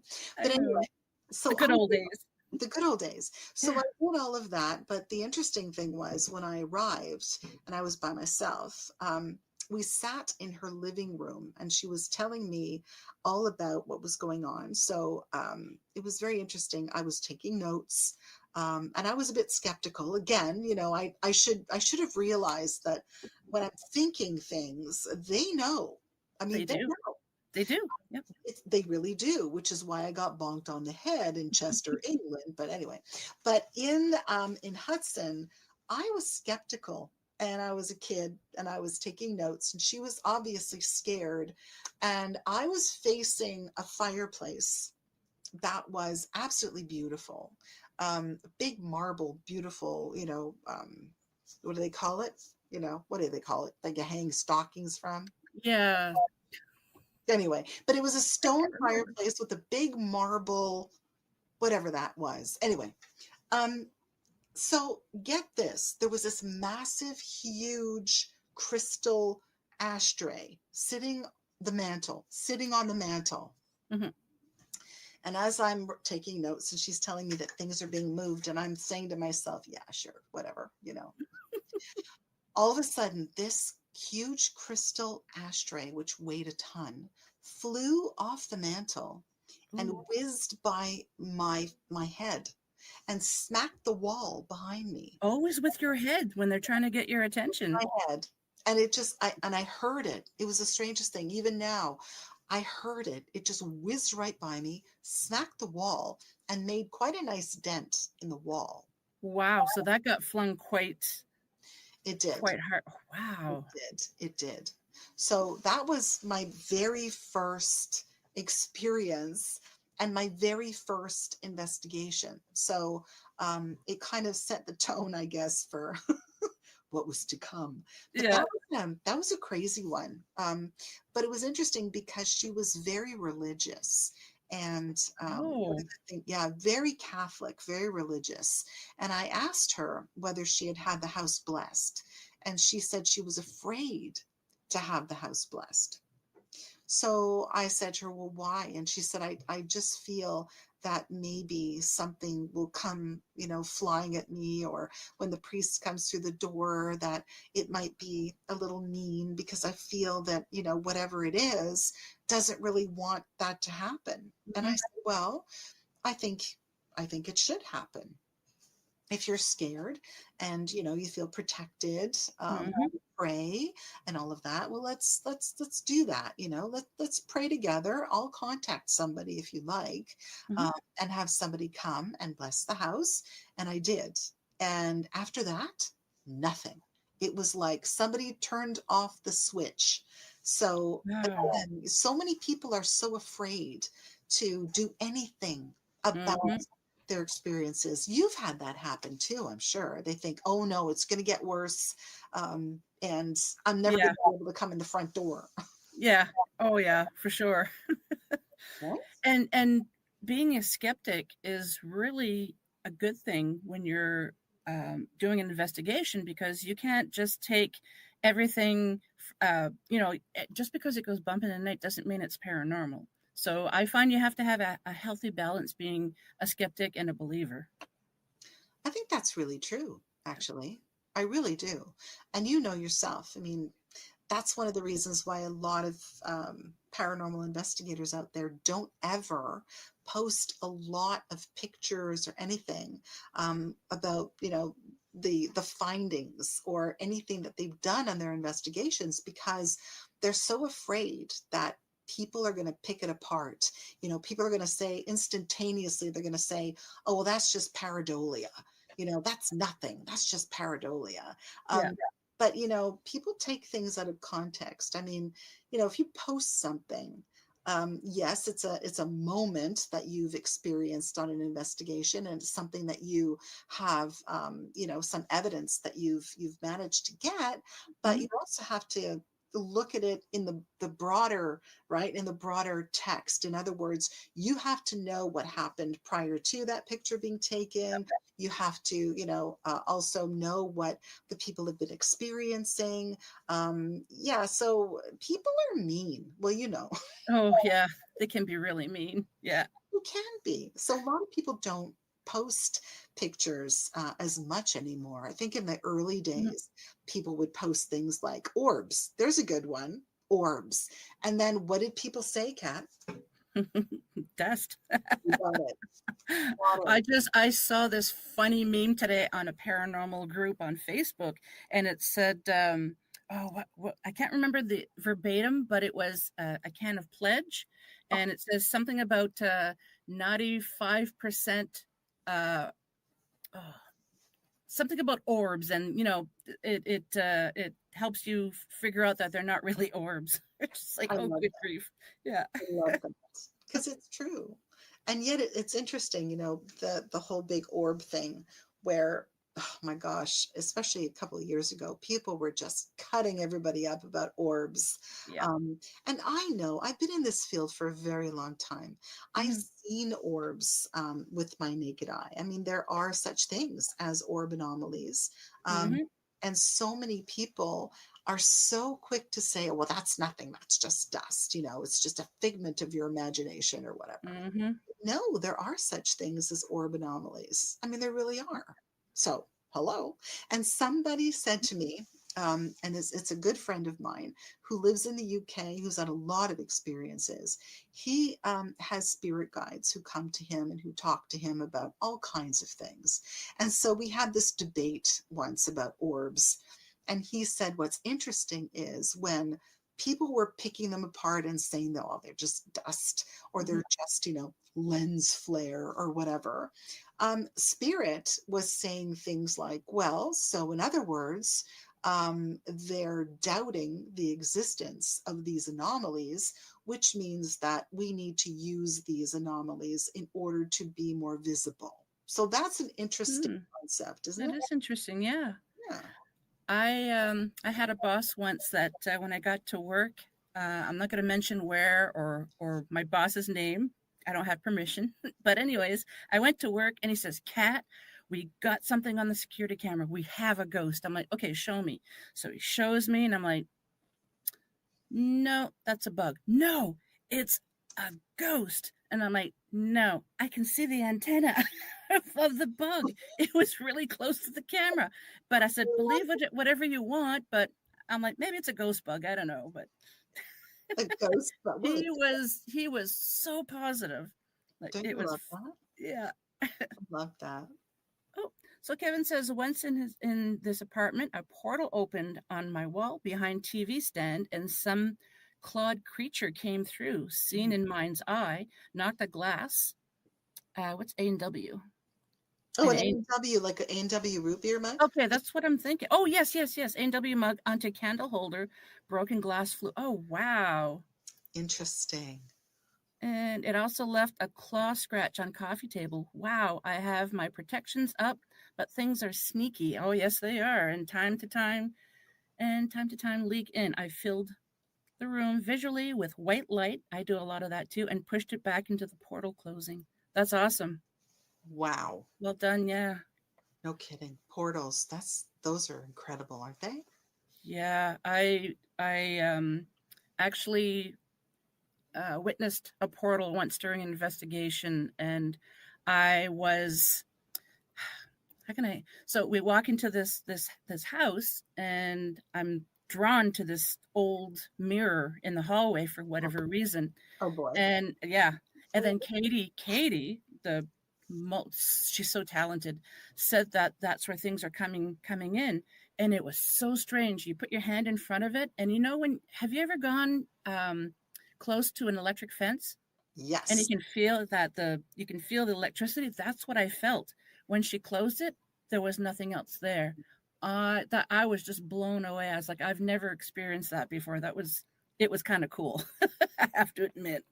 Well, what's really interesting is that I had been doing some research on portals, and a lot of people believe that it's not just sort of ghosts and spirits that can travel through portals, but once a portal is open, anything can come through. So whether or not it's human, it can get in. Whether it's alien, it can get in because it's a portal, right? We're talking a door. Yeah, and you've got to be so careful with portals, and sometimes they can close up, and you don't see them for a long time, and then whoosh, they're back. So yeah, they're scary. They're very scary. Yeah. I couldn't see the portal in the mirror like Katie could, but I knew something was odd about that mirror. I sensed it, but yeah, I was really excited like a kid in a candy shop. I didn't let the client know, but I was just like, oh my God, yeah, you can feel that electricity. It was just amazing. Oh yeah. And you know what? Somebody just mentioned something about interdimensional. Yeah, absolutely. Yeah. It's very interesting. And mirrors are hello. One of our cases was actually featured on the show on Paranormal Survivor. Oh. We had a haunted mirror case in a little town called Queensville, Ontario. And this woman was she was renovating her bathroom and wanted one of those old beautiful dressers, an antique dresser, so that she could use the dresser and then put the sink in it and use it as a vanity. So she went shopping at an antique store, an antique mall, and brought this thing home. And it was an antique. It had its original mirror. And ever since she had brought it into the home, she had experienced all kinds of stuff, and her son was experiencing stuff as well. And it was interesting because the minute I walked in to the bathroom area, because she did install it and she put the original mirror up, I knew instantaneously that whatever was in that house came from that mirror. Mm-hmm.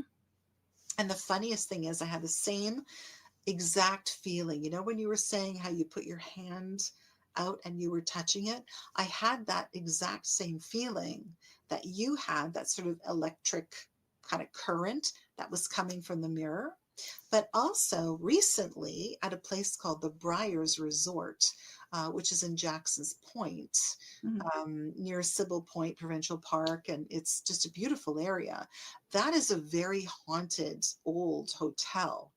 And I've never heard of the place. Amazing. It's called the Briars Resort and Spa in Jackson's Point. Taking a note. Oh yeah, it's amazing. And we've done some investigations there and some events there. So Halloween night, we actually did some ghost tours there. We took a group of people into the manor house area of the resort, and they had this massive mirror over one of the fireplaces above the mantle. And it was very odd. I felt like somebody was looking at me And when I turned around and I looked at the mirror, I thought, this is strange. And I happened to have my Mel meter with me. Oh. When I lifted up the Mel meter behind me, it squealed like crazy. No. Mirror. Oh, it was crazy. And then when I put my hand up to the mirror, I felt a breeze, Kat. It was like open air. It was so crazy. And that's when I knew, okay, there's something with this mirror. Yeah. Yeah, mirrors are definitely portals. Absolutely.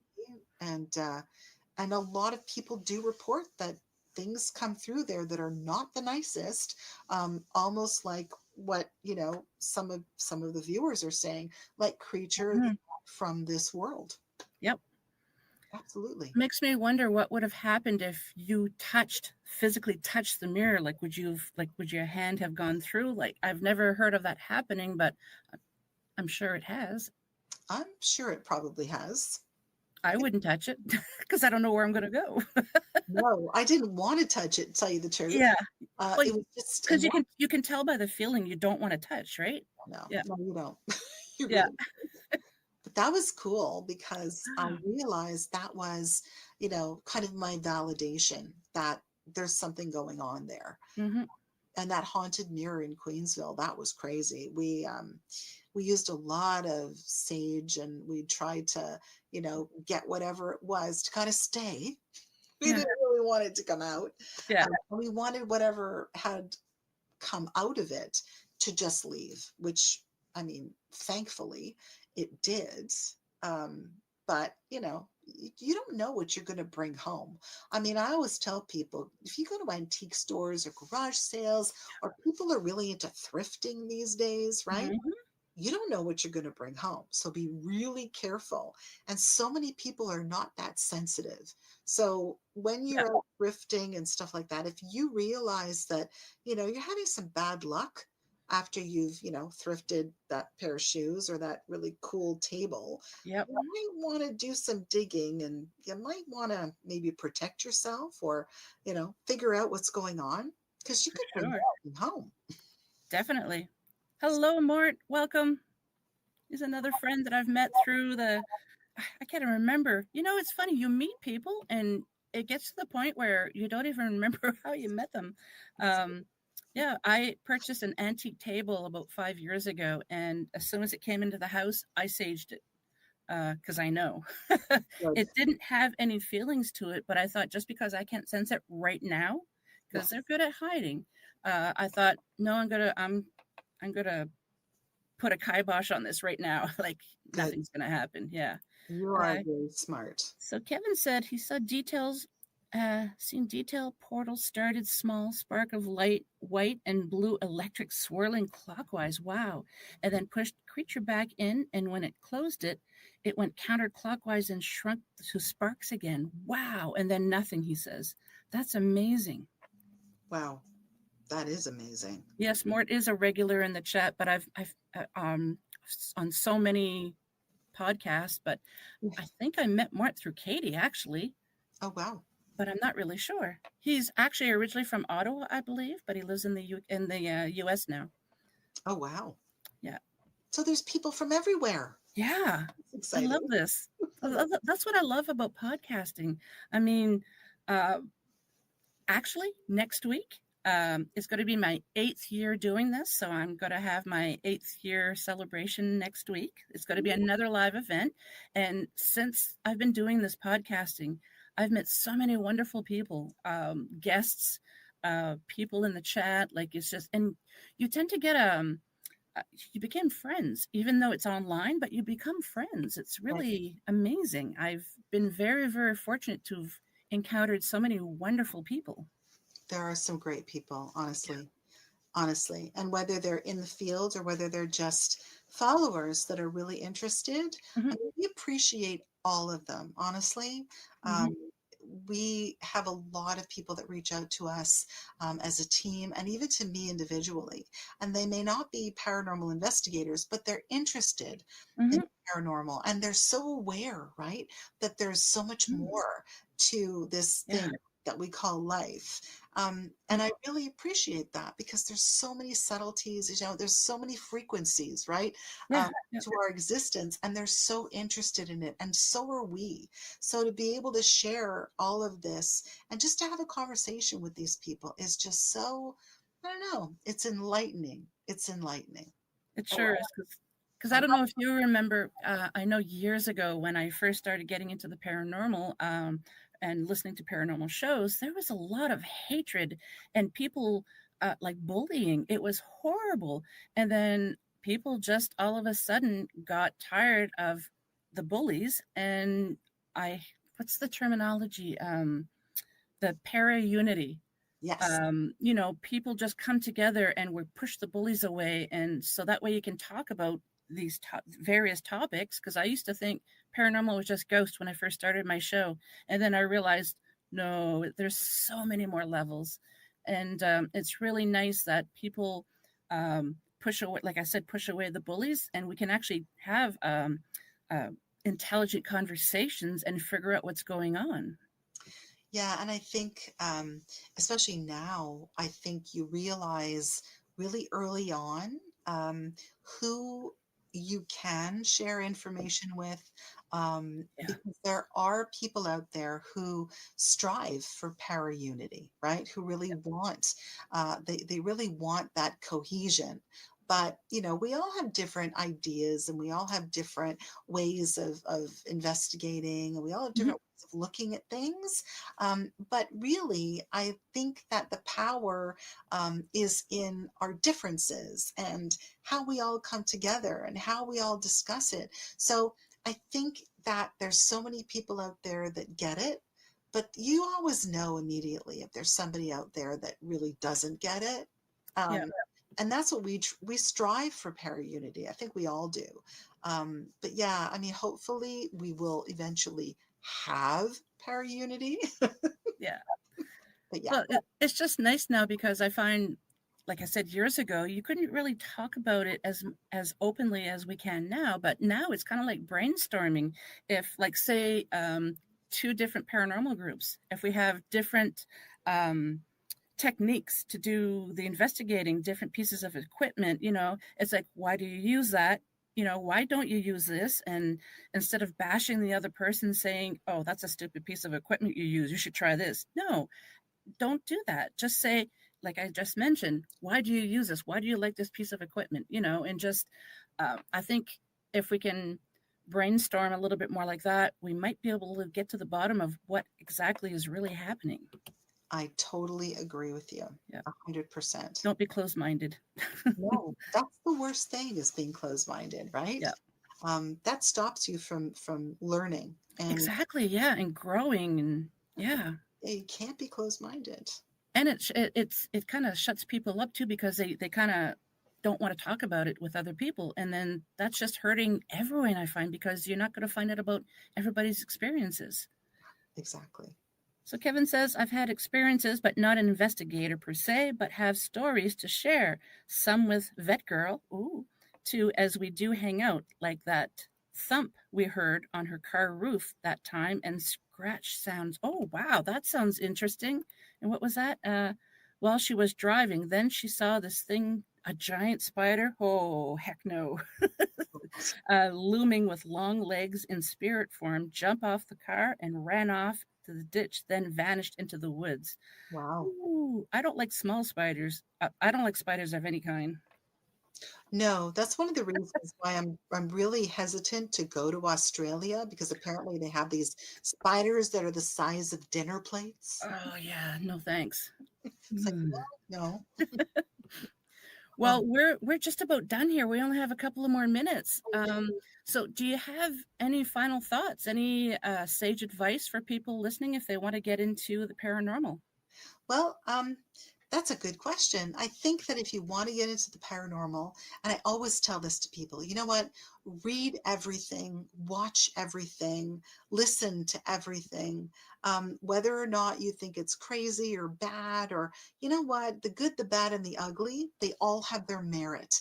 And I think that if you listen to everything and read everything, just absorb what you can, formulate your own opinions, go out there, investigate as best you can with integrity and respectfulness.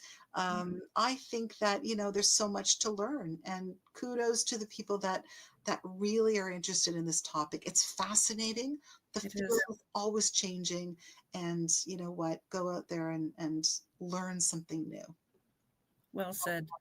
Thank you so much, Linda. I really appreciate your time, and definitely have to have you on again, and we won't wait so long.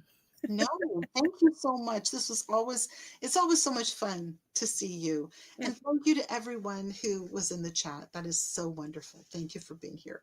You're yeah, everyone's so amazing. So you already know how StreamYard works. I'll take you out of the chat, and if you have a moment, we'll just chat afterwards. I'll just say my farewells. Perfect. Thanks again. So a huge thank you to my special guest, Linda Quirino, and to you, my wonderful audience, for tuning in, and everyone in the chat. This is so much fun. I also want to thank UPRN 107.7 New Orleans, 105.3 the Gulf Coast for carrying the show. And if you enjoyed tonight's episode, please like, subscribe, share, and comment. It truly does mean the world to me. And like I mentioned earlier, you don't want to miss next week for another live episode. That will be 3 live episodes in a row. It will be Paranormal Heart's 8th year celebration. And to help me celebrate, I'll have once again Al Squatch Father Santoriga as my special guest. And if you want to be on the show, have guest topic, anything like that, or just want to say hello, drop me an email at paranormalheart13@gmail.com. Until we meet again, my haunted hearts, take care of yourselves and each other. Sending you all much love.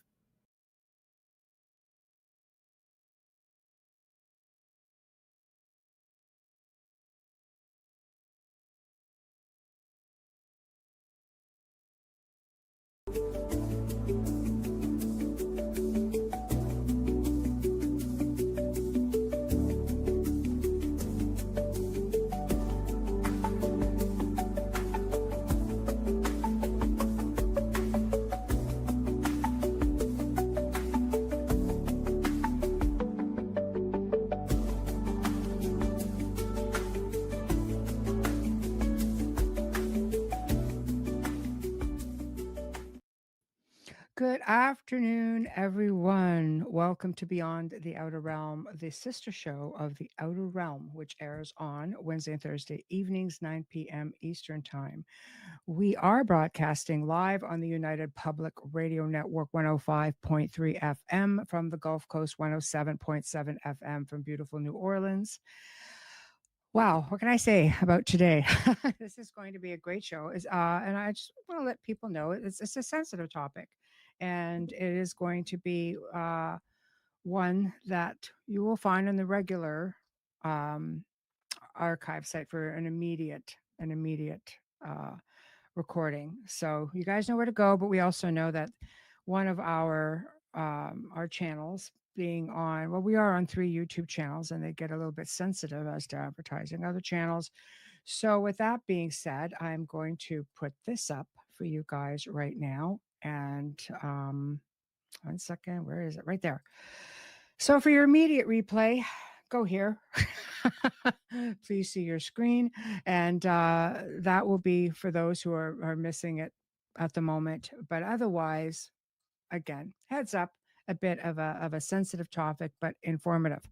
So our special guest today, Randy Goodwin, Deliverance Minister, specializes in SRA survivor therapy, survivor resources, occult deliverance, deprogramming, deliverance prayer for SRA survivor freedom, and those who have suffered.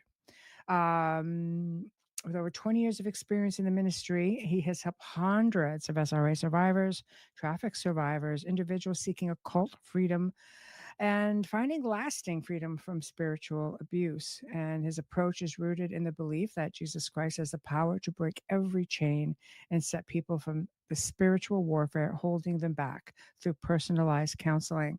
So we're talking about his book, Mind Control Programming for SRA Survivors. Find it.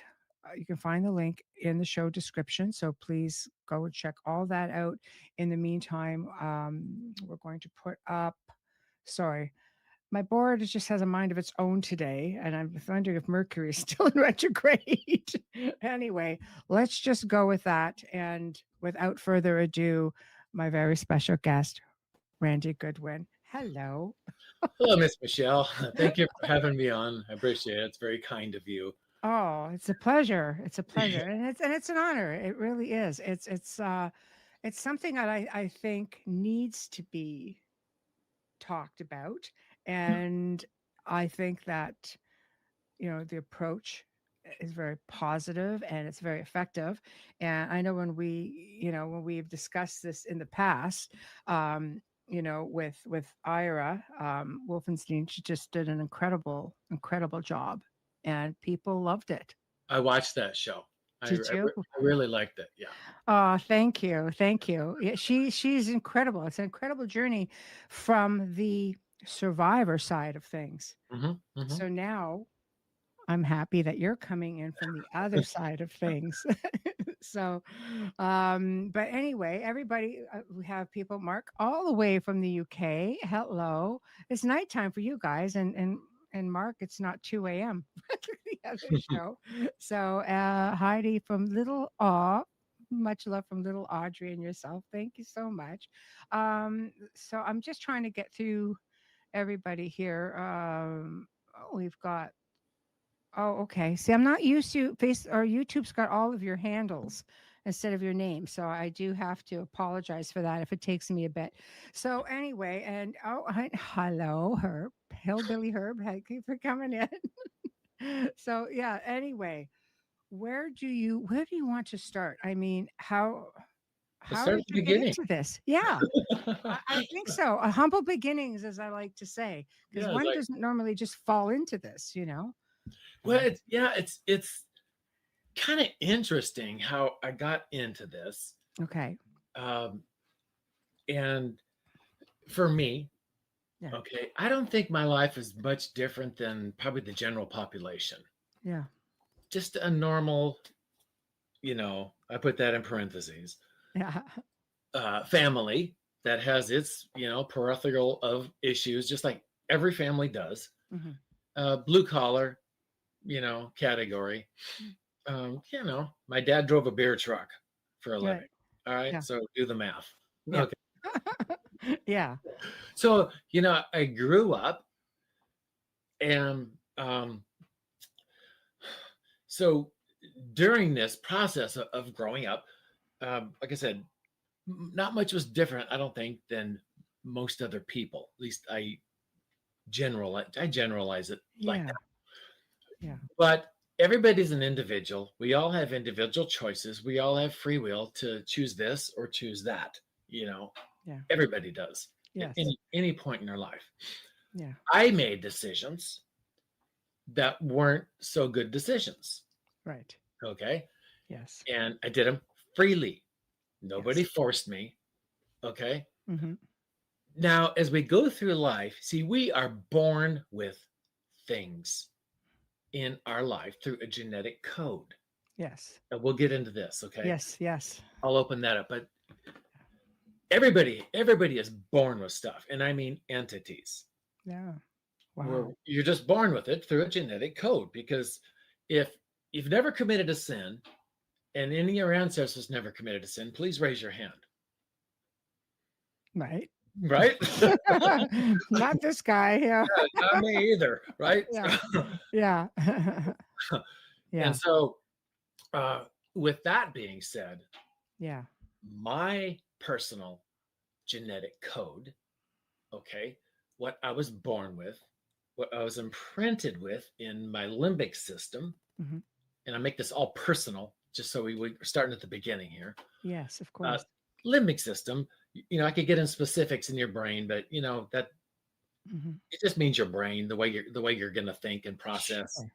emotions, memory, and all these. Mm-hmm.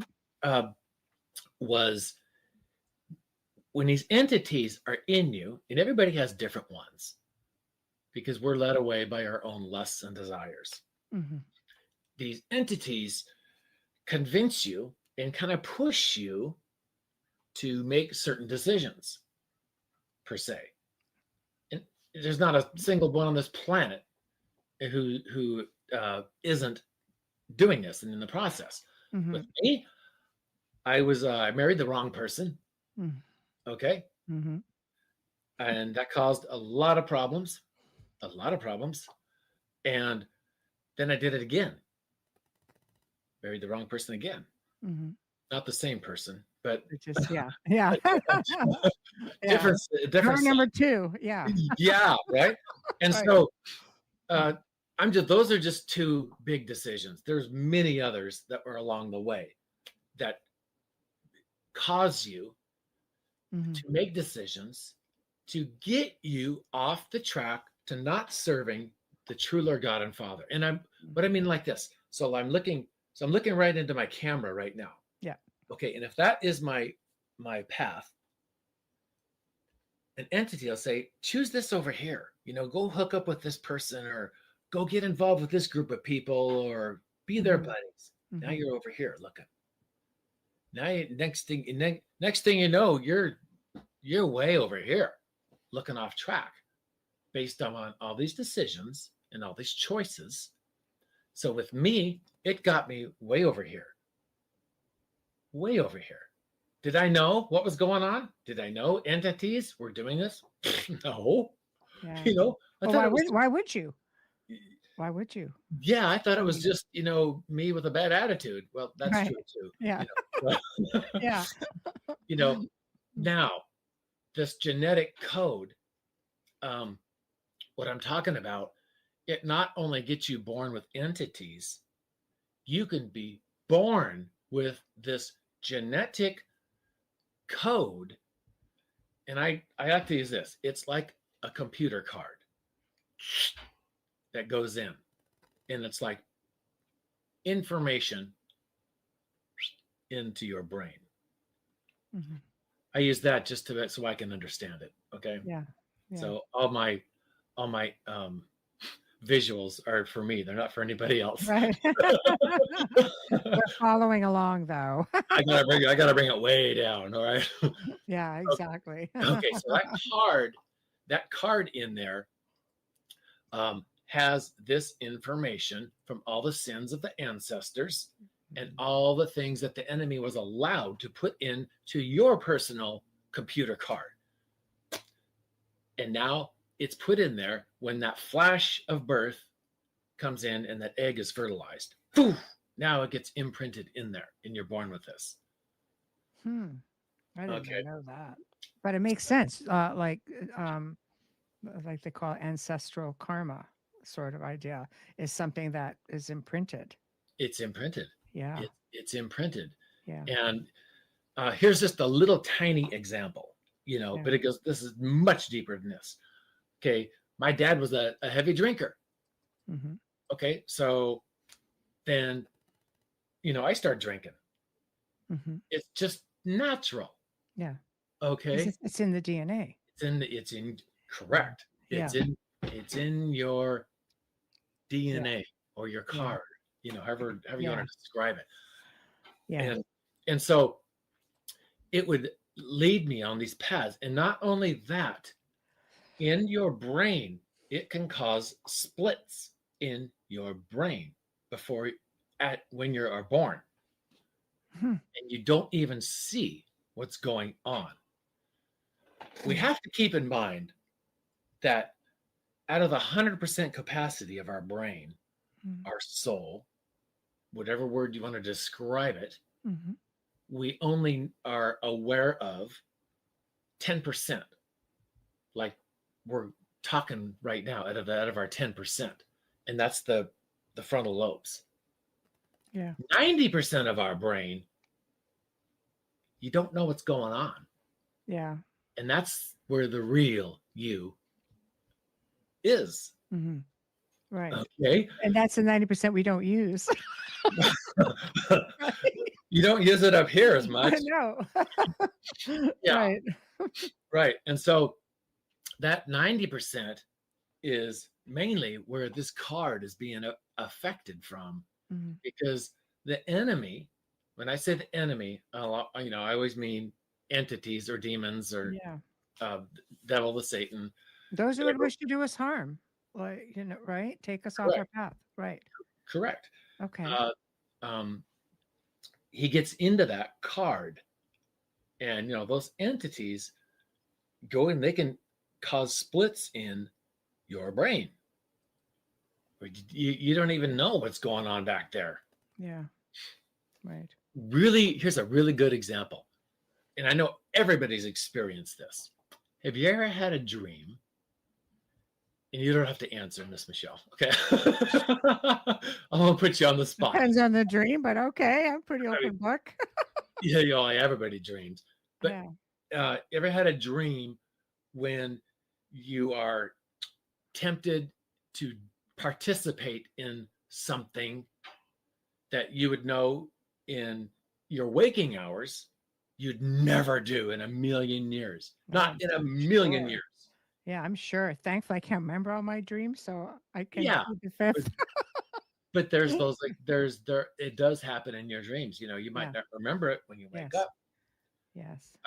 You might be tempted to, I don't know, steal, commit a sexual act that you'd never, ever dream about in your waking state. Mm-hmm. But in your dream, you're tempted in your dream. Mm-hmm. And sometimes you fight it off. Sometimes you just go with it. And, Well, here's an example. He said, Hillbilly said, I just had a dream a couple of hours ago where I was at a party and it broke out into a black magic ritual. I had to get out of there. Is that what that means? GT? Yeah, it was with a bit of a twist. But yeah. Okay. Oh, got it. Okay. Yeah. So Miss Hillbilly, I'm sorry, I'm old. I don't understand all these, but I you can teach me. But isn't that interesting? You're just at a party and all of a sudden you're in the middle of a ritual. Yeah. Well, this is our 90%. Yeah. That card. Yeah, I'm not using you, Miss Hillbilly, as an example. Yeah. But having a black magic dream and you being part of there is a card in there somewhere in your life where this was going on. And this is something that you should address and deal with. Wow. FYI. Yeah. So I always like to use scripture to back up everything I'm saying. So when I talk about this genetic code, card, computer imprint, it comes from Exodus chapter 34. And it means Exodus 34 is talking about, when Moses goes up to the mountain and he gets the tablets, the 10 Commandments written by God. He comes back down and everybody else is there. They're partying, they're smoking a bowl and worshiping the idol. Yeah. Moses gets mad, throws the tablets down. They shatter in a million pieces. He goes back and regroups, prays, goes back up to the mountain and comes back with some new tablets that were placed into the Ark of the Covenant. Okay. Now, I believe that the scriptures are unlimited with amount of knowledge and it'll just go on and on and on forever, that we can tap into and draw information from. When Moses went up and got the tablets, okay, he came in, okay, this was the original blueprint, what God wanted and designed for every living human being. Okay, great. We got this. We got this unadulterated card that's going to operate your soul, your brain, your mind. So he brings it back down, and Moses is thinking, "Oh, right, this is great. You know, we just heard from Yahweh. We got the blueprint. We're good to go." Yeah. So he comes down, and now everybody's turned against him. They're worshiping this golden calf. Moses gets mad, takes the tablets, throws them down, shatters them into a million pieces. When it shatters into a million pieces, remember, he had the original blueprint he was carrying down from the mountain. Mm-hmm. When they got thrown down, it shattered in a million pieces. That represents the enemy shattering your mind and your original blueprint and corrupting all the computer files you are now going to be born with. Mm-hmm. Wow. So then Moses goes back up to the mountain. God appears to him, writes a new set of tablets, right? Mm-hmm. He comes down, and here's the new set of tablets. And he just didn't bring the tablets down. He stored them into the Ark of the Covenant, into that safety place, which represents the Holy of Holies. Mm-hmm. Okay? Mm-hmm. Which represents the Holy of Holies in your brain, the third ventricle. Mm-hmm. Yes. Which is basically changing the programming and keeping it in a safe place. Right. Yes. Correct. Okay. Yeah. And so not only that, Mm-hmm. His face was glowing, right? And it was just shining. That represents that close relationship that he just got from the Father. He was engrafted by the Holy Spirit, by Jesus. It was all there. Whoosh. Yeah. Which represents Jesus can repair this corrupted file that was taking place. Yes. That's the scripture that was used that I just Yes. just described for all this. Yeah. Yes. Okay. Yes. Yes. Okay. Yes. And right. And so, we're talking about SRA survivors. Oh no, it's wherever you want to go. Yeah, I wanted to promote your book. I knew we'd be in there somewhere. Yeah. Yeah, it's. Yeah. I don't self-promote things. Yeah. No, I do. Okay, all right. I like to put it out there for sure. Yeah. But with SRA survivors, there's a family line because their parents did it, their parents did it. Just goes on and on and on. So this genetic computer card is very corrupted. The files are corrupted. And within the soul is the programming or the corrupted files that have been introduced into one's brain, soul, and strategically hidden. And I emphasize strategically hidden. And they're sealed with hermetic seals. That one, the hillbilly mentioned black magic. I don't mean to pick on the hillbilly, but no. Yeah. He's saying after that. Yeah, he basically said he's got a lot of work to do. He has night terrors every night, so he's. Oh, okay. Yeah, he's definitely on board. Okay, so we seal it with Yeah. A hermetic seal, and a hermetic seal. What's that, right? Yeah. I like to say it's like putting saran wrap over a container of food. It keeps it intact. It keeps it fresh. Yes. Only that hermetic seal is forever. Mm-hmm. And only the power of God can lift it. Nothing else can. We can't on our own. It's there. Yeah. Here's what I find fascinating, Miss Michelle, is this. And I think we all take this for granted, is Lucifer, when he was in heaven, okay, before he got kicked out, he had all of the heavenly knowledge, all of the angelic information of, God and the universe and how everything was made and all of the knowledge thereof.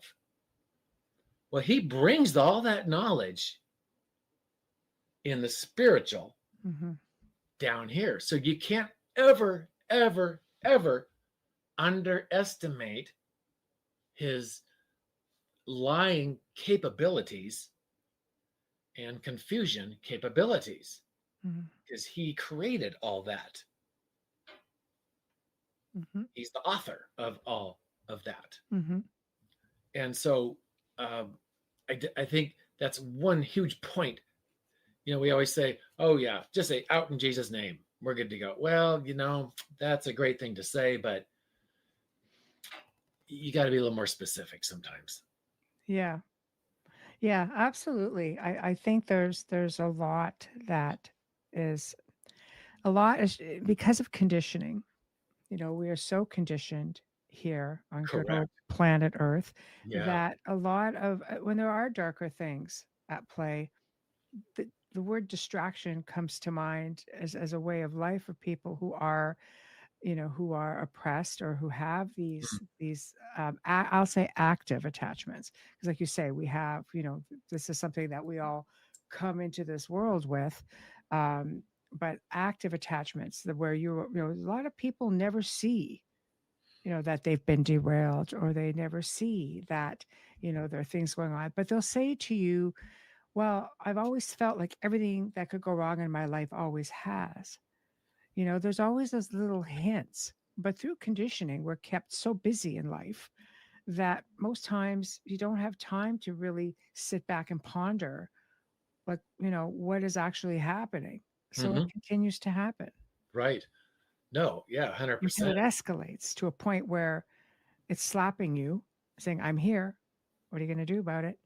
And then by that point, you're so defeated, you don't know what to do about it. Right. Yeah, we're very conditioned because, you hear something over and over and over, you start to believe it. Yeah.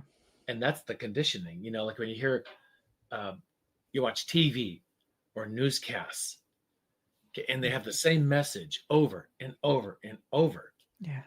Well, after a while, it becomes real and it becomes factual, and then you start believing it. Well, it's in everything, right down to your media, your movies, your childhood movies, even cartoons. I mean, it doesn't matter what it is, commercials. It is a part of everyday conditioning. So how do you separate out of that? It is mind control. Yeah. You just don't realize it's mind control.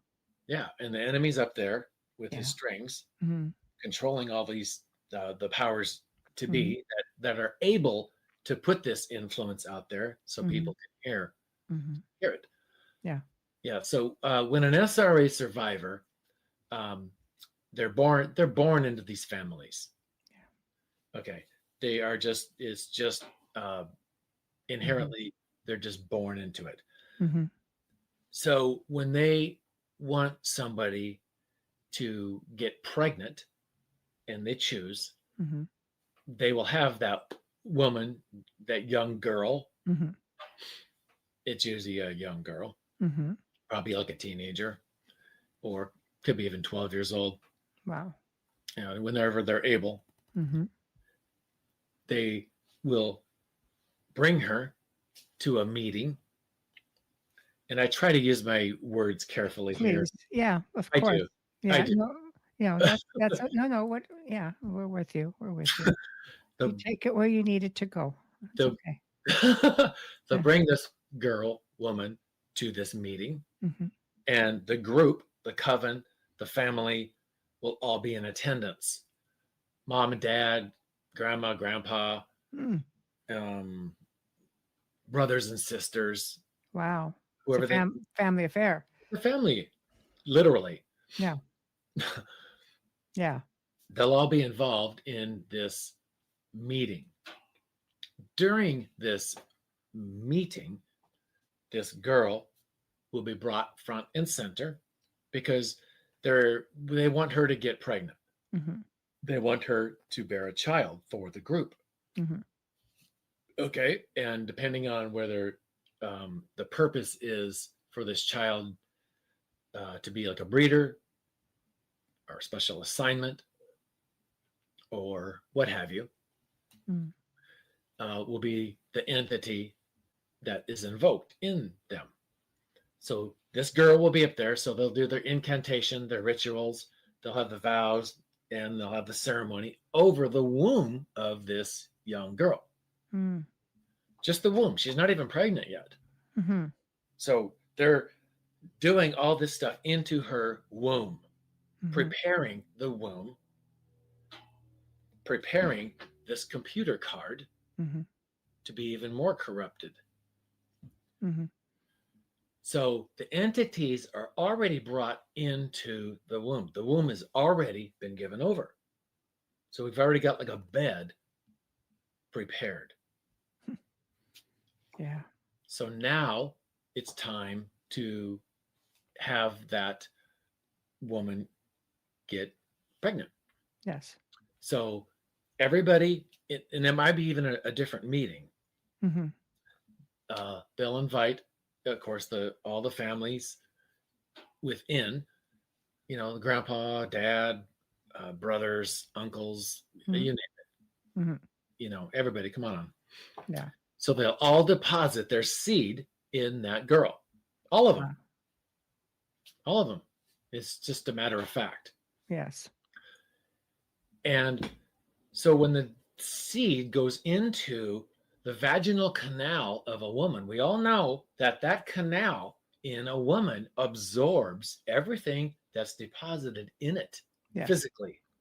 Yes. So it absorbs all of the DNA and the RNA of every single male that has deposited in there. Mm-hmm. Mm-hmm. So we only know that one sperm can enter the egg to fertilize the egg. They're hoping a second egg will drop down as well. They're hoping the entities will make that happen. So this one egg gets fertilized, okay? And we don't know which males deposit fertilize. Yeah, it doesn't matter. So they're hoping another egg will drop as well. One of the eggs is going to be stronger than the other one. Okay, and this is like how twins are born, within the womb. Yes. So one is going to be all stronger than the other. Well, the stronger one is going to ingest the weaker egg. And this commits the first murder within the womb. So this egg is already guilty of committing murder, and it hasn't even been born yet because it's already on assignment from the entities. Yeah. So which adds to the whole ritual. Right. Yeah. Okay. And so that one egg will get fertilized, and now it's going to start developing. Well, they don't stop introducing DNA in there. That's only the start. They're still going to inject manually RNA and DNA from different males. Mm-hmm. Not only that, they'll get a petri dish. Not everybody does it, but the real involved families will, and they'll make a mixture within this bowl or dish, and they'll mix it up. It'll be deposits from human, male and female, animals, bat, dog, reptile, you name it. Mm-hmm. In snake skin. They'll get this and they'll wrap it and make rings out of it. Little tiny rings. They'll take these 3 rings and they'll insert that into the canal. And those 3 rings represent the Lord of the Rings. Because the Lord of the Rings will mean the ruling entity that's in there. That's where all these movies come from, too. Yeah. Yeah. Yeah. So it's so interesting how they grab all this biblical knowledge, Bible verses, and make movies out of it. It's pretty interesting, but not surprising. The word matrix in the Bible out of Exodus 34 is the womb of a woman. That's what it literally means.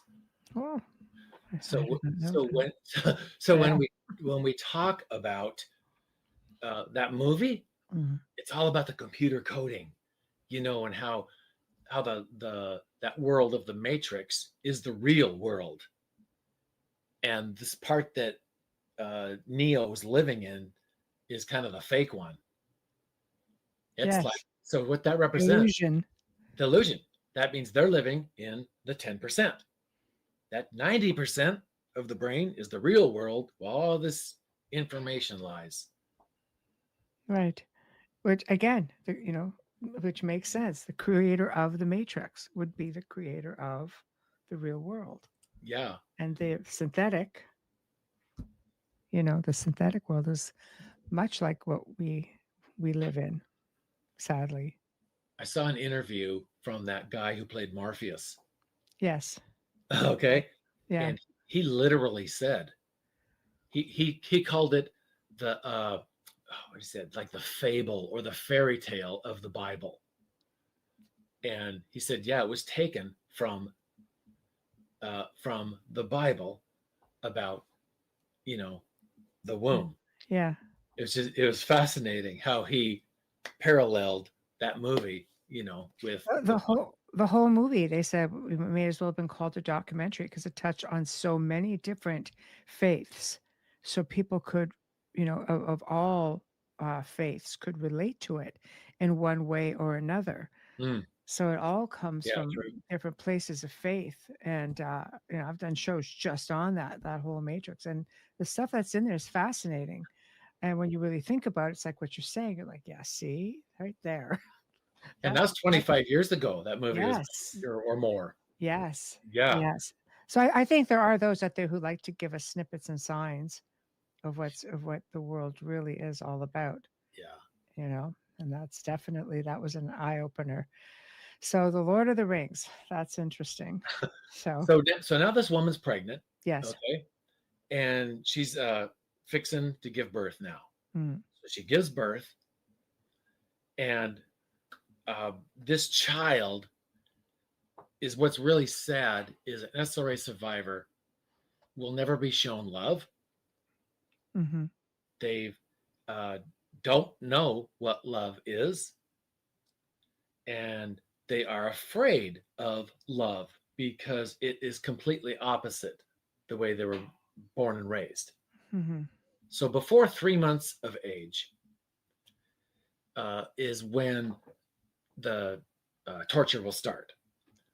There'll be extreme physical torture, and usually the dad will be holding the baby, okay, and the mom will be right there, and she'll be the one inducing the physical pain on the child. Mhm. They like to use the anus area Mm. to insert and go to the bottom of the spine with the pain, because that is an extreme amount of pain on that one point right there. Mhm. When infant, a 3-month-old, has that amount of pain, it's incapable of passing out. A 3-month-old doesn't have the ability to pass out like an adult would. Mm. So what happens is the hemispheres of the brain split, Mm. and a wedge gets put in between, Mhm. spiritually speaking. Yeah. And it separates the brain from the left from the right. And neither one will know about the other side. One's good, one's bad, one's light, one's dark. This light went over here, Could be a great believer in the Lord, go to church.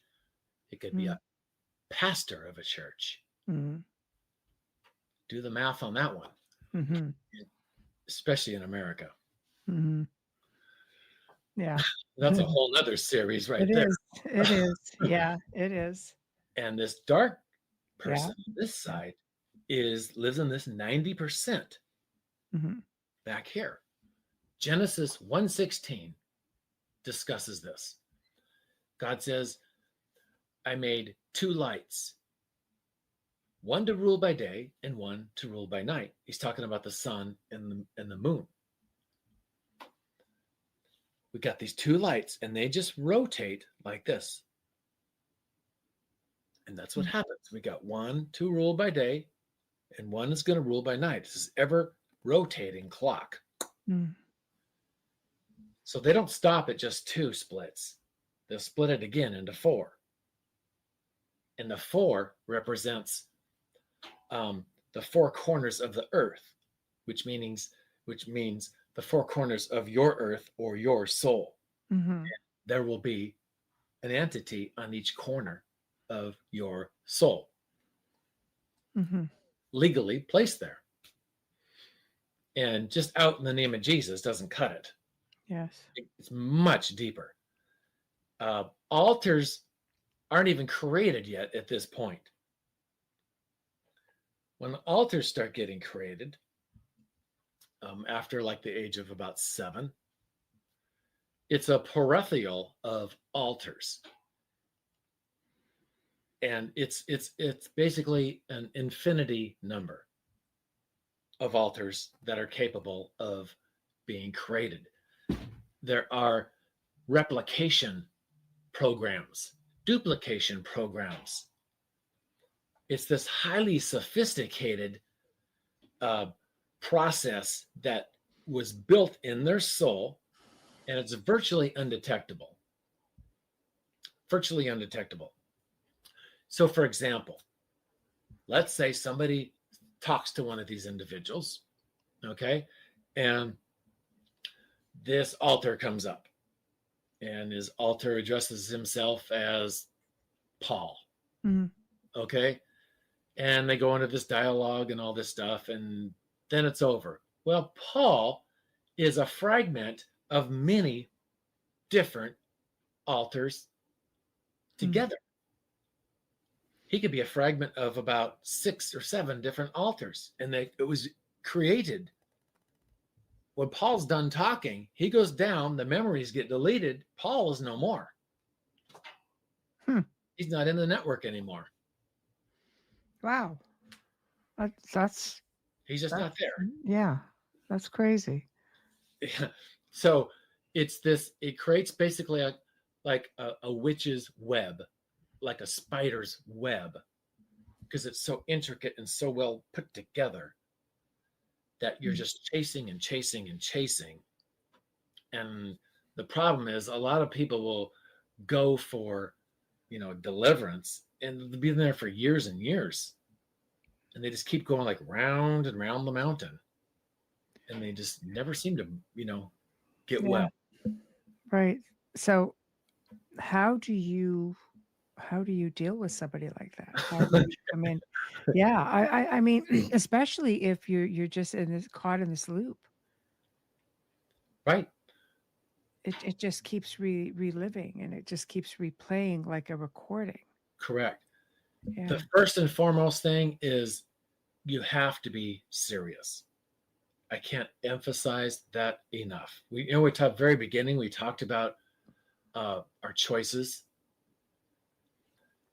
I got to the point, let me go back to the beginning. I got to the point when I was just done with my life, because it's just kind of, I could just see it, Yeah. After you get to a certain age, you go, okay, there's only so many years left. Right? Well, you start questioning your mortality and your afterlife. There you go. Yeah, and I'm no spring chicken, trust me. Right. Yeah. Quite the opposite. Yeah, I'm like I think you're okay. Yeah. Yeah. Okay. And so I was serious. I got on my knees and I prayed. I said, Lord, I am serious. Take any iniquity out of me and let's do this. I got up, nothing changed. Right? But now I did the faith part. Now I got to do the works part. Okay. Prayed the prayer. Okay, great. Now God's saying, okay, well, we'll see if you're serious or not. Yeah. So I got to do something. So I did. I sought out people. I absorbed in information, and I had several sessions on myself. Mm-hmm. And I got rid of this entities, and my brain did get put back together. Mm-hmm. Praise God. That's Yeah. what drove me to do what I do today, because I was when that happened, it was like, okay, yeah, I need to make other people feel the way I feel right now. Yeah. Yes. And it was just like, yeah, it was like about 8 years ago. Mm-hmm. So the SRA survivor, when they have all this stuff floating around constantly in their head, at nighttime is when all the communication and everything is active. You know, the astral traveling, telecommunications, communicating with, I call it the network. Yeah. That's just other people that are in there that can communicate. Yeah. They can download information. They can upload information. They can remove it. Mm-hmm. And that's when it all takes place. And then the person wakes up in the morning, didn't have a clue what happened, right? Because that's that 90%. Yes. It's when you wake up in the morning, it goes to sleep. That's a good explanation, because sometimes I can remember things if I meant to, but other times, and in my dream, I even say, I need to remember this and write this down. I'm even trying to remind myself in my dream. So that is very interesting when you put it that way. It goes to sleep. Yeah. It'll go to sleep because yes. I talk about the light child and the dark child. Yeah. When that right now we're speaking out of our frontal lobes. Mm-hmm. Okay, in an SRA survival, that's where the light child lives. Yes. Okay, and during the day, it's awake. During at night, it gets fused, and it'll go down to that, to that way down, like it'll just go down, not allowed to come up. And the dark child comes up, and that's where it does all its stuff at nighttime, and it can even leave. Participate in an activity, spiritually and or for real. It could get out of bed, leave the house, physically go somewhere, and participate with a coven or a group, or carry out an act, or go provide service, whatever. Yeah. During the day, like a trafficked survivor, okay, they will have in them this personality that'll come up that will perform the services that they are sent out to do. And that basically means, to have perform sexual acts for paying customers. Yes. And in a higher ranking family, you're going to pay, because they're very picky on who they choose to perform this. They just don't pick anybody. They'll pick they'll groom that person. And they will go out and perform, and it could be, politicians, high level, the elite circles. Yeah. Yeah. Well, they're going to spend the money. Okay. Yeah. They have more money. They're just not going to call the guy down the street, for $100. Yeah, no. Exactly. No. That doesn't pay the rent. Yeah. Right. Yeah. So they go up on that level because they're connected. They're in the network as well. And a trafficked survivor, that part will come up and perform that service, it goes back and it's fused after the service is done. And it goes back down. Now they hold that part that goes down and it'll hold all the memories, all the duties, and everything that they've done. Mm-hmm. And then the presenting conscience comes back up and they don't know what they just did until you get to about the age, you get older and you're not in the system anymore. You're not used anymore for services.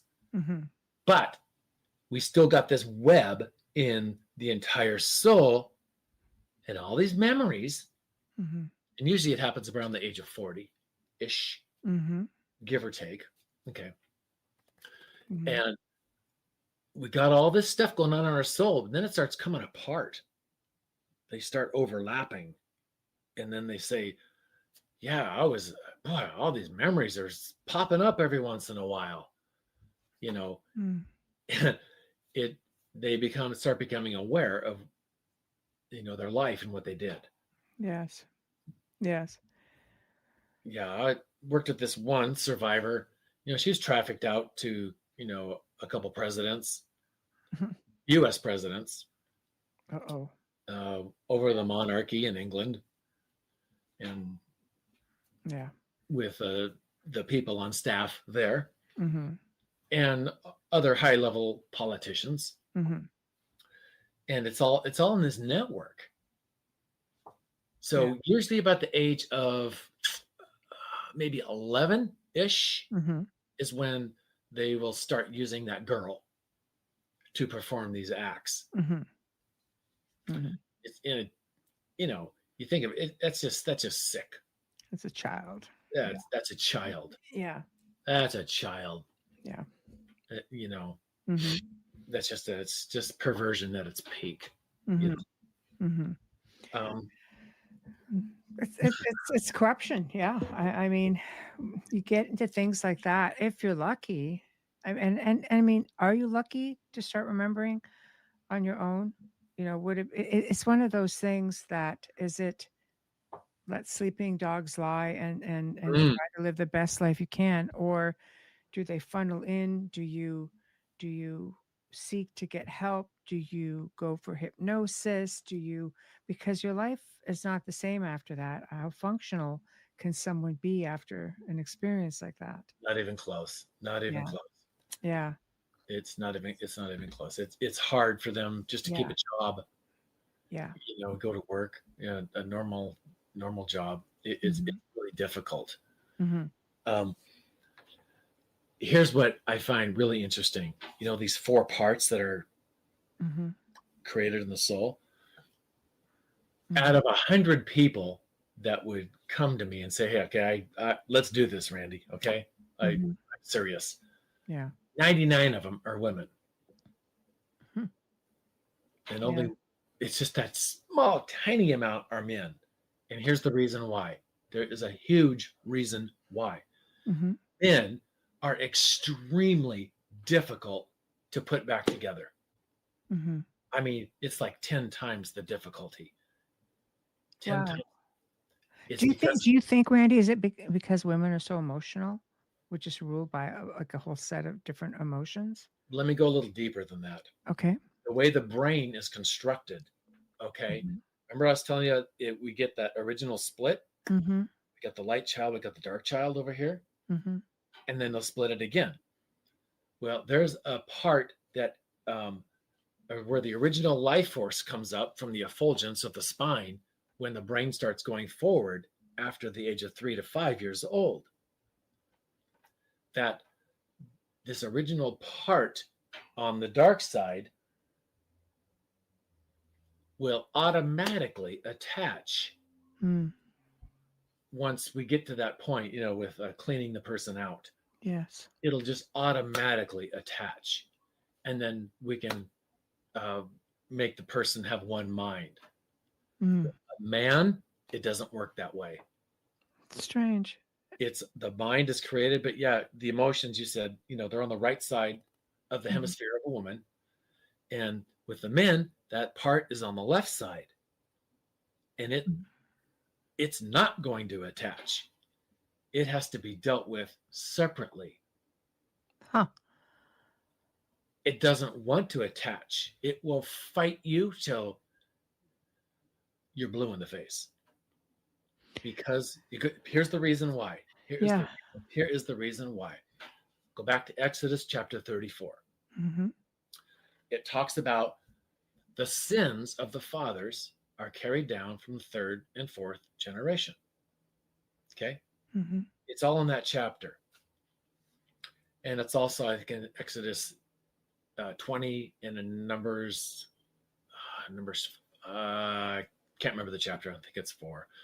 But that's automatic, is 3 and 4 generations. That's just automatic.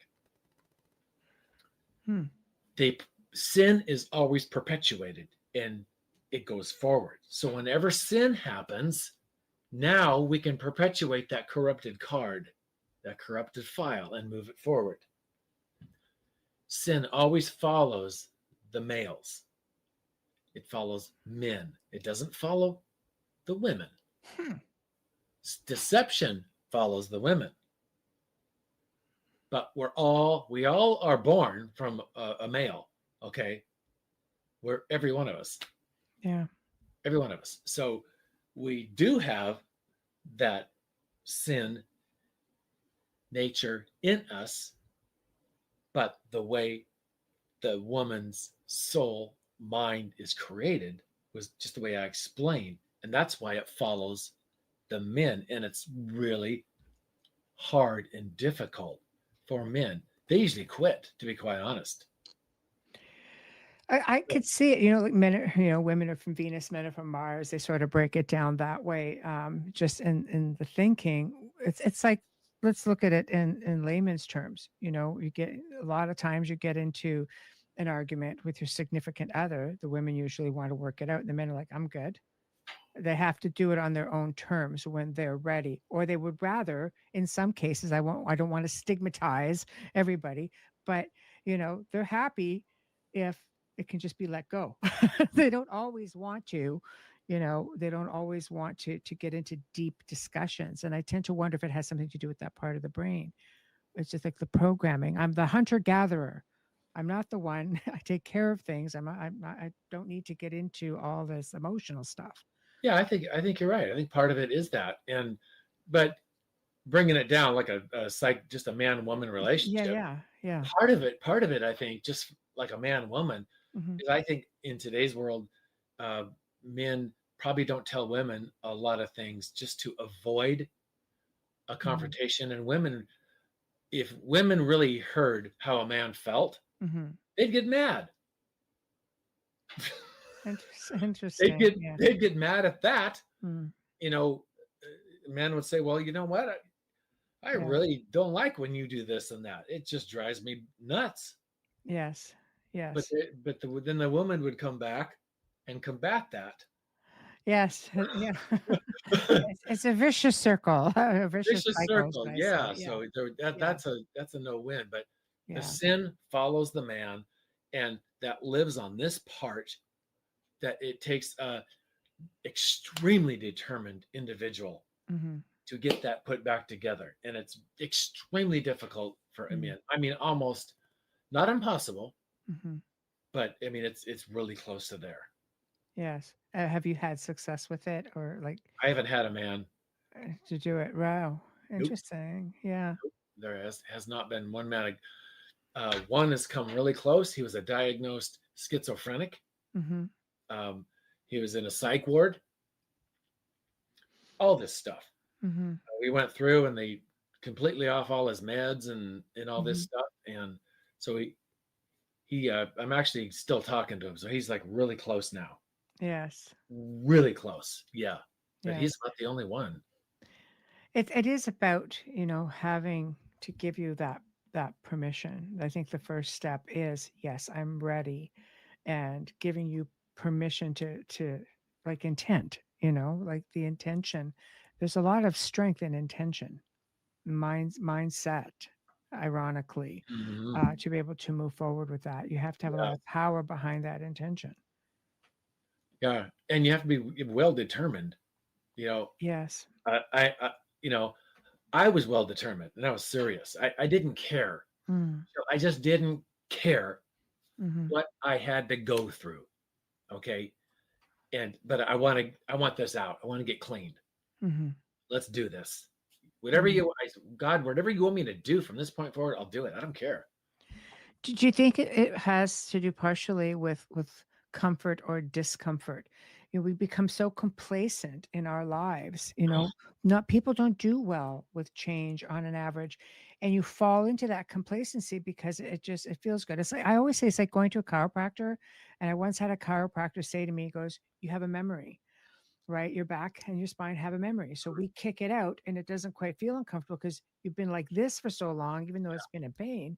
So over time, we put it back and then this starts to feel more comfortable than the painful." And I go, that makes a lot of sense. So we have this imprint, this memory, and it feels uncomfortable to do something different.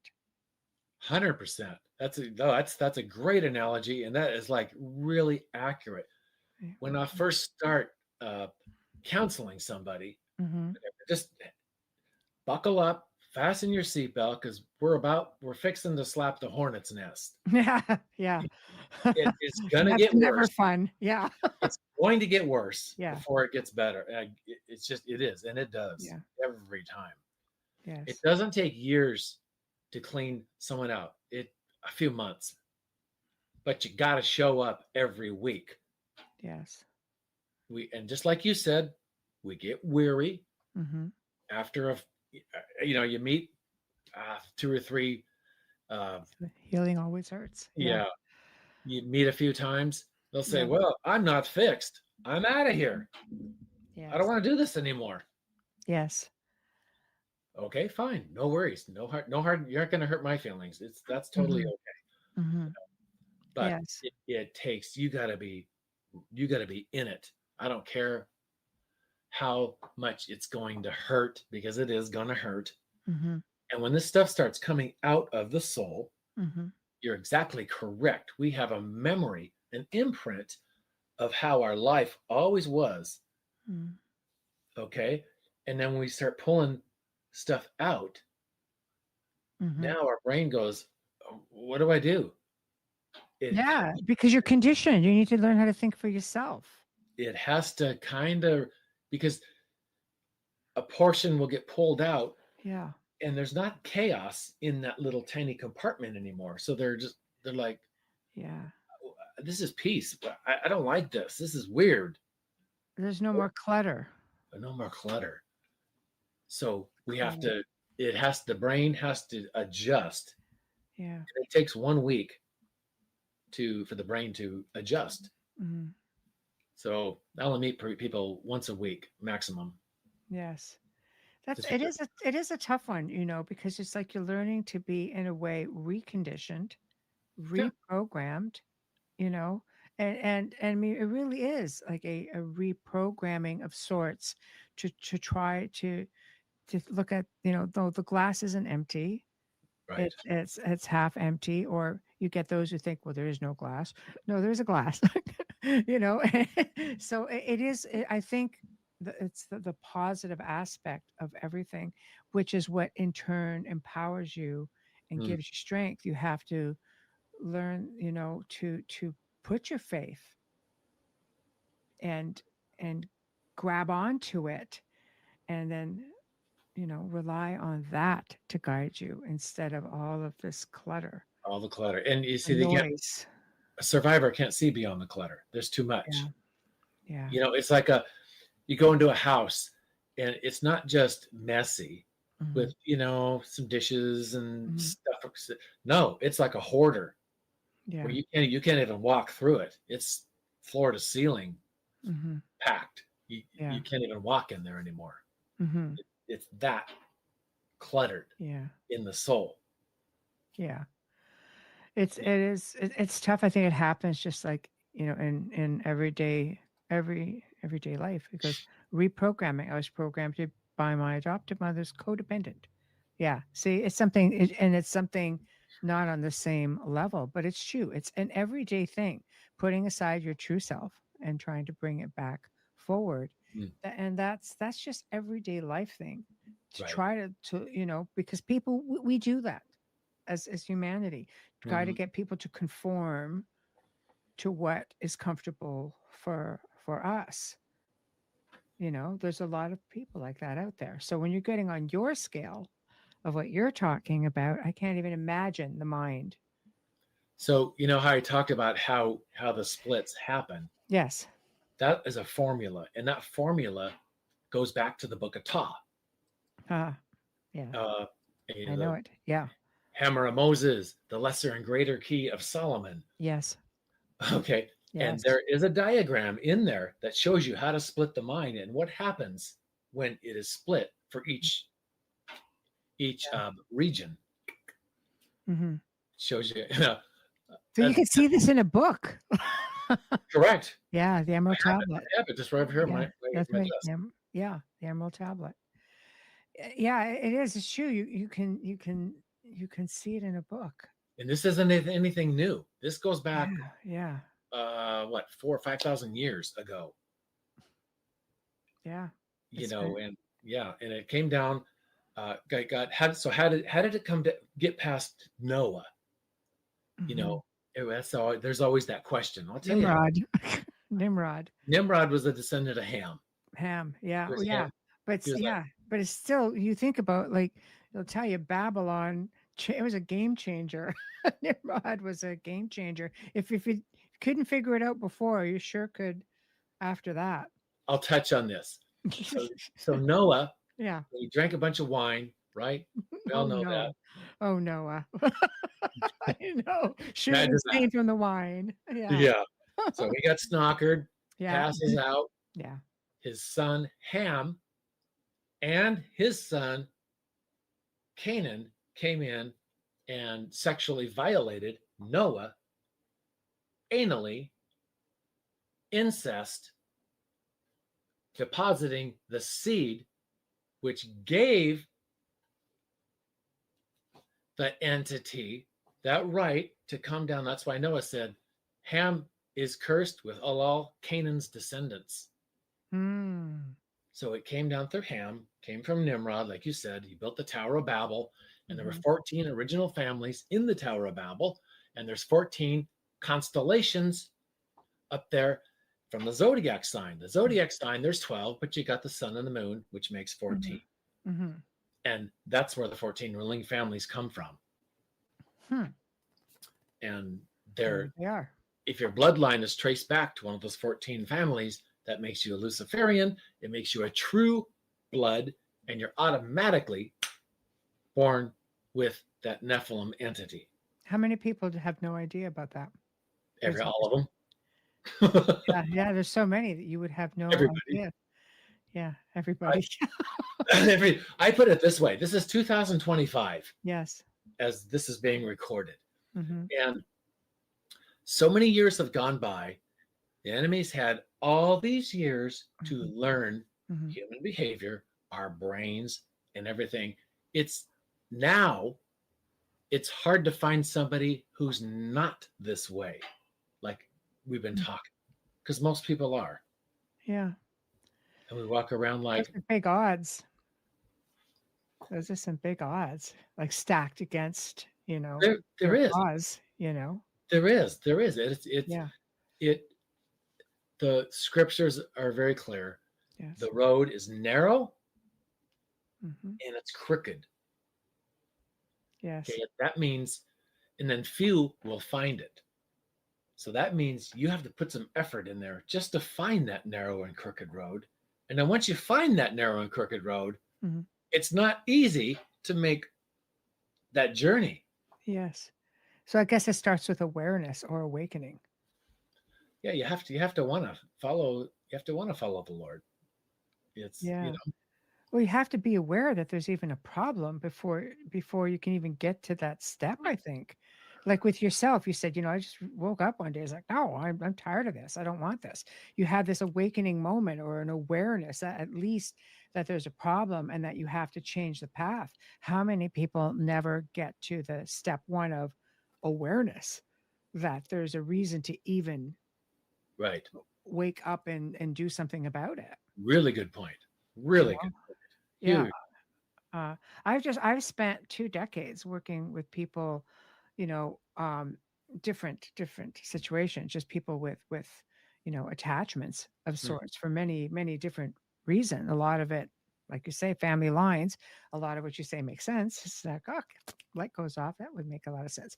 But you do tend to get that ancestral imprinting. It Right. makes all the sense in the world. And some of the things, in working with them, which could take weeks, could take months. I've had some take years. It's just because you're working with this mindset of them wanting. People want you to wave a magic wand. It doesn't work like that. It doesn't work like that. You have to put in the work. You're only half the equation, you yourself, right? When you're working with somebody, it's like, I'm only half the equation. I'm doing my share. I'm just the facilitator. Right. We're just gonna walk through these steps. We're gonna pray certain prayers. Yes. And we're gonna do that. I give people homework. Yeah. You're that guy. Yeah. I'm that guy. You're gonna have to go home and you're gonna have to Yeah. put some effort into it. And then next week we'll see if you did the homework. It's gonna show. Yeah. You're gonna have to do it. Cheat notes. Yeah. Yeah. Cheat notes are okay, but Yes. Yeah. you got to do it. You got to be serious. Mm-hmm. So you really do. what's involved in your, I guess, are you deprogramming or are you just writing a new program? Like what do you do exactly? Like in We're just deliverance? gonna pull out all of this programming that's been there. Mm-hmm. And then after we'll say these specific prayers and the Lord pulls it out. Mm-hmm. I just ask Jesus to fill all those places up with your truth and your peace. Mm-hmm. Mm-hmm. And he'll put peace into the individual, into those pockets. Right. So you're filling, you're adding new memories, a new energy. You're replacing old bad energy with a new, I say positive, constructive energy. Right. Yeah. Carrie says, yeah, even Jesus couldn't heal everyone. He healed people with an open heart and willing to learn. So the willingness, I guess, is what we were just talking about. Just being aware and saying, yes, do it. It's like getting that permission, like this elite world they need permission. It has to be in plain sight. They can't hide it. Right. And how do you get permission? Is you just, I don't know, vote for me, or, here's a poll, or what do you think on this? Or, let's watch this movie 15 million times and the ratings will tell us that we have your permission because there are 15 million of you who love it. No, you're correct. Yeah. You're absolutely correct. Yeah. So I guess it would work the same this way as well, right? It works the same. Yeah. Permission. So, we have to go in to the different layers of the mind. Yes. And the Lord will pull out there's structures that are built in there and it's strategically hidden. And there's worlds that are created. A world can be something like a forest or Goldilocks and the Three Bears. Any particular cartoon. All these themes, these are all programs. They're all programs. Within those, there is programming that is hidden and it's hermetically sealed. And you really have to know what all those worlds mean. Because if you just go in there and you start screaming and yelling and out, and out in Jesus' name and all that, well, now you're going to further debilitate the individual because you push it down even further. Yes. So I have to ask this, because this is very entity based as well, through some of it, through ritual. If we're talking about SRA, have you had entities come back and try to rebel and say you're taking my person, and that's not a thing? I mean, like manifest? Well, manifest or just try to, yeah, or reattach to you, give you resistance, whatever the case may be. You know, do they sort of come into the forefront a bit to try to get to stop the process, because they're automatically, you know, they'll tell you, yeah, they're irritated by this positive energy, this prayer, this, you know, even the name of Jesus Christ. Like, you know, if you are, right. you know, do you get some sort of like fighting back? There's always resistance, always. Right. And when you try to open this up, there can always be resistance or things in the way. Or I just, you know what, all I see is darkness. I don't see, you know. Yes. That's resistance. Yes. You know. Yeah. You know, like say for example, we want to see a forest. Okay. Well, I just see darkness. I don't see anything. Well, we got to remove that darkness so we can get to the forest. Yes. Like, can't see the forest through the trees, right? That's right. It's true. Yeah. Yeah. Yeah. So you're absolutely correct. There are obstacles and things that are thrown in. Me personally, dealing with these people, it opens you up to being attacked as well. Because I've had attacks in my real life that stems from helping. 100%. You know, Yeah. and they always come after your money. Yeah. Oh, you're not allowed to have that. You're not part of the club, Randy. You know, pretty soon, you know, all this just your Yeah. car breaks, you know, all this stuff. Yes. So me and my wife were out one evening, and I'll share a couple stories Of course. if we have time. Please, we have plenty of time. Sure. Okay. Okay. Thank you, Miss Michelle. You're welcome. So we were out one evening at this restaurant, and I see this guy over there in the corner, and I go, something's up. Something's up. I didn't know, you know. And he's over there just laughing. He's surrounded by about 10 people. And they're laughing, but all I could hear was his voice. He had this real distinct laugh. So after a little bit, those people just kind of left. And he's there all by himself. And I'm talking to my wife, and he says, he just about 15 feet away, he goes, "Are you talking to me or about me?" Just out of the blue. Confrontational. And I go, "Hey, what's your name?" And I forget what he told me. So he comes over and sits down. Well, he's wearing a purple cape. Oh. Well, the guy was a warlock. Oh. That purple means Satan and Leviathan. So we're sitting here talking. And I go, "Hey, man, I could help you." And his eyes were just lit. I mean, they were going da, da, da, da, da, da, da, da, da, da, like that. Literally, his eyeballs were moving back and forth like that. Yeah. And he was fully lit. And so I go, "Hey, if you ever want to pray, I can, pray with you sometime." And this was when I first got started into this, little green. I gave him my card. "Here, call me up if you're interested." Well, by me giving him that card, that gave him the attachment. That's right. To come. That's right. Listen, that was my bad. That was my fault. Okay. Yeah. I was just trying to be nice, trying to be the nice guy. And you did an exchange of energy through possession. I did more than that. Yeah. Because at 2 a.m, there he is, right in my bedroom. Oh. Yeah, literally, he's standing right there. I can see him just like you and I can see each other right now. Yeah. And I wake up, and I knew immediately what I did. You know, God just put it right inside of me. Okay, you did it. Your fault. Lesson learned. Deal with it. I go, okay, you need to leave in Jesus' name. I put the blood of Jesus, and boom, gone, instantly gone. But that was my fault because I gave him that tangible, there has to be something tangible access point.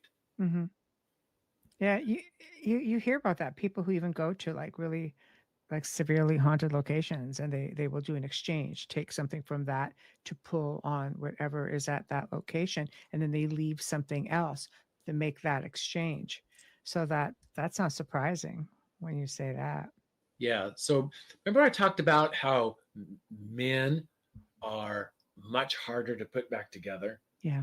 Well, that part is an animal part, a literal animal.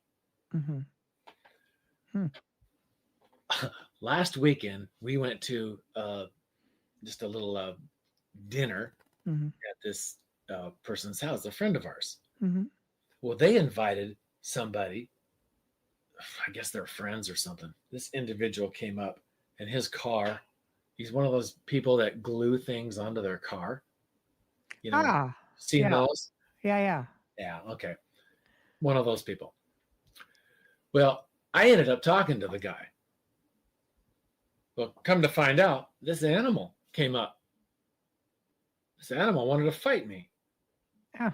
A literal wolf. Yeah. He wanted to fight me. I don't want to fight you. You know, for one, I don't want to get hurt. You know? Yeah. I'm smart enough to know. Yeah. So that is Yeah. the part I was talking about in Yeah.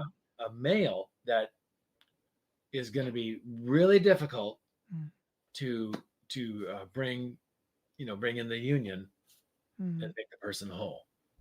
Really difficult in the male. Mm-hmm. Do you think he was aware?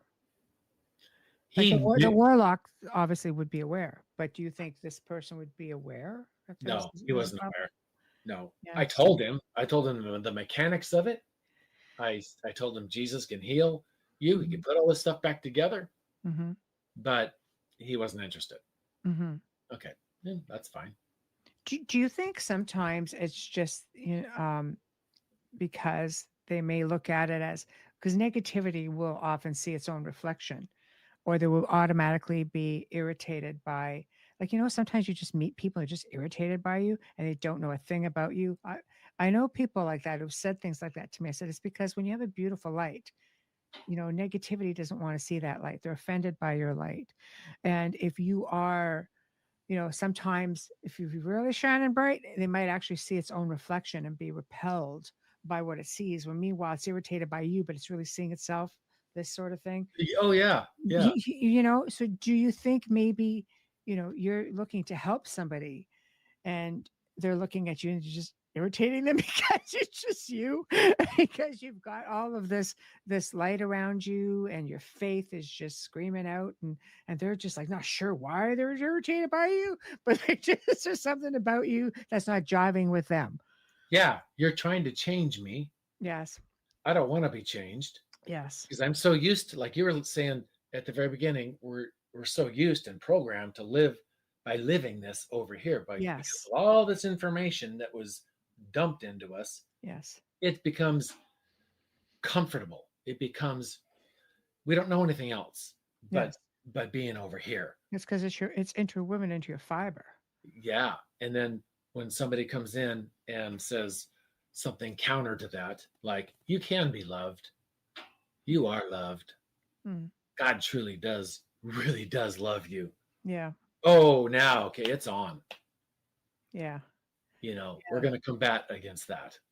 Well, it's hard because when you're dealing with SRA survivors, you're really dealing with some deep-rooted conditioning. They don't know anything else that you're talking about. You may as well be speaking a different language to them. You may as well be coming from some different planet. To them, it's just like they don't know anything. You're correct. You're 100% correct. They've never been loved. Mm-hmm. They've never been shown love. Mm-hmm. They just know the complete opposite. Nobody's going to be there for me to love me or care for me ever, because they're conditioned and programmed to believe that, and their life has been shown that as facts. So later in life, when somebody comes along and says, you are truly loved, Jesus truly does love you, even though you don't feel it, even though you don't know it, you can't see it or anything like it, you are. And you can be put back together. You can. Yeah. There's this resistance. So it's difficult for a survivor. It is. It's extremely difficult. But there are those few that see just a glimmer of possibility, hope. And that's what they grab onto. Okay, that's enough. So you have success stories. Oh, very much success stories. That's nice to hear. I was dealing with this one who was a breeder. So they are born into the family and they are assigned to just produce babies for the group. So they can use these babies to sacrifice them, and they use the blood. Yes. And all this for their own purposes so they could get higher entities within them. Mm-hmm. Then their value for a human life is -0. Yeah. So this gal took about a year, 8 months to a year. There was people, that was coming in from the network while we were doing the counseling, and they would have, from her family. Yeah. That would astral project in during the counseling session. And they would project. They'd say, not allowing you to go into this space that you're trying to go into. So that was a lot of resistance there, but she did get cleaned out. Completely different person. Wow. Completely different person. And she's able to live her life very constructively, happily, positively. Able to, and she's definitely older, Yes. She's in her 60s now. Wow. But hey, I don't care how old you are. Yeah. There's still time. If you're still breathing air, there's still time. Mm-hmm. Yeah. It's so important. I think that you do talk about those success stories, because how many people would just look at this and say, there's just no way to come back from it. There's just no way to come back from it. The oldest person I've ministered to, counseled with, was 85. Wow. And she's 88 now, and she's in hospice care, so she's gonna she has not much time left. But look what happened to her. We got her put back together. Yeah, because you know what? I think it's also afterlife. Have you ever had people come to you and say, I'm just really concerned about my afterlife right now? What happens if you don't get some sort of help? What happens if you pass what you away? think? Exactly what you think's going to happen. Yeah. We're going one or two places. Because they take, and if you belong, if they figure you belong to them, you belong to them. Yeah. Whether you're in physical or in spirit. Yeah, because the very beginning, we talk about that womb was given over, and then the egg was given over. Well, they're already assigned. Yes. To the enemy. The enemy already sits on top of the soul. The light of Lucifer. They've already been illuminated. They become the illuminated one, which makes them part of the Illuminati. That's what makes you a member. And they've already been given over. So if they pass, unfortunately. Well, the entity takes that very seriously. Yeah. Even though you may change your mind. I do believe in free will. I do believe that, our creator has said, no, you have free will. You are entitled to change your mind, but you have work to do. It'll be a job for the rest of your life. I think in creation, we were given that, but unfortunately, you have these other entities that take that sacrifice very seriously, and they we've seen them. We've just seen them hang on and hang on and hang on. Yeah, I'm not saying this is easy for a survivor to go over. It's hard. It's difficult, and I don't discount that, but at the same time, you just got to show up every weekend, and you got to want it. Basically, you have to want it more than your life. But it is your life. It is your life. It's your afterlife. It's your essence. It's a big deal. Like your time here, spent here in the physical is just so short compared to afterwards. What's eternity compared to 70, 80, 90 years? It's nothing. It's not. It's just like a little drop of it's just a little pebble Correct. But it creates such a big ripple effect, and it's so important that you take care of business here, whatever it entails. 100% agree. Yep. Yeah. So I'm going to put up your book right now because I want everybody to see it. There we go. And this is just a small fraction of what we spoke about today. So this can be found on Amazon. The link is there. They can go to your website as well, which I have been, putting up. And right there, there we go. So, is there what do you have coming up? Like, what do you want to? I think it's very important that you promote yourself because people need to find you. People need to find you. Okay, you just go on the website right there, and Yeah. you can send me a note. Yeah. And you can just send me an email and saying, "Hi, my name is this," and just Yeah.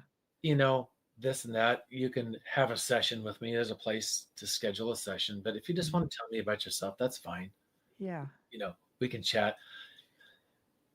What do I have coming up is meeting somebody and helping them. Yeah. Okay, that's what I do. That's what I'm living for. Yeah. I don't have any big thing. I don't need to be famous. I don't care.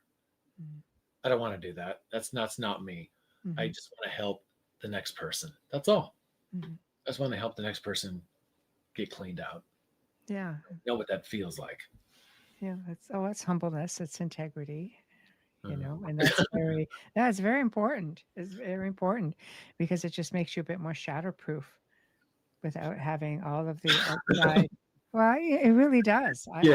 I think because an entity will always try to look for a way in. So you're right. 100%. That is true. You're off to a good start like that, being a service to others sort of individual. That's half the battle right there. Yeah, and there's I've got a lot of stories from people I've had sessions with. Oh, here's one story that it's just a really cool story. Absolutely, yeah. I just will end with this one. I could go on and on. Just tell me to shut up, okay? No, that's good. We can take a bit more time for sure. There was this young lady in her mid-30s, right around there. She got involved with this one young man. I don't know, fell in love with him or whatever. And he decided to have a get-together at his house. So she went over there for this get-together party, whatever it was. Yeah. Well, come to find out, she woke up the next morning at her own house. Okay. Didn't remember anything from after she went there until she woke up in her own house. Yeah. So after coming around, she talked to the guy, the boyfriend, a little bit. He gave her a couple pieces of information. So here's what happened. The guy was a Satanist. And they had a gathering at his house that evening with his group. They drugged her. And they all took turns with her. I don't know how many, I don't know. Doesn't matter, but there were several. And during that process, they were invoking, spells and rituals around her. So she calls me, and she's just a mess. I mean, she's all over the map, right? Yeah. And she's just going on and on and on. So I met with her like about 2 or 3 times. We got her cleaned out.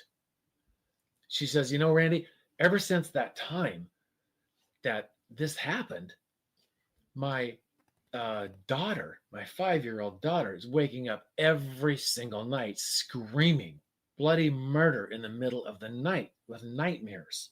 Oh my goodness. And she's saying, Mom, they're after me. They're after me in the middle of the night, just screaming every single night. So I go, you know what? I go, do you have legal custody over your child? She said, yes, I do. I go, great. So we prayed, and we prayed over her child. Her child wasn't even physically, this was on virtual camera, just like this. Yeah, yeah. Your child wasn't even there at the time. We prayed. She sent me an email about 3 weeks later, she goes, Randy, ever since we prayed that prayer, she's been sleeping like a baby. Wow. Awesome. That's great. I go, see, That's quite reach. see how much Jesus loves you and what he just did for you. Isn't that Mhm. cool? She said, yeah, that's pretty cool. Yeah, it is, because Yeah. it just shows us it's just like these other things have a really long reach, but not out of reach. Correct. Yep. That's You know, absolutely right. that makes a huge difference right there. Like I I know. said, these things play for keeps. That's always the idea. Yeah. So if you can just beat them at their own game, there you go. Mission accomplished. Yeah. And when you get cleaned out, it doesn't mean that you don't forget every single thing. You're Mhm. still going to remember some things, Mhm. but it's just not going to sting Yeah. like it used to. And the scar, it's just like, yeah, okay, whatever. hmm I imagine hypnosis could probably shut that door if it was really a problematic thing, like I always say to people, it's like careful what you wish for, because once the door is open, you can't always close it. The problem I have with hypnosis is Yeah. this, and this is probably one of the single most problem I have. The Mhm. person who does that rapid induction, Yes. he holds the keys to the Corvette, That's true. meaning to say Yeah. he's the only one that can access that. Yes. So from that point forward, whatever he has inputted in there, hmm Yes. I've heard, So essentially, you're saying it's just different programming. and I've heard a lot of there's chiropractors and dentists. Yes. Those two professions, for some reason, are really influenced with the hypnosis thing for taking advantage of people. Oh, learn something new every day. It's like, who knew? Yeah. Yeah. Yeah. So it's just good to do. I mean, Mhm. do your homework and Yes. make sure that's it's a good person. Yes. A good, a legitimate Mm. company or individual. That's all. hmm Well, it has been very eye-opening and very informative. It's been such a pleasure having you on today. Thank you so much, Miss Oh, Michelle. You've been no, gracious. thank you. Yeah, I hope you had a good time. Absolutely. It's a heavy topic, Mhm. and I think approaching it in a way of light and it's calmness. It's just more it's soothing, and I hope that those who see the show will be able to reach out to you and know that there is hope and that there are success stories. And for those of you who want to catch the immediate, we'll hit all the archives probably in the next few hours. But if you want an immediate replay, please look at your screen. That's the only place you're going to find it. And the links are posted. So you guys will be able to go and see the various links on the various promo. Just, the drill. I have great people. All right. They Great. all know. So, guys, tomorrow night, please tune into the Outer Realm. Jason Alpha joins us. He'll be talking about his book, Chasing North American Monsters. So, cryptids, essentially. And nothing heavy like today, and not those kind of monsters. And Thursday welcomes back Wayne Mallows for open discussion on unexplained mysteries, group disappearances, those unexplained locations, things of that sort. It's going to be a lot of fun, and we welcome you all. Thanks. Thank you very much. It was definitely intense, and thank you for joining us. I love to see new faces, and thank you, thank you. I love you all as well. Thank you, and thank you, and learned a lot. Now I need to go stand on my rock for a few minutes. Yeah. And do some grounding. so thank you all for tuning in, and thank you again, Randy. Thank you, Miss Michelle. Pleasure. Everybody, we'll see you all tomorrow evening.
everybody. Tonight we will go deep into the realm of the unknown and question everything as we search for the truth. We will explore the possibility of countless phenomena within the ultra spectrum, and together we will learn that it is all connected. This podcast is brought to you by the Experiencers Support Association, and it is a live stream broadcast. If you have a question, send me a super chat or become a YouTube member. This podcast is brought to you by the Experiencers Support Association. Take a seat, relax, get ready, and welcome to Beyond the Tinfoil Hat.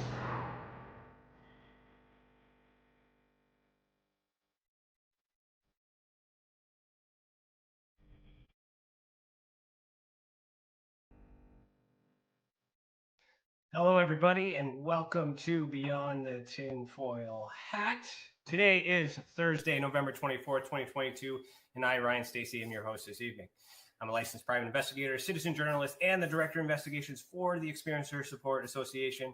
Welcome to the channel, and thank you for joining us this evening. A special thank you to all our YouTube members who help keep this program and others free for our experiencers. Remember, that as a member, you get to ask your questions live here tonight, and I'm sure there's going to be a lot of questions, so make sure you are a member. If not, I'll ask them all for you.